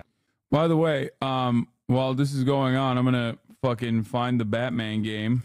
I don't know if I have it in my library already. I tried to download the second episode, but I don't know what it's called. Chat, what's the second Batman called? Batman Season 2? Is it Season 2? Is it Enemy Within? I'm downloading it right now. It's Enemy Within, right? Oh shit, it's gonna be the Joker. Okay, it's gonna be the Joker. Wait, where the fuck? We're not blasting off yet. I'm not blasting off with that. Thanks for coming to WeHo yesterday. Man, I live here. This is unironically the worst take I've ever seen. All the hours they were awake for their entire lives. In American history, in Egyptian history, in the rest of the world that had slaves, which is most of the world at some given point. I think, like, if they can do it, so can I. That video is a absolute banger. Wait, why the fuck is it not downloading though? I don't understand. Hold on. Oh, I have it. Okay, it did get downloaded. Wait, let me try to see if I can turn it on real quick. Nope, it's not letting me. We are supposed to play season 2 of Batman, but it's not letting me. Damn, bro, it's a conspiracy. Do you see this? Do you fucking see this, chat? Oh, it's still downloading. Never mind. That's why. Yeah. Opera's native browser AI. You can chat with Aria to get quick, clear answers on whatever topic you need assistance with. You can highlight any text online to get a quick explanation, explore the topic further, or get a translation. You can also activate their new page context mode, which allows you to get any page summarized in seconds, and it also allows you to extract specific information and translate any text. There's tons more you can do with Aria as well, but I'd be here yapping for hours about it, so might as well just try it out for yourself. Opera also has a built-in ad blocker, which is absolutely incredible because have you guys tried reading articles lately? It's just ads now. I don't know what happened. And also loading all those ads slows down your browser performance. What the hell? And with Opera, you can get rid of all Ethical reacts, but fuck Opera. No disrespect to Curtis. All disrespect to ugly, Opera. annoying ads with just one click for a clean, smooth browsing experience. And speaking of a clean, smooth browsing experience, let me tell you about Opera's Tab Islands feature. When I'm using Opera, I'll have tabs open for my main channel videos. I'll have tabs open for podcast stuff, other tabs open with like Word documents and calendars, emails, etc. And that can get overwhelming pretty quickly. But with Tab Islands, you can easily organize your tabs for effortless browsing. It truly is a game changer. So if you want to vastly improve your browsing experience in every way imaginable, Opera didn't scam me. They just used one of their social media people got on the fuck Hassan train so they could like farm impressions. To download Opera today for free. You won't regret it, I promise. Okay, thank you so much to Opera for sponsoring this video. Back to me. Okay, guys, let's move on from the relationship POVs for a little bit. Garrett also makes a lot of videos that straight up don't make any sense. And guys, I read so many comments trying to figure out what the hell that means. The best explanation I could find is if someone's hands are shaking before they fight, they're auditioning for a musical, they're giving jazz hands. I guess it means they're experiencing a lot of adrenaline, and I guess if someone's experiencing a lot of adrenaline, they'll just fucking kill you or something. I don't know. But a lot of the comments were just as confused as I was. When my hands were shaking, I thought it was because I was scared. That's so funny. Because, like, you probably were also scared, man. It's so funny. People think one thing. They see a video on TikTok that maybe could be another reason. And they're like, oh, okay, got it. That's why. You tell me any information and I'll believe it. Fuck, that's so funny. I thought I was terrified, but I guess it was just the adrenaline. And I guess that wasn't piss coming out of my wiener. That was adrenaline juice. But I think we all know why his hands were actually shaking. The vaccine. It's gotta be it. We've all seen that one video of the girl's legs shaking after she got the vaccine. I'll have what she's having. Thanks a lot, Pfizer. Pfizer, I hardly know her. And you never want to fight a guy who's had the vaccine, because then you're gonna catch it. That's why I wear a mask. He makes one joke about Pfizer. He doesn't get a fucking content notice. I make not even a joke, but like whatever I talk about, whenever I talk about Israel, there's like a fucking content notice under my YouTube page for the Holocaust. Okay? As though I'm like a Holocaust denier or some shit. What's up with that? Like literally. Convicted him? I mean, like, this was all guilty. 2020 election, United States election. Like I'm a fucking election denier or something. Or there was one about climate change. Sam Houston, 69. Holy moly. Top Israeli government. Okay, this one doesn't have anything. Israel has gone too far. United Nations climate change refers to long-term shift in temperatures. Anyway. Mask everywhere I go because I don't want to catch the vax. Garrett also made another fighting video in this style, so let's check that one out too. This is the classic. This is the one that blew up. That was awesome. So let me break it down. He's saying that guys raised by their dads, they want to stand and fight, but guys raised by their moms, they wear button-up shirts and walk away. I don't know how accurate that is. I feel like dads walk away from shit all the time. In my own life, I've seen at least one dad walk away from a tough situation. You know, if we're being realistic here, the kid raised by their dad would actually be the one walking away. But then you still see them on weekends and Christmas. I think this is my favorite video of Garrett's though, because before this, nobody was hating. So I was starting to feel like a douchebag thinking that these videos were like a little strange. But this was the video that finally had people being like, you know, what? What are you talking about? Because obviously this isn't true. Some kids who were raised by their moms were fucking dickhead bullies because their moms sucked. And some kids raised by both parents were dickhead bullies because... Wait, they like, what did they understand on this video that I just don't understand?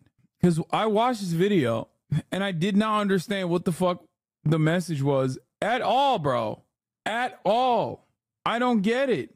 Because both their parents suck. So it was nice to see people goofing on this video a little bit. And this actually spawned a tiny trend of people like stitching this TikTok. Hilarious. That's great. And I thought this trend was really funny, so I made one myself. And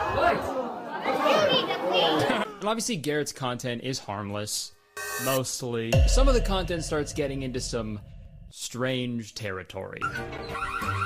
Batman is officially downloaded. Hey baby, I'm home. I haven't seen you in a while. It's been 5 years. Whoa, what the fuck? 3 months, 25 days, 4 hours.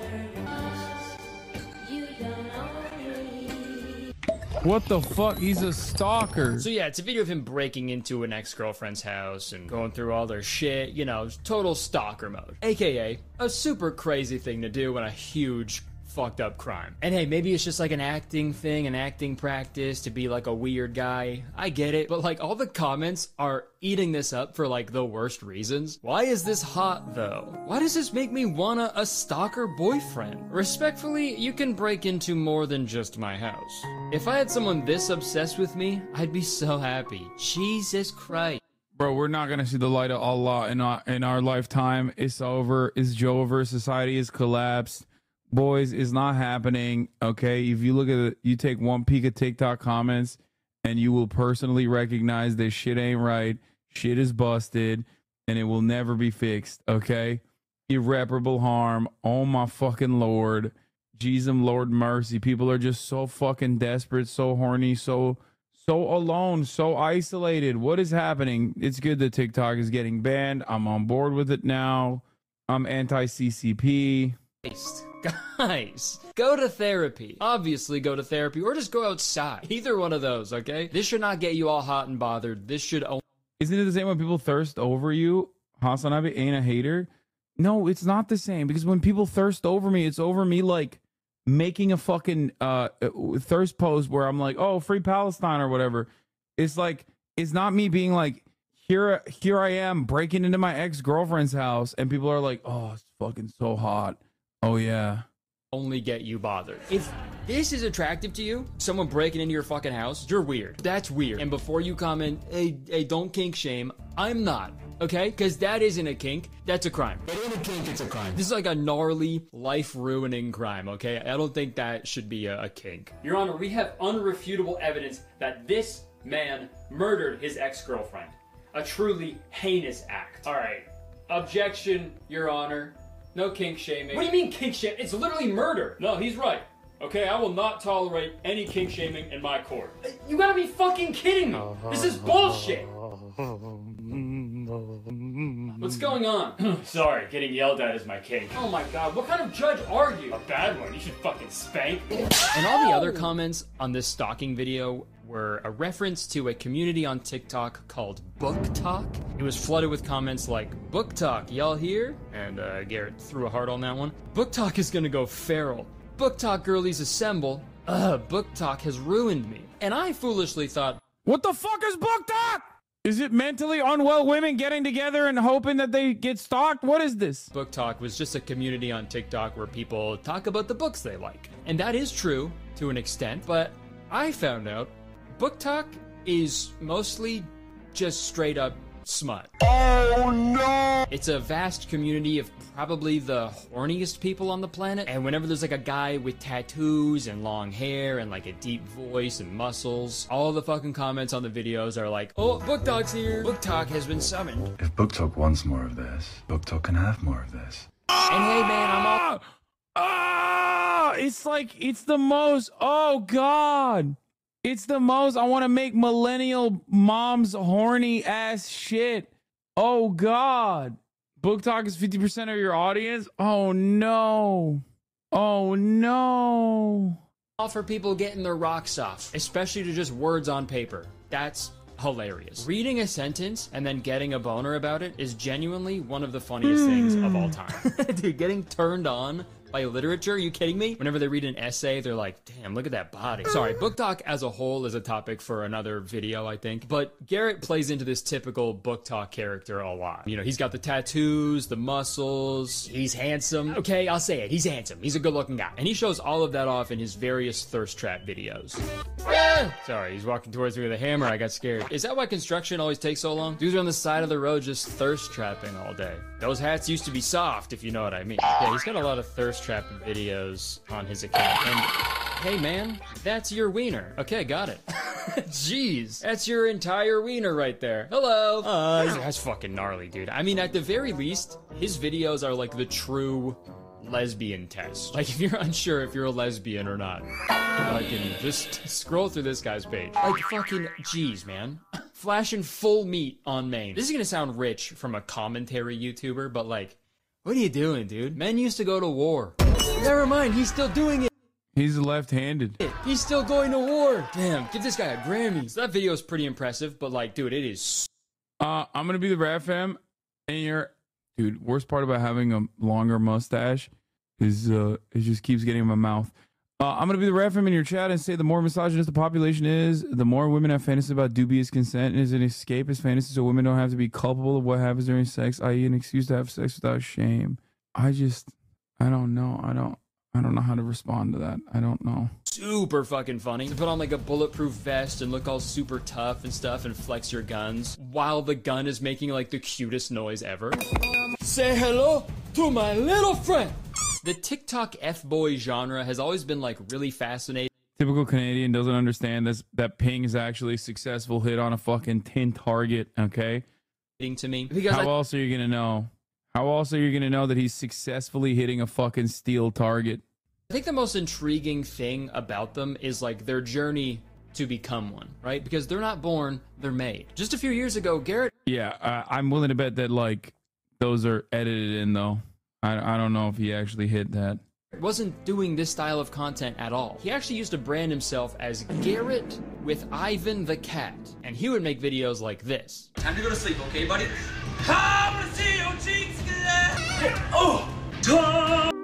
Yeah, I'm actually really glad he stopped doing this kind of content. Dude, honestly, dude, I'm not even gonna say it. You know what I'm gonna say, and I'm not gonna say it because All I will say is half of the chat now aligns with him even more than they did before.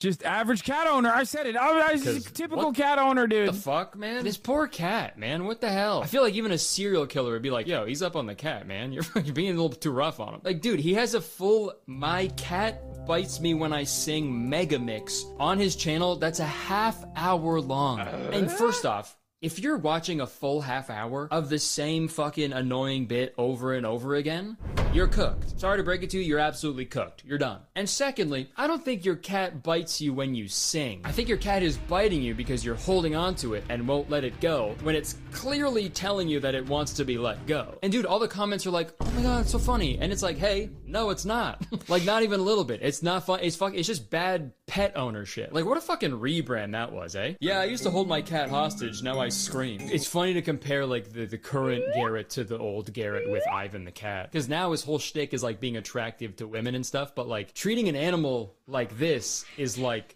the biggest possible red flag, I think, right? Yeah, I guess I'm not like those other tall, handsome, buff, tattooed men. I'm also sensitive. I'm attentive, and I'm gentle, too. Sorry, it's my cat. 1 second.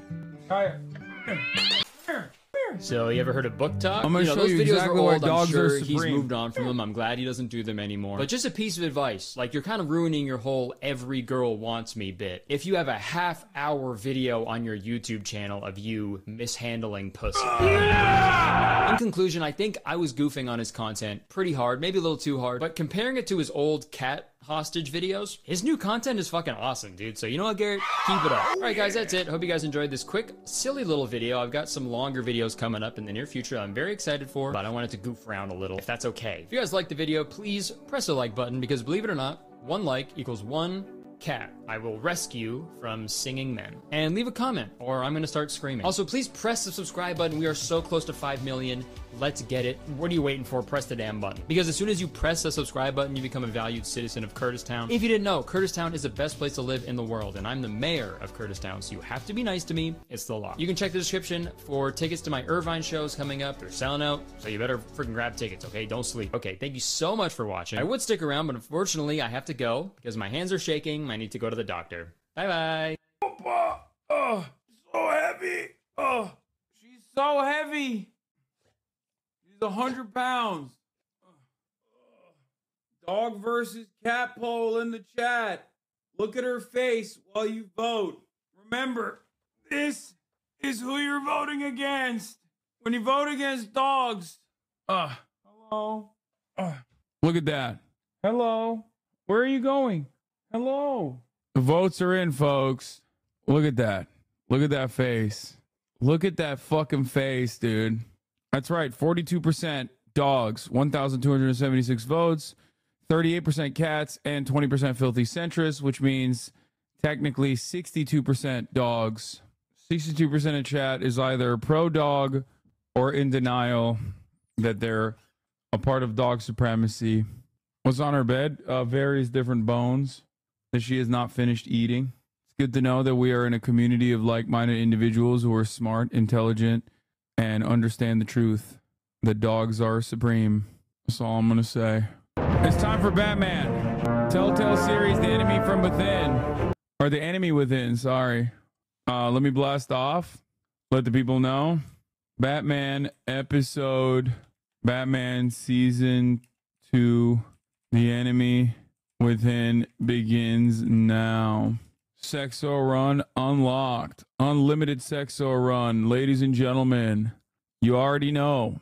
Unlimited Sexo Run, baby. Sunday Sexo Day. Bye, chat. See you all tomorrow. Fuck you. Okay? Yeah, fuck yourself. All right? Can you do a quick recap of season 1? It will do a recap in the beginning. Who are you cucking into insanity this season? We'll see. Probably the Joker, I suspect. Why is this so loud again, bro? Okay, this is better, I think. Right? Importing my save. Start episode 1, The Enigma. Was it unpredictable if we will see his parents die again? Yes or no? It will absolutely be yes. We went blue last season. Let's go yellow this season. What do we think? Oh my god, everyone is saying different colors. Oh, too late. It's yellow. There's no democracy on this one. One fateful night, my parents gave their lives for me. They became my heroes, their legacy untouchable, until I learned the truth. My father, Thomas Wayne, was a criminal. He ruled over Gotham. Boom! Shadow. Again, of course. Because of course he had to start off with this. There's no way, bro. There's no way. Of course he's like, bro is 45 years old. Okay? Bro is 45, still talking about how he was an orphan. How he was orphaned as a child. He will never forgive. He will never forget. Okay? Hey, what's up, guys? It's me, Batman. Remember how I was an orphan? And everything I thought I knew about myself changed forever. The children of Arkham exposed the truth about my father to Gotham. Their attack turned friends into enemies and threw the city into chaos. I was committed to Arkham Asylum, where I escaped with the help of a mental patient named John Doe. After a bloody battle, I put an end to it all in the catacombs beneath the city. The Penguin, Two-Face, and Lady Arkham were the first real challenge I faced as the Batman, but they would not be the last. Spring has arrived in Gotham, and with it comes City Hall's quarterly crime report. Crime is way down since the fall of the Children of Arkham, marking another triumph for newly minted Police Commissioner James Gordon. We love the police, morning, don't we, folks? Gordon credited his success to the public partnership between the police and the Batman. He praised the mysterious vigilante for his sacrifice, describing him as essential to the security of the city. Things are looking up, citizens. After the long, dark winter comes the thaw. Now, if only the Knights could win a game, everyone would be happy. Lucky 13! There it is. Rumi Mori, import-export magnate, one-time CEO, international arms dealer. The world sees Mori as a legitimate businessman, a philanthropist who gives to charity, not a criminal getting rich off the suffering of innocents. The master. Bro, we have weapons. Says you, motherfucker. Bro, we sell weapons. We do international arms trafficking and import-export. Performance. I wonder, if a man hides in plain sight for that long, does he forget who he really is? What do you think, Master Bruce? Must be hard to stay true to yourself. We all wear masks in public. Every day is 1,000 little performances. Perhaps, but some are more encompassing than others. Damn, graphics improved dramatically. If there are cracks in Mori's, we'll find them. The GCPD already bugged his penthouse and found nothing, meaning that if he's doing arms deals in Gotham... They happen on the casino floor. I need to find a way to hear what Mori is saying. Standing by for support. Look for something with a microphone. Hotel security are guarding him particularly close. A man like Mori counts more enemies than friends. I wonder why that is. Well, looks like roulette is his Achilles heel. He has a reputation for being lucky, but then you don't need luck when you own the house. Consumer model. Could be a good way to hear Mori's conversation. More warrantless surveillance, bro. That's crazy. He certainly enjoys the good life, doesn't he? Made a fortune running guns during the Arab Spring. Diversified into biotech shortly after. From what I understand, he's not one for pinching pennies. Al, I'm hacking into Mori's phone. Encrypting your signal. Last thing we want is for him to know you're here. We're in. You should be able to pick up audio from Mori's phone. Is everyone enjoying themselves? Don't worry. I won't tell anyone with a badge. He's on a roll. Bro literally said, we are Pegasus. Okay? We are straight up Pegasus. Israeli spy tech. Sponsored by fucking Wayne Corp. And chatters in here are like, no, you don't understand. We're the good guy here. He's selling to the bad guys. We're selling to the good guys. It's only a matter of time before he gets too chatty. Try to blend in. So, I've been sitting over there wondering, what's Bruce Wayne doing in a place like this? I figured you went to fancier casinos. I'm looking You're for not something my different. type. New thrills. Well, it's a good thing you're here. And it's a good thing I'm here. You? What in the hell are you doing here? Stop me if you've heard this one before. I begin and have no end. And I end all that begins. Who am I? I don't give a damn. I told you 10 times. Our arrangement is over. Death, Maury. I am death. Something's happening, and it doesn't look like a deal. The man in the hood. Brilliant observation, Bruce. God, you are truly the greatest detective of all time. I remember him from your father's time. I think it's Riddler. Is something wrong? You seem distracted. Bruce. You think your gibberish intimidates me? How about we go back to my place? Oh. I'll call my driver. Meet me outside? Well, since you put it like that, I never do this, you know. Damn, bro. It's that easy? It's that easy? Yo! Sexo Run unlocked already. That's dude, this has to be a world record. I'm saying I'm calling it world record Sexo Run, Billionaire Riz edition, unlimited Sexo for Bruce Wayne. He just locked it down in approximately 30 seconds, I think. You know, me neither. No one threatens me in my own casino. Security! Sir, it's time to leave. For you? An easy one. What question can you never answer yes to? I don't give a crap. Let's go. Wrong. The correct answer is, are you dead? Damn. Damn. Now, let's get started. You cooked his ass. Get out of there. Get your suit. Al, let Gordon know what's happening. Right away. Hey, no one leaves. That was easy. Yeah, Batman doesn't kill guys, remember. He only maims and permanently damages people's spinal cords and shit. Commissioner Gordon on the line. Scrambling audio now. Gordon. Batman, what's the status? Yeah, good thing the streets of Gotham are always Multiple empty. gunmen, hostages at the casino. Good thing the streets of Gotham are always empty, so like no one sees him call the Batmobile and get in it and come out as Batman. A madman in a mask. Riddler's back in Gotham. Riddler? He hasn't been seen in years. Well, he's putting on quite a show. There's a squad on the way. They'll be there shortly. Be ready for a fight. Please, please, we can make the deal. Anything you want. Our issues can't be solved with handshakes, Maury. This is what happens when you back out of a deal with me. Sorry, you gotta die. There's only one way you're getting out of this alive. You have to solve a riddle. And I choose my words carefully if I were you. Listen closely. No, please, don't do this. Without? Bro, just kill me at that point. Honestly, like, I hate that shit. You know what I mean? It's like a riddle in this moment. Like, how it's too whimsical. It's just too like, it's too quirked up. Just execute me, man. Just fucking execute me. Just be for real, man. Be honest and be direct, okay? What do you want? I'll give it to you. What is this fucking, oh, you gotta solve a riddle and then maybe you'll survive type shit? Like, fuck that. Fingers, I point. Without arms, I strike. Without feet, I run. Who am I? I've got visual. Bat drone fully functional. I'll need a place to drop in without being noticed. A Time clock? for some recon. I read chat. It's a tricky one, isn't it? A mind Riddler. A terror from the past. I never thought I'd see him on our streets again.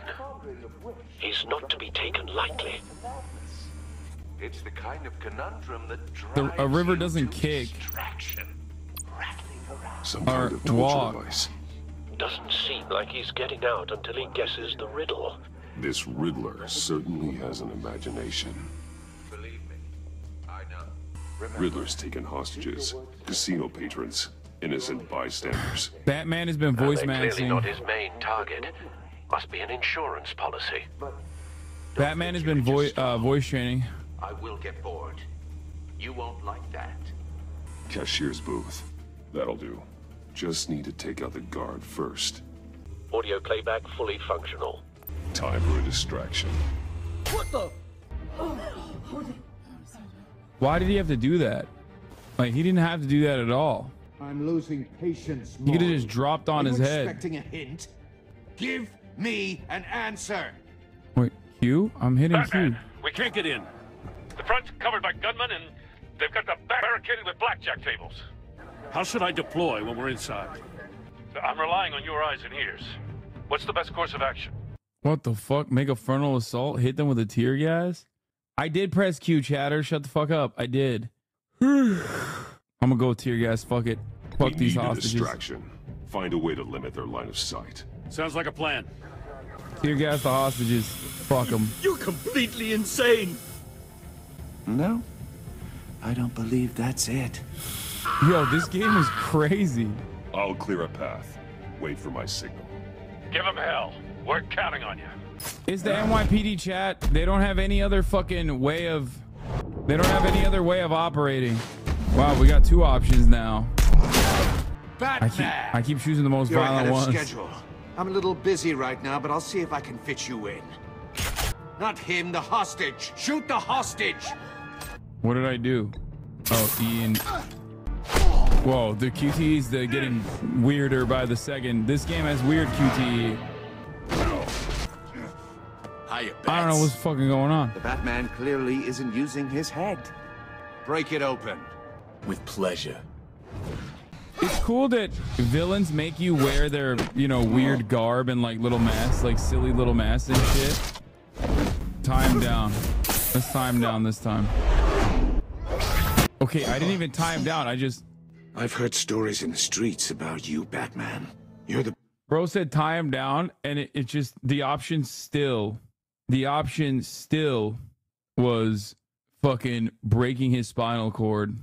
Biggest name in Gotham since I left town. Everyone's very... Tie him down to a wheelchair for the rest of his life. Yep. Impressed with you. I'm not impressed. Gotham's criminals have become zealots and thugs in cheap suits. And you, I've come home to find a wannabe in my chair. Eating my goddamn porridge. This is my city. Now I'm back. All you scum are the same. Oh! Only thing that changes is the mask. Spoken like a man who sees the world in black and white. Allow me to broaden your spectrum. You're supposedly the world's greatest detective. Yet here you are, completely at my mercy. I don't see much evidence of that. I expected more of a battle from you, Batman. Oh, you have to be kidding. Clever, but not smart enough. How it was done back in the day. I don't get it. How old is this guy?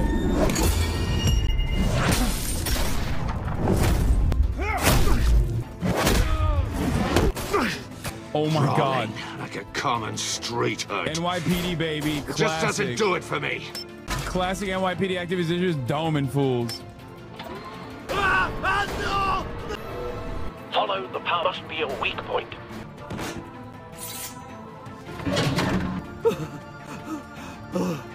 Dude, wait, would that have cut his head off? Like, would we have been able to see that head? You broke the cage. That's cheating. Think I care about your rules? I'd heard you were a man who followed a code. Why would you save that dirtbag's life? Mori made his money running guns, trading off the suffering of war. I believe in justice is such a lie for Batman, by the way. I mean, that's what Batman would say, but obviously in his worldview, he is technically no different than the villains that he ostensibly is against. Like, an odd thing to factor in, but it's just like the truth. I believe in justice. Mori deserves a trial in a court of law. If he's guilty, Batman's like, he's a gun runner like me. That's why I'm saving him. his cell will be right next to yours. Justice. Ridiculous. Either way, you won't be the one to put me there. Joker's a serial killer, so is Batman, bro. What are you talking about?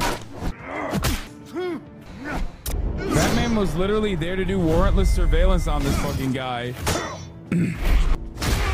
So you're wrong. Oh my God. Enough of this! You know how to scrap. I'll give you that. But it's not enough. Let's see how you do with something a little more cerebral. Better hurry, detective. Solve my puzzle soon. Or people are gonna get hurt. And we know you can't let that happen. What puzzle? What puzzle? What? Oh, I didn't hit it, Bo. I thought I hit it. Enough of— That's the lamest way. Did I even die in that situation? Like, he just broke his own spine. this. You know how to scrap. I'll give you that. But it's not enough. Let's see how you do with something a little more cerebral. Better hurry, detective. Solve my puzzle soon. Or people are gonna get hurt. And we know you can't let that happen. Can't press Q. Shut the fuck up. Riddle me this, Batman. Solve the puzzle, I guess. Whoa, what the fuck? You should have called us before going in, Gordon. What the fuck is this? After all, we're here to help. What the fuck? We got FBI up in this bitch? What's that? Amanda Waller? Who is that? Feds? Circuitry inside, but nothing obviously dangerous.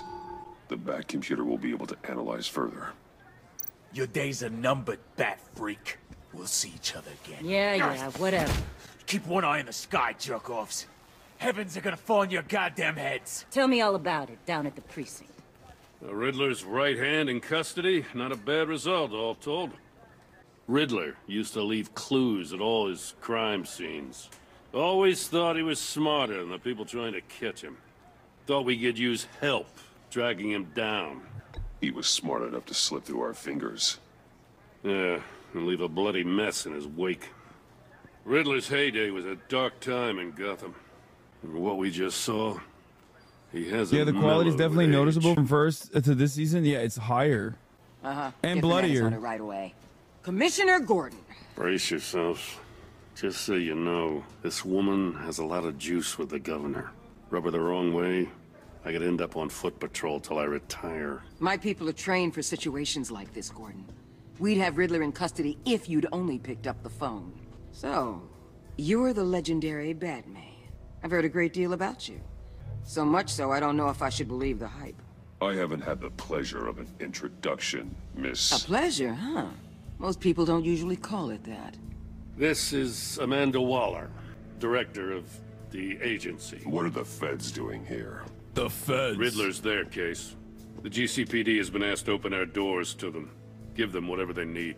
We've been tracking that maniac for some time. No one knows more about him than we do. World-class criminals like Riddler, they're kind of our specialty. Oh, shit. Austin and everyone else just walked in for the pod, so I missed it. Like, you will see the last 3-minute ad break at the top of the hour. Here, bring her out. I'm playing a game, so... Can you take her outside? Can you open up the back? Thank you. 10 minutes of gaming? Listen, there will be more gaming tomorrow. Does this one speak? I have to do the pod. I have to deliver to you the incredible content that is the Fear End podcast, so we're going to have to wrap it up. It's a short gaming stream, but don't worry, fear not, tomorrow we will finish this. Okay? I love you all. And I'll see you tomorrow, okay? Peace, everybody. Bye-bye. Sunny Los Angeles, California, says Hassan. The starlight to the starlight to the topic just begun. There he is again, Hassan is streaming, Hassan is streaming. There he is again, Hassan is streaming, Hassan is streaming. Reviewing the P.O. box, Uncle Uger's face. Sudden discord agitprop, great names take on breaks. Tiny Bernie Sanders, LGBTQ Air Force. The whole left at your fingertips. Ane at your door. H3 crowded up, bathed the Young Turks online show. 3 full fucking years of this, plenty more to go. 90-day fiance talks of champagne bourgeoisie. A Trump rally live reaction, a mass riot at DC. There he is again, her son is streaming, her son is streaming. There he is again, her son is streaming, her son is streaming. Reading live stream fair comments, Austin show chat advice, and all the ways the right-wing pipeline can suck you in online. JCS react, Lord frame gets broken, cover blown. A full-blown mass pandemic, monster streaming at your home. Total radicalization coming out to find. The system you were taught to trust in was broken the whole time. All these daily streams, whether big or whether small, have helped me and so many find the meaning through it all. There he is again, her son is streaming, her son is streaming. There he is again, her son is streaming, her son is streaming.